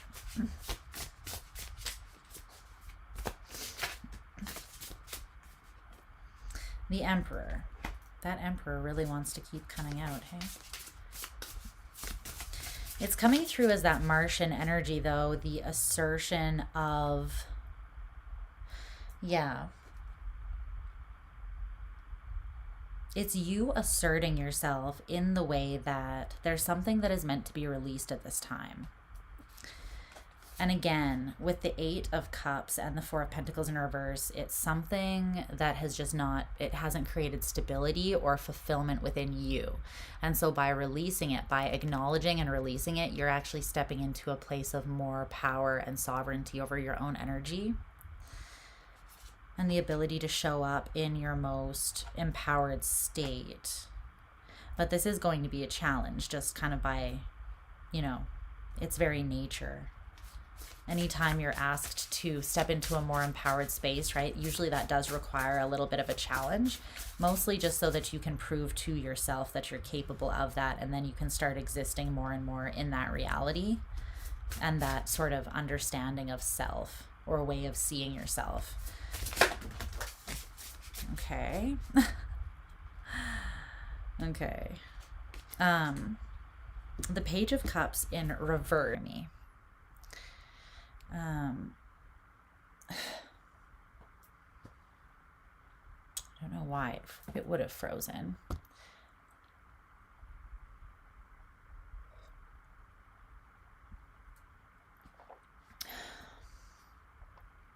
Can you guys see and hear me? Maybe I can just turn it on my phone and see if I'm frozen. This is going to be awkward to watch myself on here, but give me 1 second because I need to know. I need to know. Give me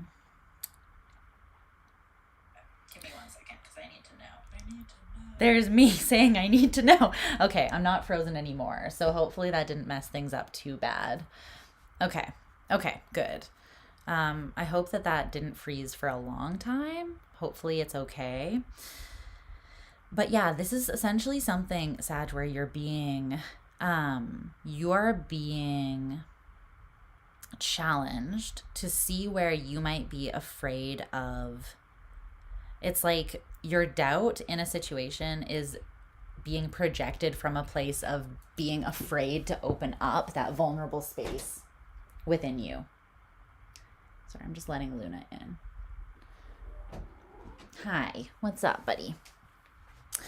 And the thing is that once you become afraid to open this part up, then the way that that evolves is the Page of Cups in reverse evolves into the Knight of Cups in reverse, which is this fear snowballs and becomes you being somewhat emotionally unavailable because you're holding back this part of you until something proves itself to you that it is what you think it is, right? But really, you kind of want to work on being able to trust your own discernment of a situation rather than requiring something to prove itself once you doubt it. You know what I mean? Because I think that that is what is actually preventing something from falling together in a more effortless way. Because like I said, this energy does not require any defensiveness. This energy is literally beautiful. It's like heaven on earth kind of energy. And that's why it came out with the Seven of Wands in reverse. There is no need to wear your armor to have defenses up surrounding this. But your advice is to use the Queen of Swords, your discernment, to look at these energies within yourself here. And then instead of questioning the other person in the situation or just whether the situation is what you think that it is, question yourself. Align yourself in an empowered space and then trust what you feel from that space instead of questioning it, okay? Because you're going to be able to see the truth from that space is what I feel. All right, Sag. That's what I see, my loves. Hi, Bean. You want to say hi? Come say hi. Come on. You want to say hello? She's like, yes, I do. In fact, want to say hello. Hi. Hi, Stinky. Hi, Stinky. Are you scared? Got some loopy in your eye. There we go. We got it. We got it. Hi. I love her so much. She's just like, just purring. Hi, Stinky face. Stinky little baby. Stinky baby. Luna interlude. The Luna interlude. Hi. Hi, Mama. Hi, Mama. My cootie.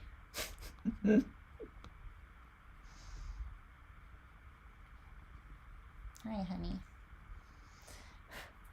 Hi. Love you so much. We're going to move on, though, to Capricorn. If that's okay with you. Is that all right with you? Okay. Let's see. I'm going to have to be all right with you. Let's see. So, stinky face, stinky baby. You're my favorite in the whole wide world. Okay, Capricorn. Capricorn.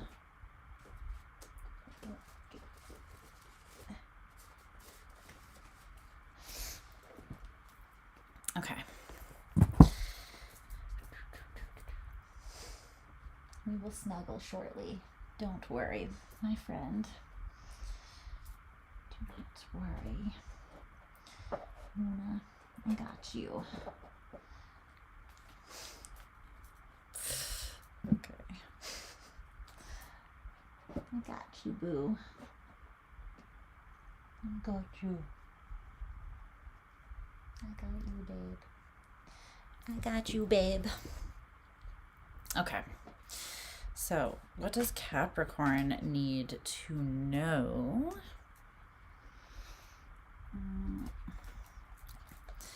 What does Capricorn need to know?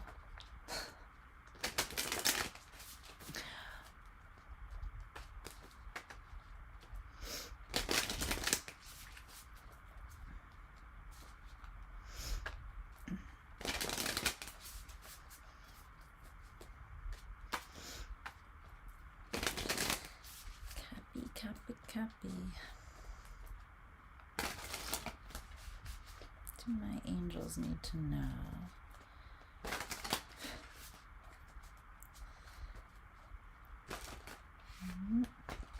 Okay.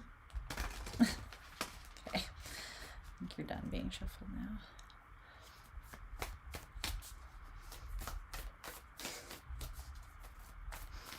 You want a treat?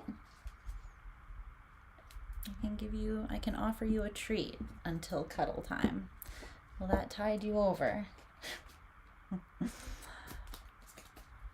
see.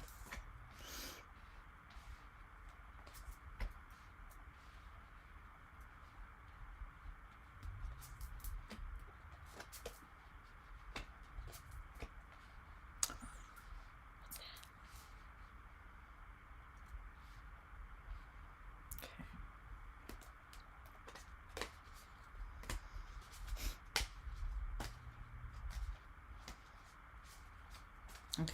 Let me see here.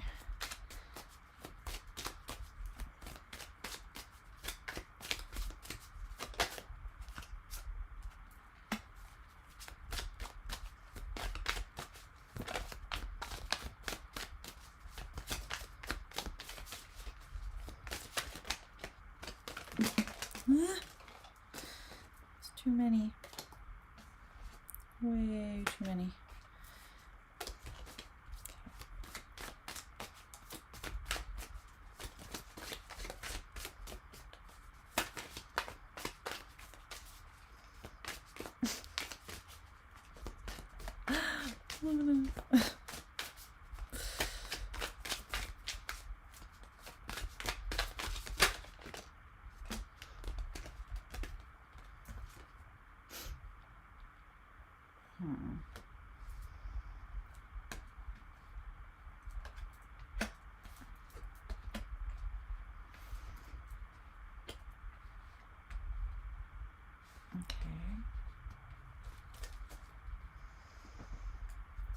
Here. Let me get you a treat. Oh my gosh.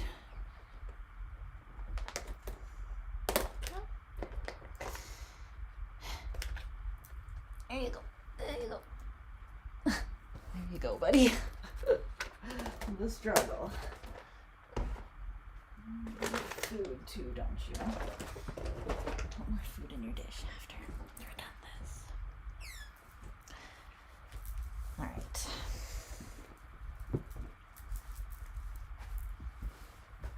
Capricorn.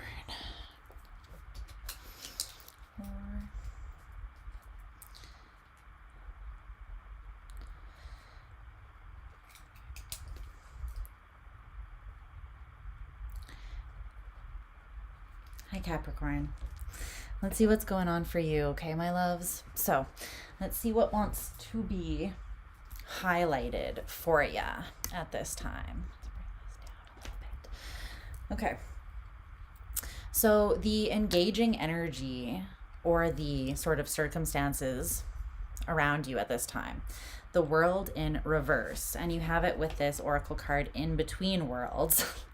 Which makes a lot of sense because the world in reverse is about a cycle not having fully ended or completed yet. So then when you have in between worlds, that means that you're kind of in this place where, like, what is life? Something has not fully shifted or phased out. And so let's see what that's about.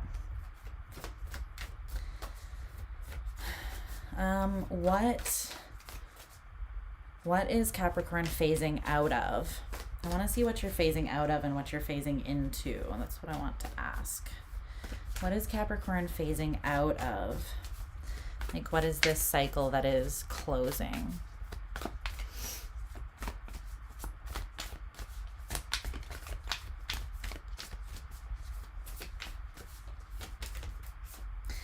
The Queen of Wands in reverse. It's a cycle of not seeing yourself clearly, of not being confident. Thank you, Holly. Thank you, baby. It's a cycle of not being confident, not expressing yourself from a confident place. The King of Wands is in the upright at the bottom of the deck. Maybe that's what you're phasing into. Yeah, the Ace of Pentacles.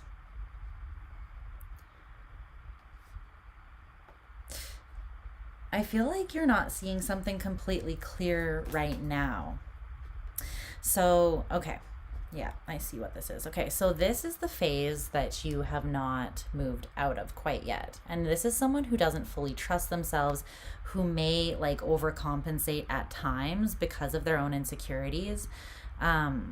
Or fake it till they make it, but it's kind of coming from a wounded place, a place of feeling judged, a place of feeling misunderstood or projected onto maybe in the past that made you feel a lack of confidence in showing up as yourself, your most authentic self.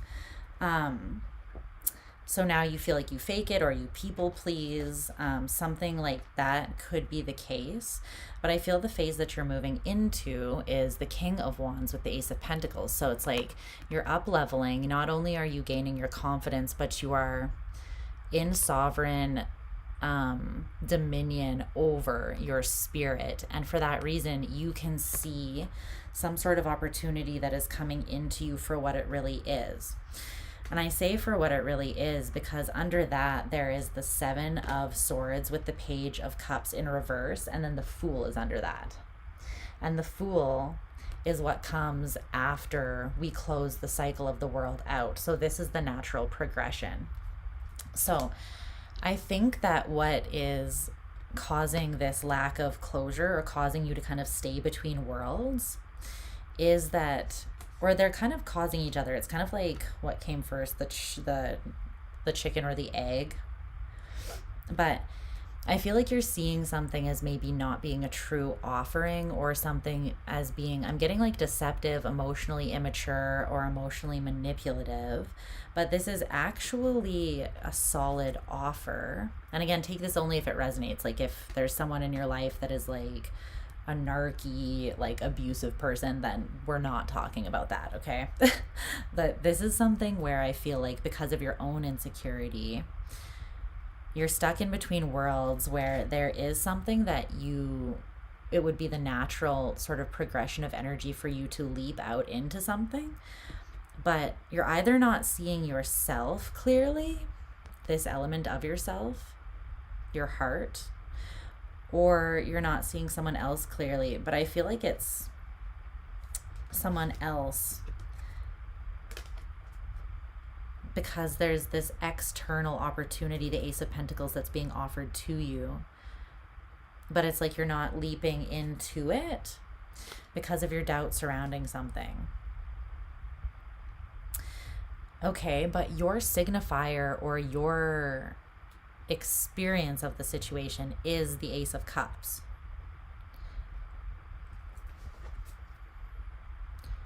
So why you playing?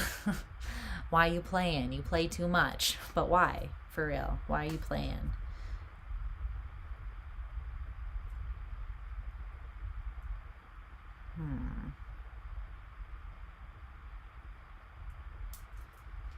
It came out with these cards, Body as a House and Make It Look Like the Night. They're both number 8 cards, which is interesting. So 8-8 might be relevant for you in some way. Maybe you were born in 88 like moi. Like moi. I want to see what it says in the book about these, because I feel like that's significant, because I'm kind of not sure why you, if you are experiencing the situation as the Ace of Cups, then why is there a lack of confidence in, so, okay, never mind. I get it. It just came through intuitively. So you're not lacking your own emotion,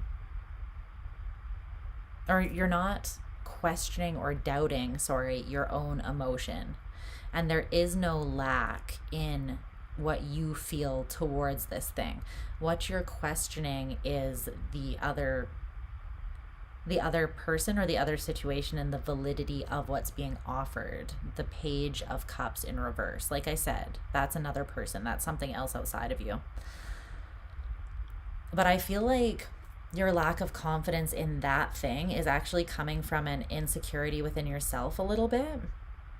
And it could be an insecurity surrounding openly expressing your feelings, the depth of your own feelings, even without knowing for sure that someone feels the exact same. Because body as a house and make it look like the night, this is kind of giving me this energy of like, you have all of this love for something, for a situation, for an opportunity, for a person, but you are kind of locking it inside of yourself. You're holding it in your own body and making it look like the night, as in like you're hiding it, is what I'm getting. You're hiding it. Is there anything else about that? There's something that you're restraining. It's like self-restraint, but it is of the expression of your emotion or your love towards something or someone. You're keeping it inside. The Fool. You see it, you feel beckoned out into this new phase by this thing.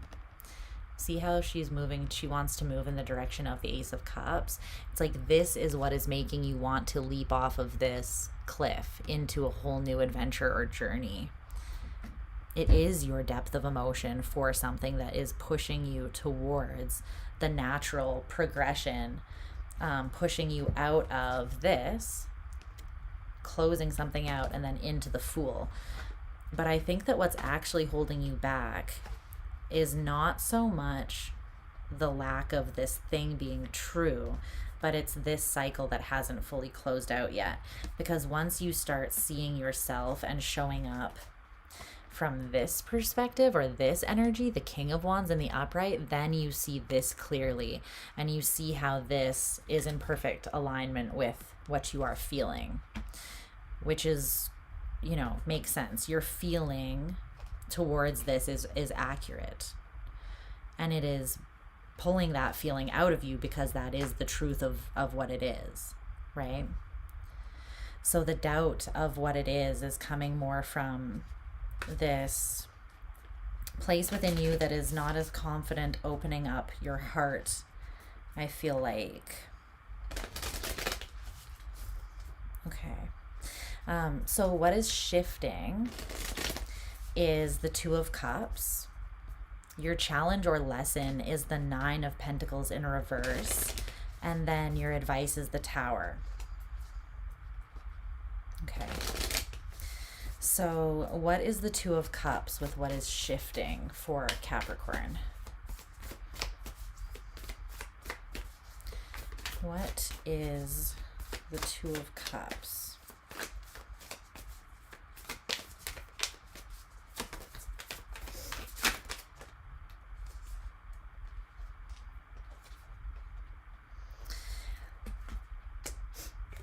The Empress in reverse with the Seven of Swords, and then the Five of Swords in reverse with the Ten of Pentacles. Yeah.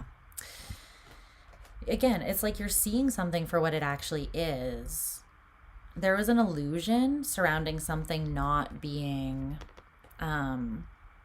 abundant or expansive, or something that could really offer something to your life, complement or support you, or be a counterpart. But this was an illusion with the Seven of Swords there. And so this is you seeing it clearly for what it is, and you're seeing it as the Ten of Pentacles and the Two of Cups, because you're getting out of your own head. And whatever way you've been thinking about this or overcomplicating it in your own mind, that's what was creating this illusion and confusion surrounding the truth of what it is. So you're seeing something as the Empress in reverse, when really it's the Ace of Pentacles, the Two of Cups, and the Ten of Pentacles. So this is something that could go all the way. This is something that is very much expansive and abundant, because when the universe is saying in your surrounding energy or the circumstances, we're offering you the Ace of Pentacles, and then it's coming through as what is shifting is you are able to see through a lie and see that something is the potential of the Ten of Pentacles, then that's saying it can go from the Ace to the 10. And it's because it's a solid connection to something.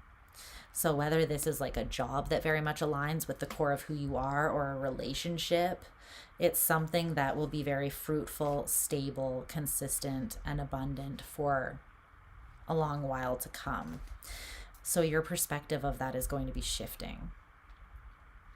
The challenge then is the Nine of Pentacles in reverse, though. It is like allowing yourself to move from the Nine of Pentacles into the Ten of Pentacles. So there could be something there where you're part of the reason why you are actually scared to open up your heart or to be more emotionally expressive.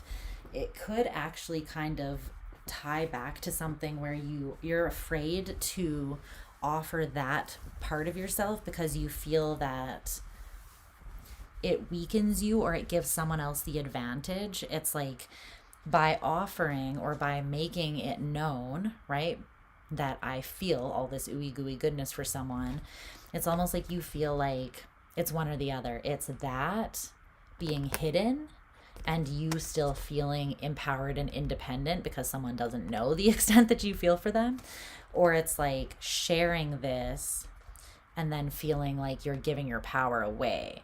But I think that what you're being challenged to understand is that by actually fearlessly, or just courageously, let's say, courageously expressing the depth of your feelings, that's actually giving you power, regardless of how the other person responds, not taking away from it. You are taking away from your own power when you hide your heart under the moon. When you are too afraid to express the truth of your feelings, that is when you actually take your own power away. So it's like flipping some perspective here, but that is going to be your challenge or your lesson at this time, is what I feel. So what's the Tower in your advice? It's kind of like letting something hit you full on. I'm getting this as being like admission, the admission of something. This could also be you dropping a bomb, dropping the bomb of your feelings on something, moving towards this opportunity and being like, hey, guess what? I have these feelings. I freaking love yo ass and I'm all in, you know, like something like that. But I feel like it's either recognizing the truth, speaking the truth, or both, maybe, with the Tower as your advice. It's letting something hit you for sure, but then I feel like it's almost like acting on that truth as well in a surprising kind of way. Yeah, it's taking action, literally, the Eight of Wands. This is the Tower coming down on you, and then you like paying it forward and like passing on the Tower to someone else, but not in a negative way. The Tower would be you expressing the truth of your feelings and creating a major shift in the dynamic, because now you're actually seeing it clearly and engaging with it from an appropriate way, right?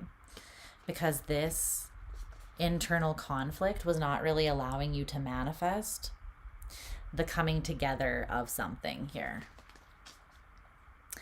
And it's because you weren't really fully investing in something coming together, because you're hiding your heart or your true feelings, or at least the depth of them. So that's what I see. Is there anything else that you want Capricorn to know?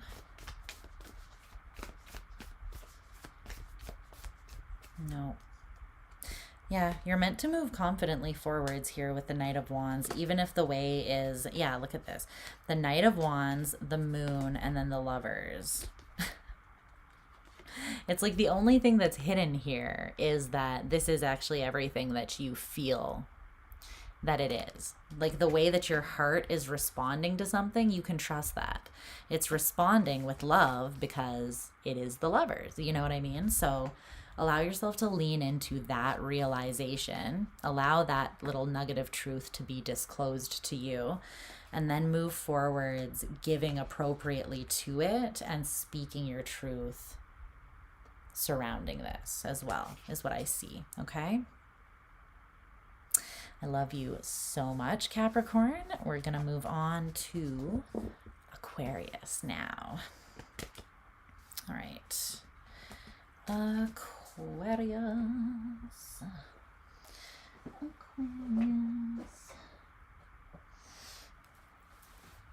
need my hoodie back on, not my sweater, because it is, well, once again, cold in here. All right. Aquarius. Let's see what's going on for my aqua babies. There's that book. Aqua babies. Okay. Nobody pray for me. It's been a day for me.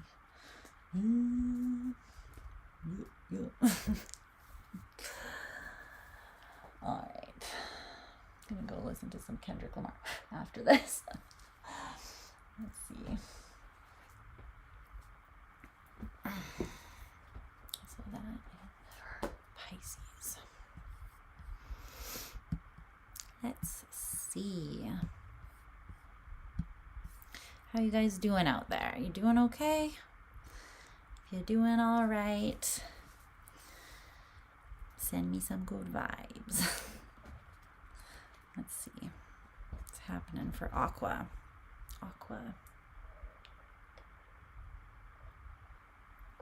What does Aqua need to know? What would you like to highlight for Aquarius? What is it important for them to take note of at this time? What does Aqua need to know? What did you miss? Well, you missed everything up to Aqua. Let's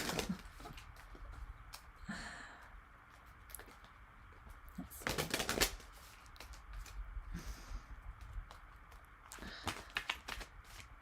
Let's see. Whoa. Okay. One more.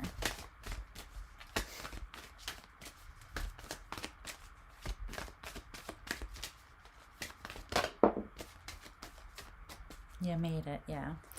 Also, let me know where I should go in Tulum, because I'm going there on the 8th of March with my best friend. So, other than the Mayan ruins, because we're going there, let me know what I need to check out. Because I saw your comment earlier and I was like, I just booked my flight today for that. So, yeah, I'm going to need to know your professional opinion. Sweet. Let me know. Let's see. What is going on for Aquarius? What does Aquarius need to know about the current situation or circumstances? Yeah, tell me where. Tell me where to go, where to go. We're there for like 8 days, so let me know.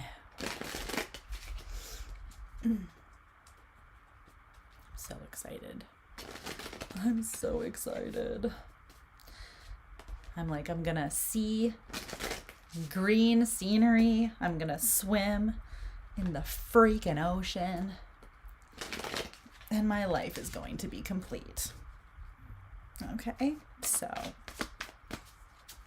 that is what is up. Okay, what does Aquarius need to know?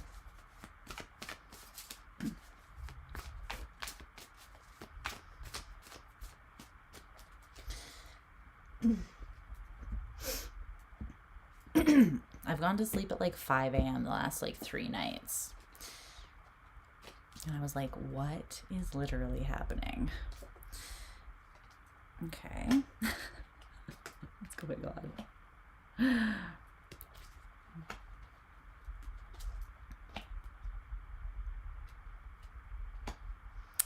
Okay.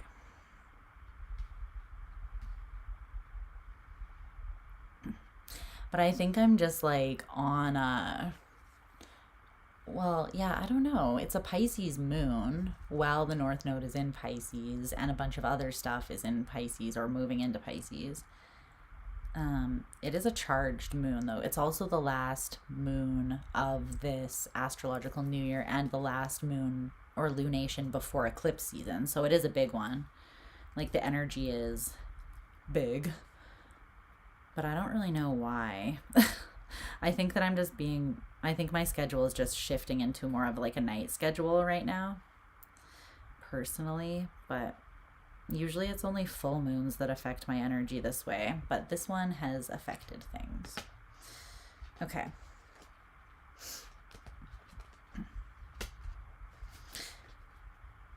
Aquarius, what is happening? Hi, Aqua. Okay, let's see what's going on for you, my loves. Let's see what messages want to be highlighted here. So, the current circumstances or energy surrounding you is coming through as the Emperor in reverse with this card, which says Egg, Moon, Trust.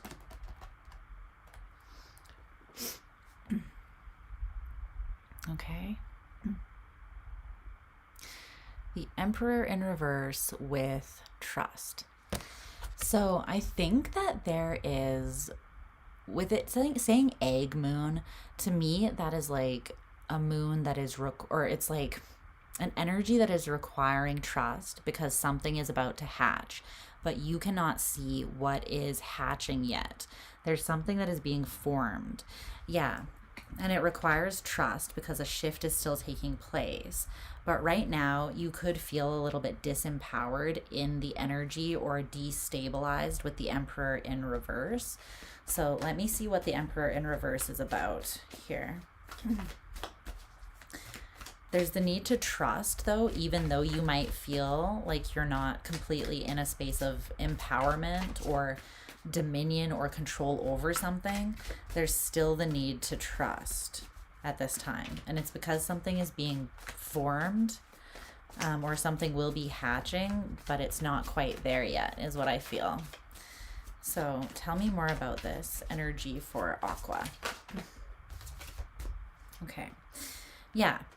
The Ace of Pentacles and Strength.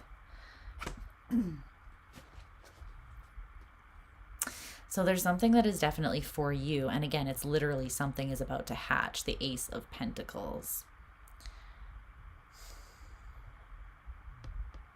It does require a certain level of, well, I heard consistency, determination, and courage, though. Because I'm almost getting there's something that you feel like you're not strong enough for at this exact moment with the Emperor in reverse. Or there's something that you don't know how to assert yourself to get what you want. It is requiring trust because you don't have the answer. So you just have to kind of trust yourself and what you feel. But Spirit is saying this will deliver. It is something that is being, it will be born or brought into form, but it's going to require trust up until that point. So right now it's requiring trust of you. But the energy that you are embodying, or how you're experiencing the situation right now, is this last quarter moon, which says gratitude, and then this Page of Cups in reverse.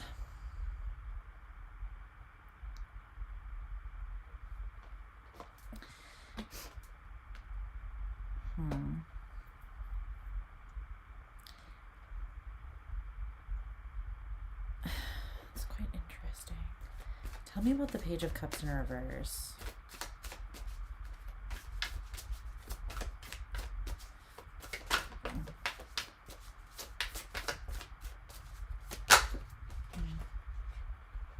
Okay.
Is the Emperor in reverse Aquarius?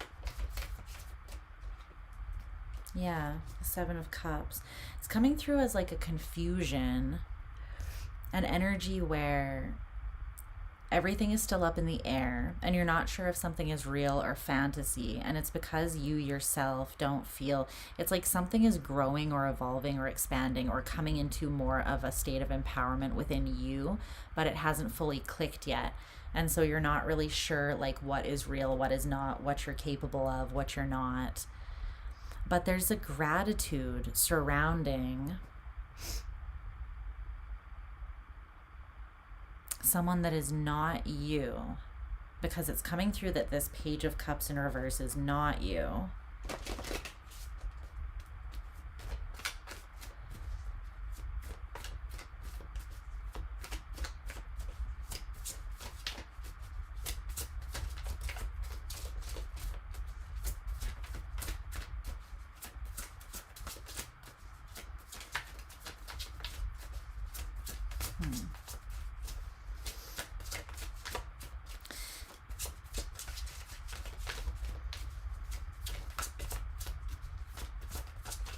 I want to get a little more clarity before I say.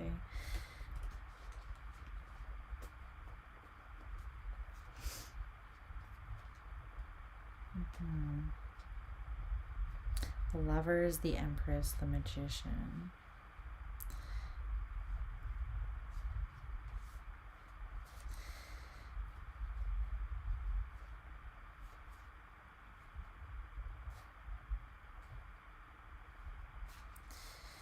The Eight of Cups, Temperance, and the Four of Pentacles in reverse.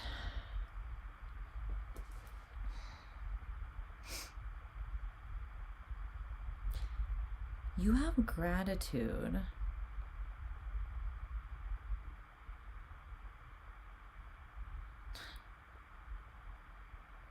It's interesting. It's coming through as, because, so they said that the Page of Swords in reverse is you and the Page of Cups in reverse is someone else. But it's interesting because you're in an energy of experiencing this truth as gratitude. You're grateful. And then on this card, there is like young hands holding like older hands here. You see that? So it's interesting because I feel almost like you feel like you're in an energy of discomfort because you feel like you're currently up leveling but you're not in the Emperor energy yet. You're in this energy of the Seven of Cups where you're kind of confused. And I think that that is why here you're showing up as the Page of Swords in reverse. It's like you don't have the answers. You don't feel like you know what's up, what's down. You're looking at all of these, like you're looking at something like it's a fantasy that has yet to take form, and you're not entirely sure about it yet, but you're still in it. You're still showing up, even though you're uncertain, and the requirement is trust. So you're grateful that someone else is kind of in this inexperienced place with you, because you're seeing them as the Page of Cups in reverse. So maybe you're seeing them as being like having some emotional maturing to do, and you're seeing yourself as having some like mental maturing to do.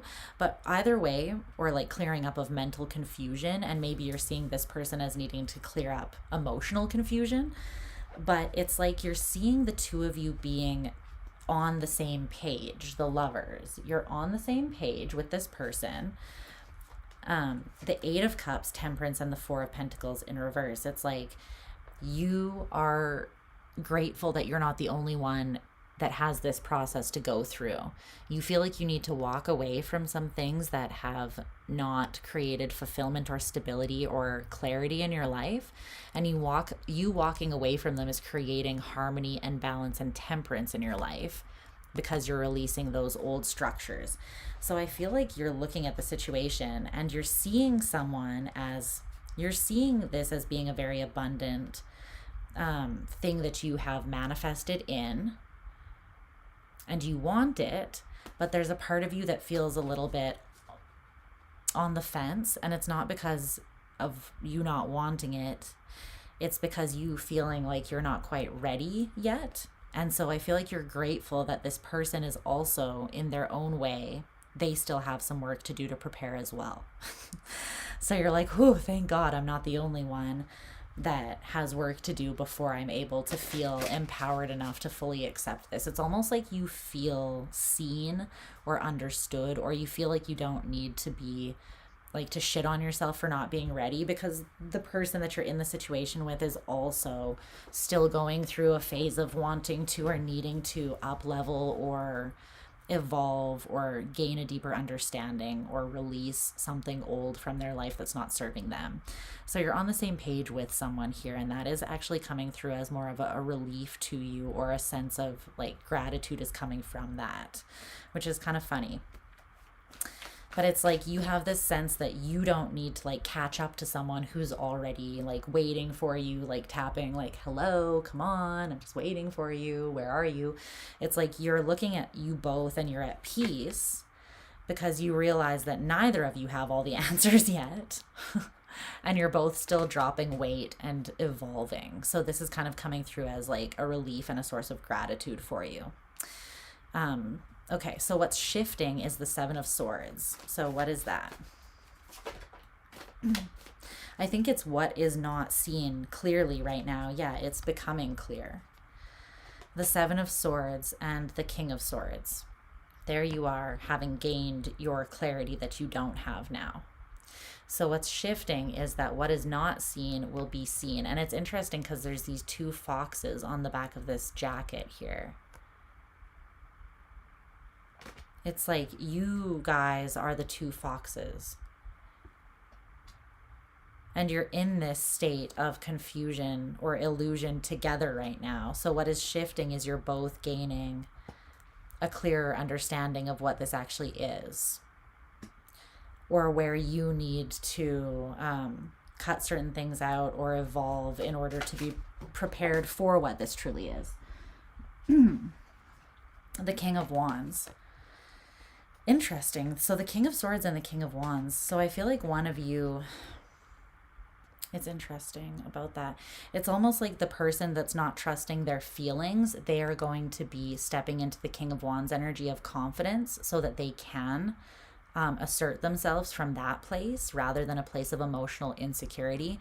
And I feel like for you, you are evolving in your understanding, which is allowing you to bypass some sort of illusion. So the two of you are going from pages in reverse to kings. That's why this is a relief for you. The two of you are very much on the same level and trajectory. Because see here, even here, your energies are at the same level. And then here, you're growing and evolving at the same pace into Kings. And you have the Lovers and the Two of Cups. So that makes sense because these are energies of people that are very aligned and calibrated. So the challenge or the lesson is the Two of Cups. I think it's understanding that the two of you are a lot more alike, perhaps, and on the same page than you might perceive. You're both experiencing uncertainty, illusion, and insecurity from a different place. Like this person, it might be more about their emotions and confidence in themselves in that way. And for you, it might be confidence based on not having all of the answers and that being stressful for you. But the two of you are ultimately being challenged to step into your power in a very similar way. So what is the Two of Cups? Tell me more about why this is the challenge or the lesson. I think it's like seeing yourselves as being more similar than divided. Yeah, exactly. The Six of Pentacles, the Star, and the Four of Wands. These are energies of, so look at all three of these. 2, 4, 6. All of these energies can be divided equally. The Two of Cups, there's one on each side that's being brought to the table. The Four of Wands, they're each bringing 2 wands to create a stable and balanced structure. The Six of Pentacles, they're each giving 3 pentacles for a balanced give and take. The lesson is that this is balanced. The two of you are very similar. And so the lesson or challenge is to show up and openly trust and give and know that if you do give what you have to offer, that will be given back to you in a reciprocated kind of way. Whether that is coming from the heart, the soul, or actual physical energy being poured into something. The Two of Pentacles in reverse is your advice. So there needs to be a choice made here.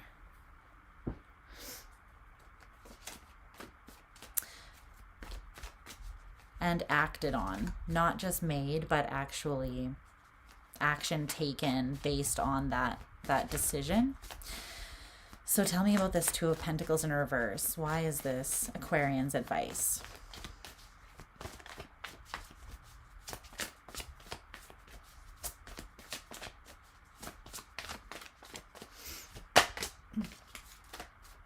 Temperance in reverse.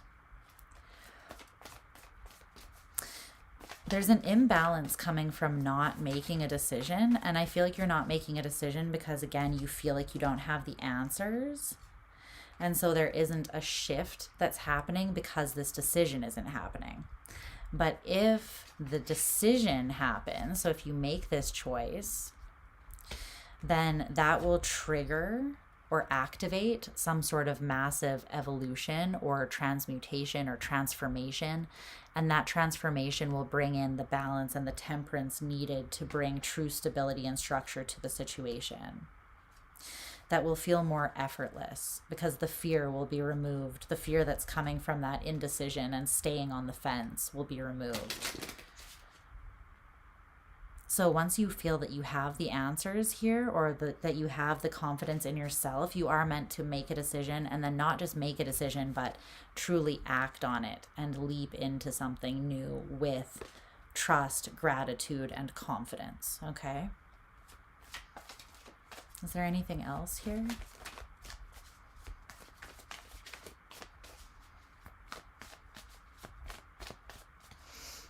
No. There is going to be things that you don't see, though. And there's still going to be, I think, like some fears and anxieties that are going to come up.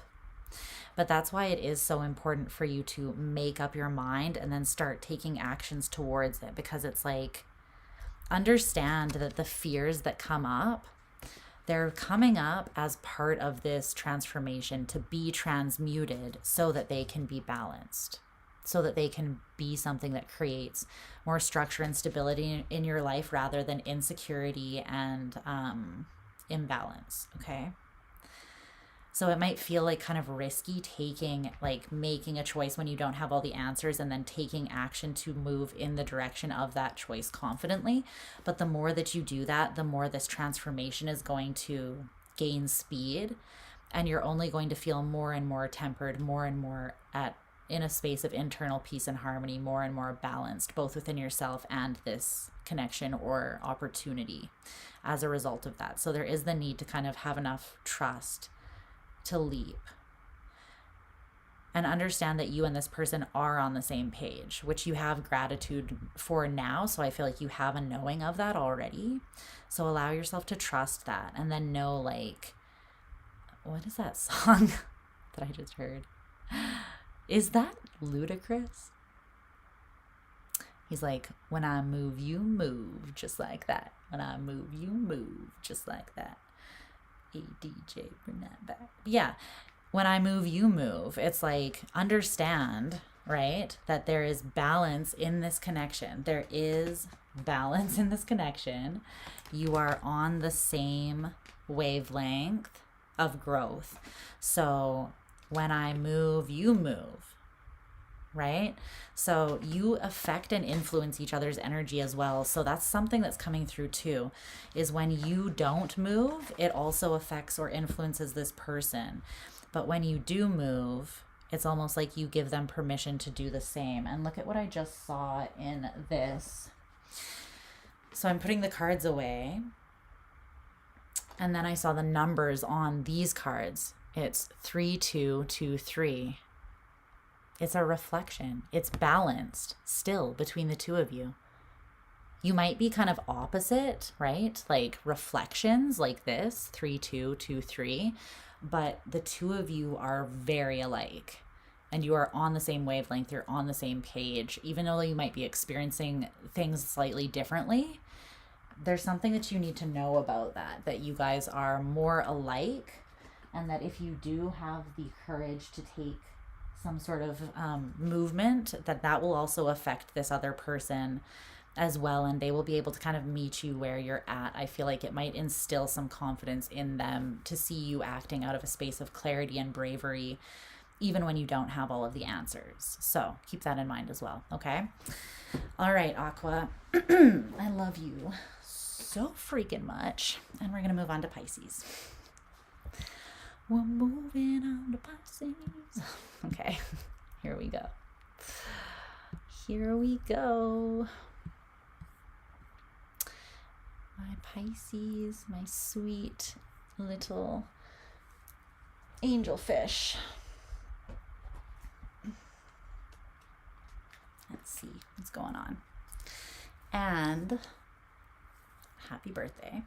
I will say happy birthday after I timestamp as well, so that I can ensure that all of you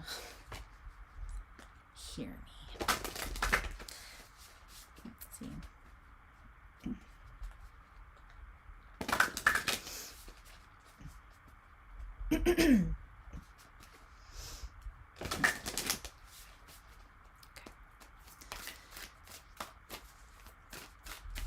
Show me the engaging energy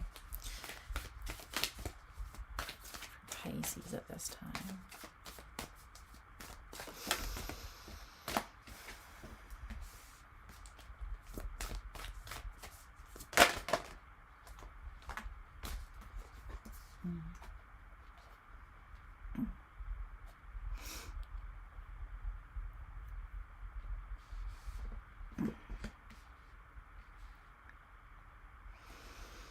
Okay.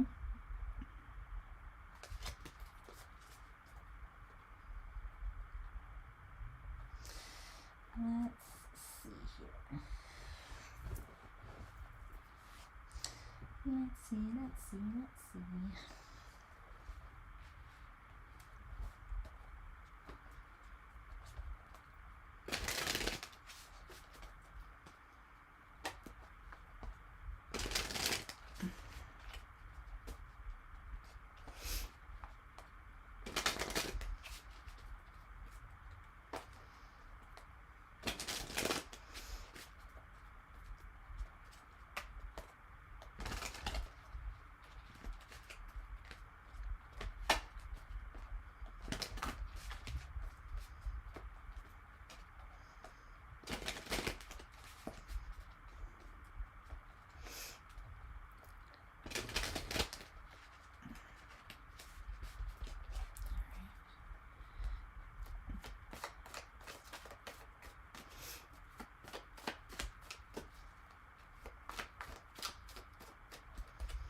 See what's happening.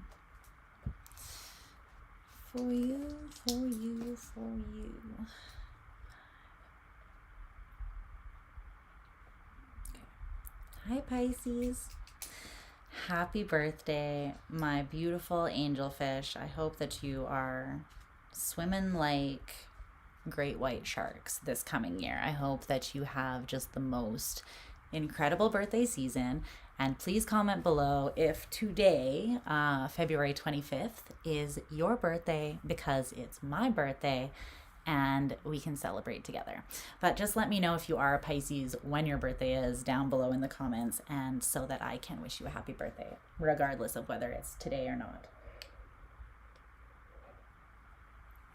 Okay, so the current engaging energy or situation is coming through as this card, number 43, resoluteness, with the King of Wands in reverse. Okay.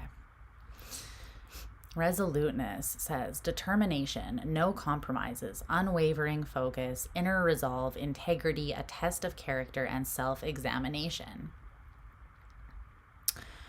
Yeah, so the current situation is, thank you. So the current situation is something that is causing you to have very strong resolve within yourself in your approach. And it is because there is some part of you here that has been disempowering. It's like you have not been fully in your own power. And the situation right now, whatever it is forcing you to be in a state of unwavering focus and resolve.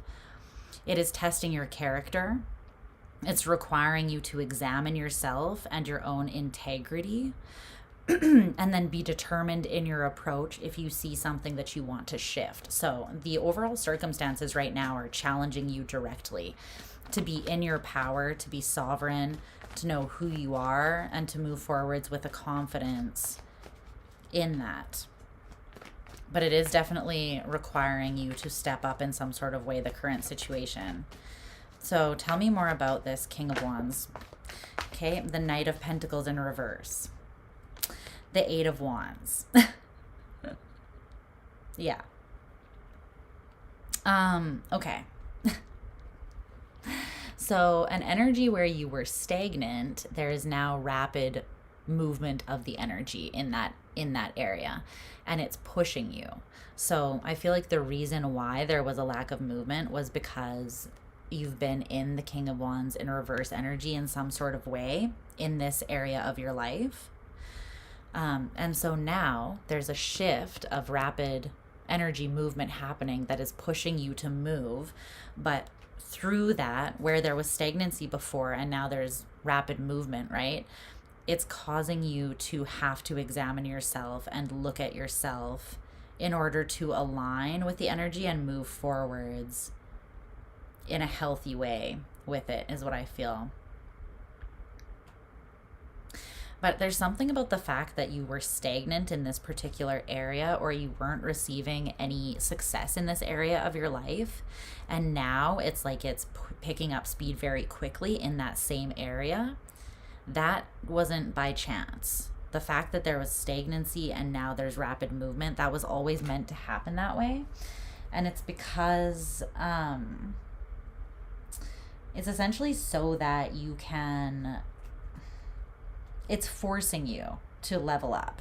That's why. It's forcing you to level up. And it was always meant to be that way. That's what I'm seeing. There was meant to like be nothing, and then all of a sudden a huge influx of something so that it would draw your attention to that place where it needs to be. Okay. So your signifier or your experience of this situation is coming through as the devil. Awkward laugh. With innocence, which says a trusting nature, originality, spontaneity, open-heartedness, simplicity, and the unexpected. Well, I do love to see this, I'm not gonna lie. You are facing your own demons and you're being forced to do that. So the situation is showing you this, and your response to that is looking at what is causing that, which is the devil, right? It is your own internal devil that is keeping you in this smaller place. It's an oppressive energy from within that's keeping you small, right? And you're being forced to look at that. But I like that the innocence card is here because you are almost replacing the devil with this energy of innocence. Where there was fear, insecurity, and doubt, you're creating a trusting nature, or you are reinfusing innocence. It's like a return to innocence where there has been something darker or heavier. And it's because whatever you can't access whatever you're being pushed into right now from the space of the devil and the King of Wands in reverse. That's why you're being forced into this testing phase of self-examination and resolving with this focus to not compromise, but to be determined to align with your true integrity and power. Because you can't access whatever is gaining speed here without being in that energy. So that's why it's testing you. But I like what you're doing with the place, because you're spontaneously deciding to open your heart and to allow things to be unexpectedly simple rather than complicated. You're allowing yourself to take an original sort of approach to something that is outside of the devil energy, the way that you have been coming at things from this sort of oppressed, restrictive place. And you're allowing yourself to trust where you might have allowed fear or doubt to take over. So tell me more about Pisces' embodiment of this energy or their experience of the situation. Tell me more about that.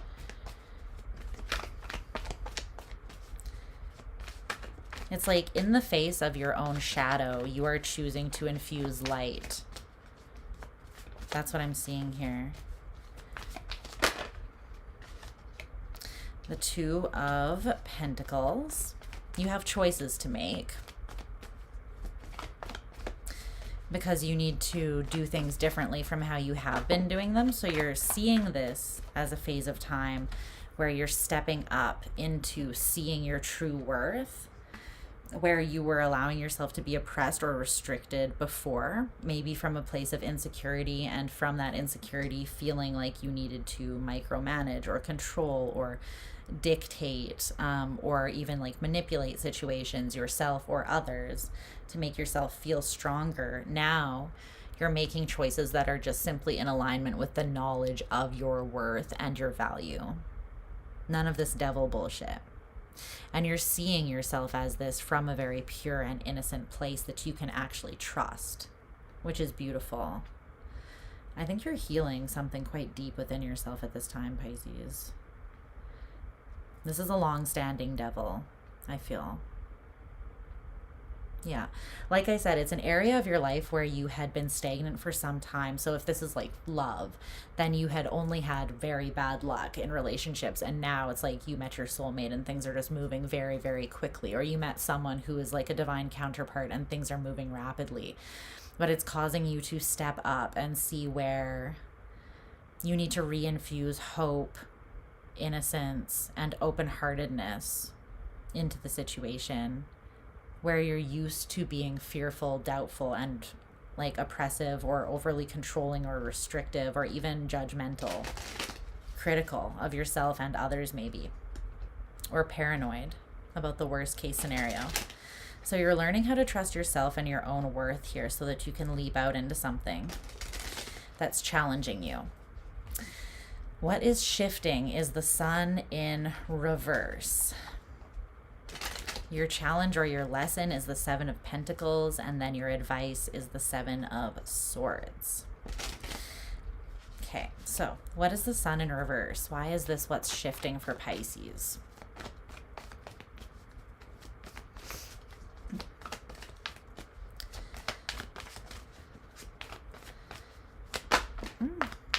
Okay. The King of Swords in reverse.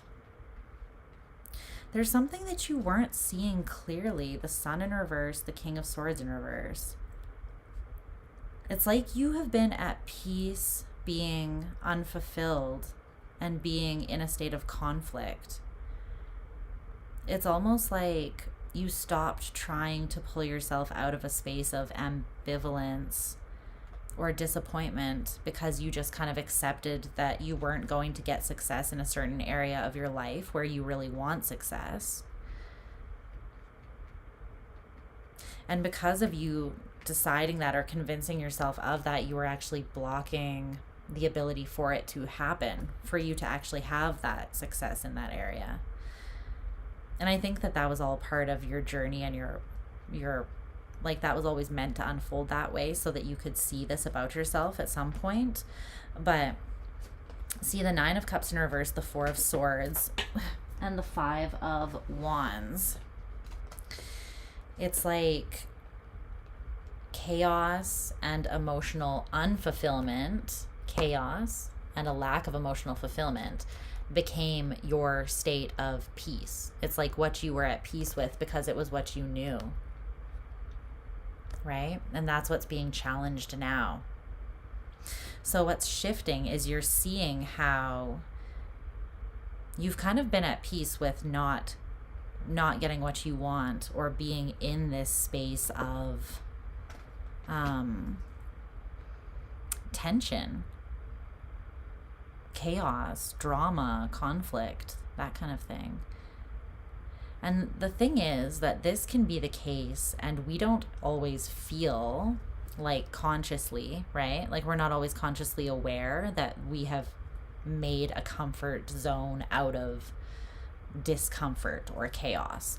But that's how it is sometimes, you know, especially if you grow up in a chaotic home, or you grow up seeing relationships, like let's say intimate relationships, the only ones that are modeled to you are chaotic or abusive or unfulfilling. Then what do you grow up thinking love is? You grow up thinking that love is yearning but never being truly fulfilled. Or you grow up thinking that love is chaos and not peace. And so then you perpetuate that cycle, and it becomes a comfort zone because it's all that you've ever known, even though it's not what you truly desire or deserve. You know what I mean? So there's something that's being highlighted here about that for you. And that's what's shifting, which is very, very fucking positive. So what is this Seven of Pentacles as the lesson or challenge for Pisces? The Seven of Pentacles.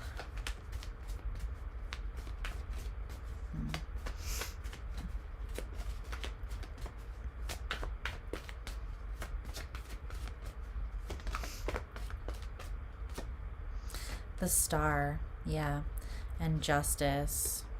There's something here about how you frame your investments. How you frame your investments. Because you see how on this Seven of Pentacles, he's looking at all of these pictures that are in frames, or these pentacles that are in frames.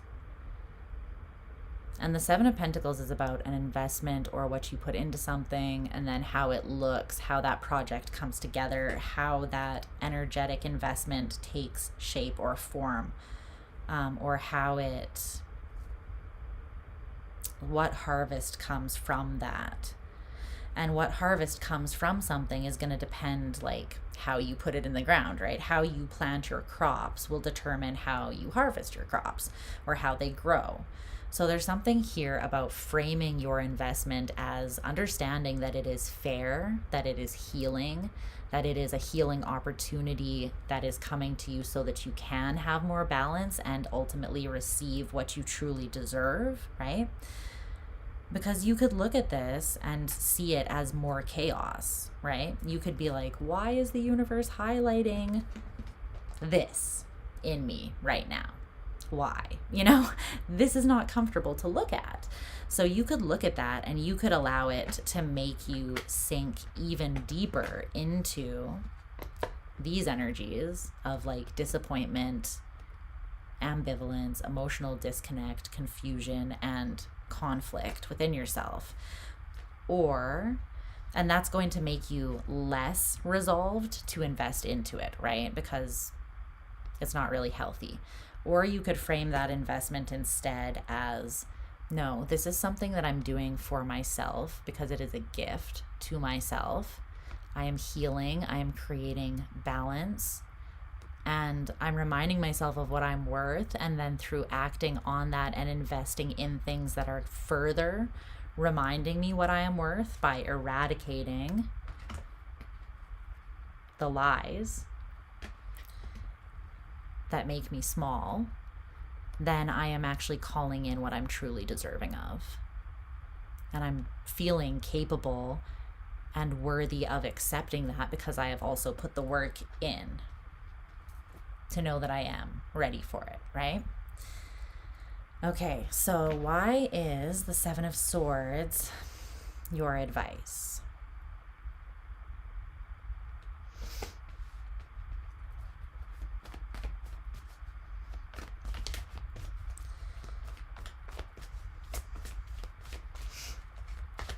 I feel that there is a strategy needed here to some degree. And I was hearing that song, you gotta know when to hold 'em, know when to fold 'em. Whoa.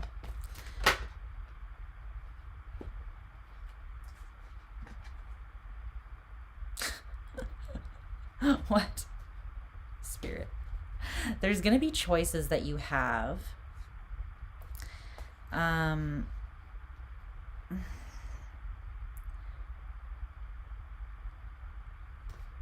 Okay, can I get less cards though? Because that was like too many. Can I just get a clear, direct answer to this though? Tell me about the Seven of Swords. Thank you. The Eight of Pentacles. Yeah, it is going to require, though, a strategic investment of your energy to get what you want. You will have what you want, but again, it comes back to this energy where this resolve, this determination and unwavering focus, this integrity that only comes from self-examination is necessary. There is no getting around that. And so that is why there's a strategy that is needed in how you apply your energy and how you invest in this. So what is the best strategy for Pisces?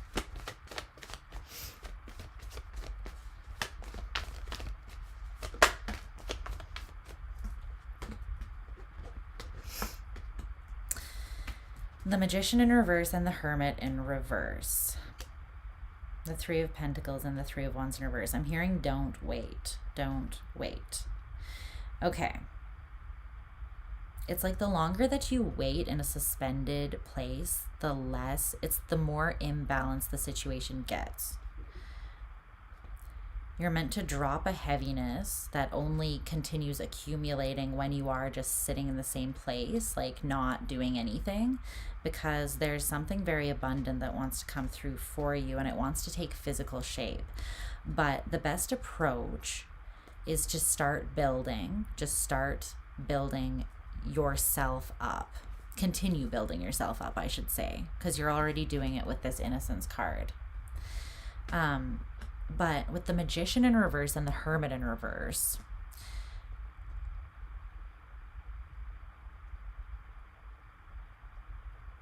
there has been a manifestation block,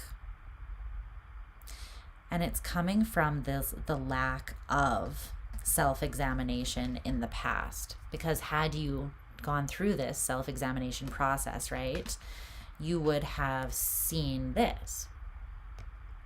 because it's only through self-examination that we do find these things within us, right? But when we don't look at ourselves, then we don't know that they're there.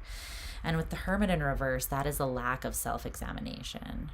It's not taking the time. So while it is saying don't wait, it's also saying don't rush in without taking the appropriate action first, so that they have to go hand in hand. They are saying don't wait. Something is for you right now and you can manifest it now. But in order to manifest it, you have to do the self-reflective act. You have to do the self-examination so that you can weed out the devil and you can replace it with trust, originality, open-heartedness, simplicity, and innocence. And then from that space, but these two need to go hand in hand. Because if you try to manifest and rush forwards without doing the reflective work, you're going to manifest more of this because you're manifesting still from that place since it hasn't been fully resolved yet, right? And if you try to just stay to do the self-reflective work without manifesting or moving forwards or creating a strategy, then you're putting yourself in that state of suspension, essentially, again, and you're meant to move with the energy, the natural flow of the energy. So the two of them need to be upright and utilized together. That is the best strategy that they're saying, okay, to get what you want here. But I really like this. This is beautiful that you're weeding this out. And it's even more beautiful that you're replacing it with this. We love to see it, Pisces. Okay. Happy birthday once again, my beautiful loves. I hope that it is just exquisite. Thank you so much for hanging out with me, you guys. I appreciate you so much. Thanks for sharing my birthday with me. You the best. The best I ever had. The best I ever had. And I love you. To the moon and back. But that's it for tonight. Under 6 hours, dudes. It's usually at like 8, so let's just give me a pat on the back here. But yeah, I'll be back with you again soon. I do have another pre-recorded all signs that I mentioned at the beginning of this that I will be, thank you, R, that I will be uploading, and that is on you and them. So that's going to look at an important connection in your life. Most likely from a romantic standpoint. I only have a couple, I think I only have like 3 signs left to record, and then I will upload that for you guys. So that will be up probably on Friday or Saturday, I'm guessing. So you'll have that all signs as well. And it's been a while since I've done one on connections and romance. So hopefully you enjoy that as well. And then I will come back and do another live all signs with you again soon as well. So yeah, but for now, I'm sending you all of the warmth in my big old Pisces heart. And I'm just grateful for you, as always. So I hope that you feel it shooting through the ethers. Leave your bar tab open. Tequila! But yeah, let me know how your trip goes. Leave a comment and let me know. And then, or if you're on Discord, let me know places to go. If you find any cool places, then I would love having that heads up. Thank you so much, Star Lova. But thanks for hanging out, you guys, for tonight. I'm going to leave it there, but I hope that you guys are all having a wonderful month, wonderful end of February. I hope that you feel Mars going direct and you have that. You have some more energy, you know where to point it, how to assert yourself with confidence to get what you want. And you have until March 1st to do that. Until March 1st, which is then when Venus is going to go retrograde, and then Mercury will enter its pre-shadow for its retrograde as well. So fun times. I'll be here with you, whatever the weather, we face it together. Happy birthday, happy belated birthday, Star Lova. I hope that you had a great day.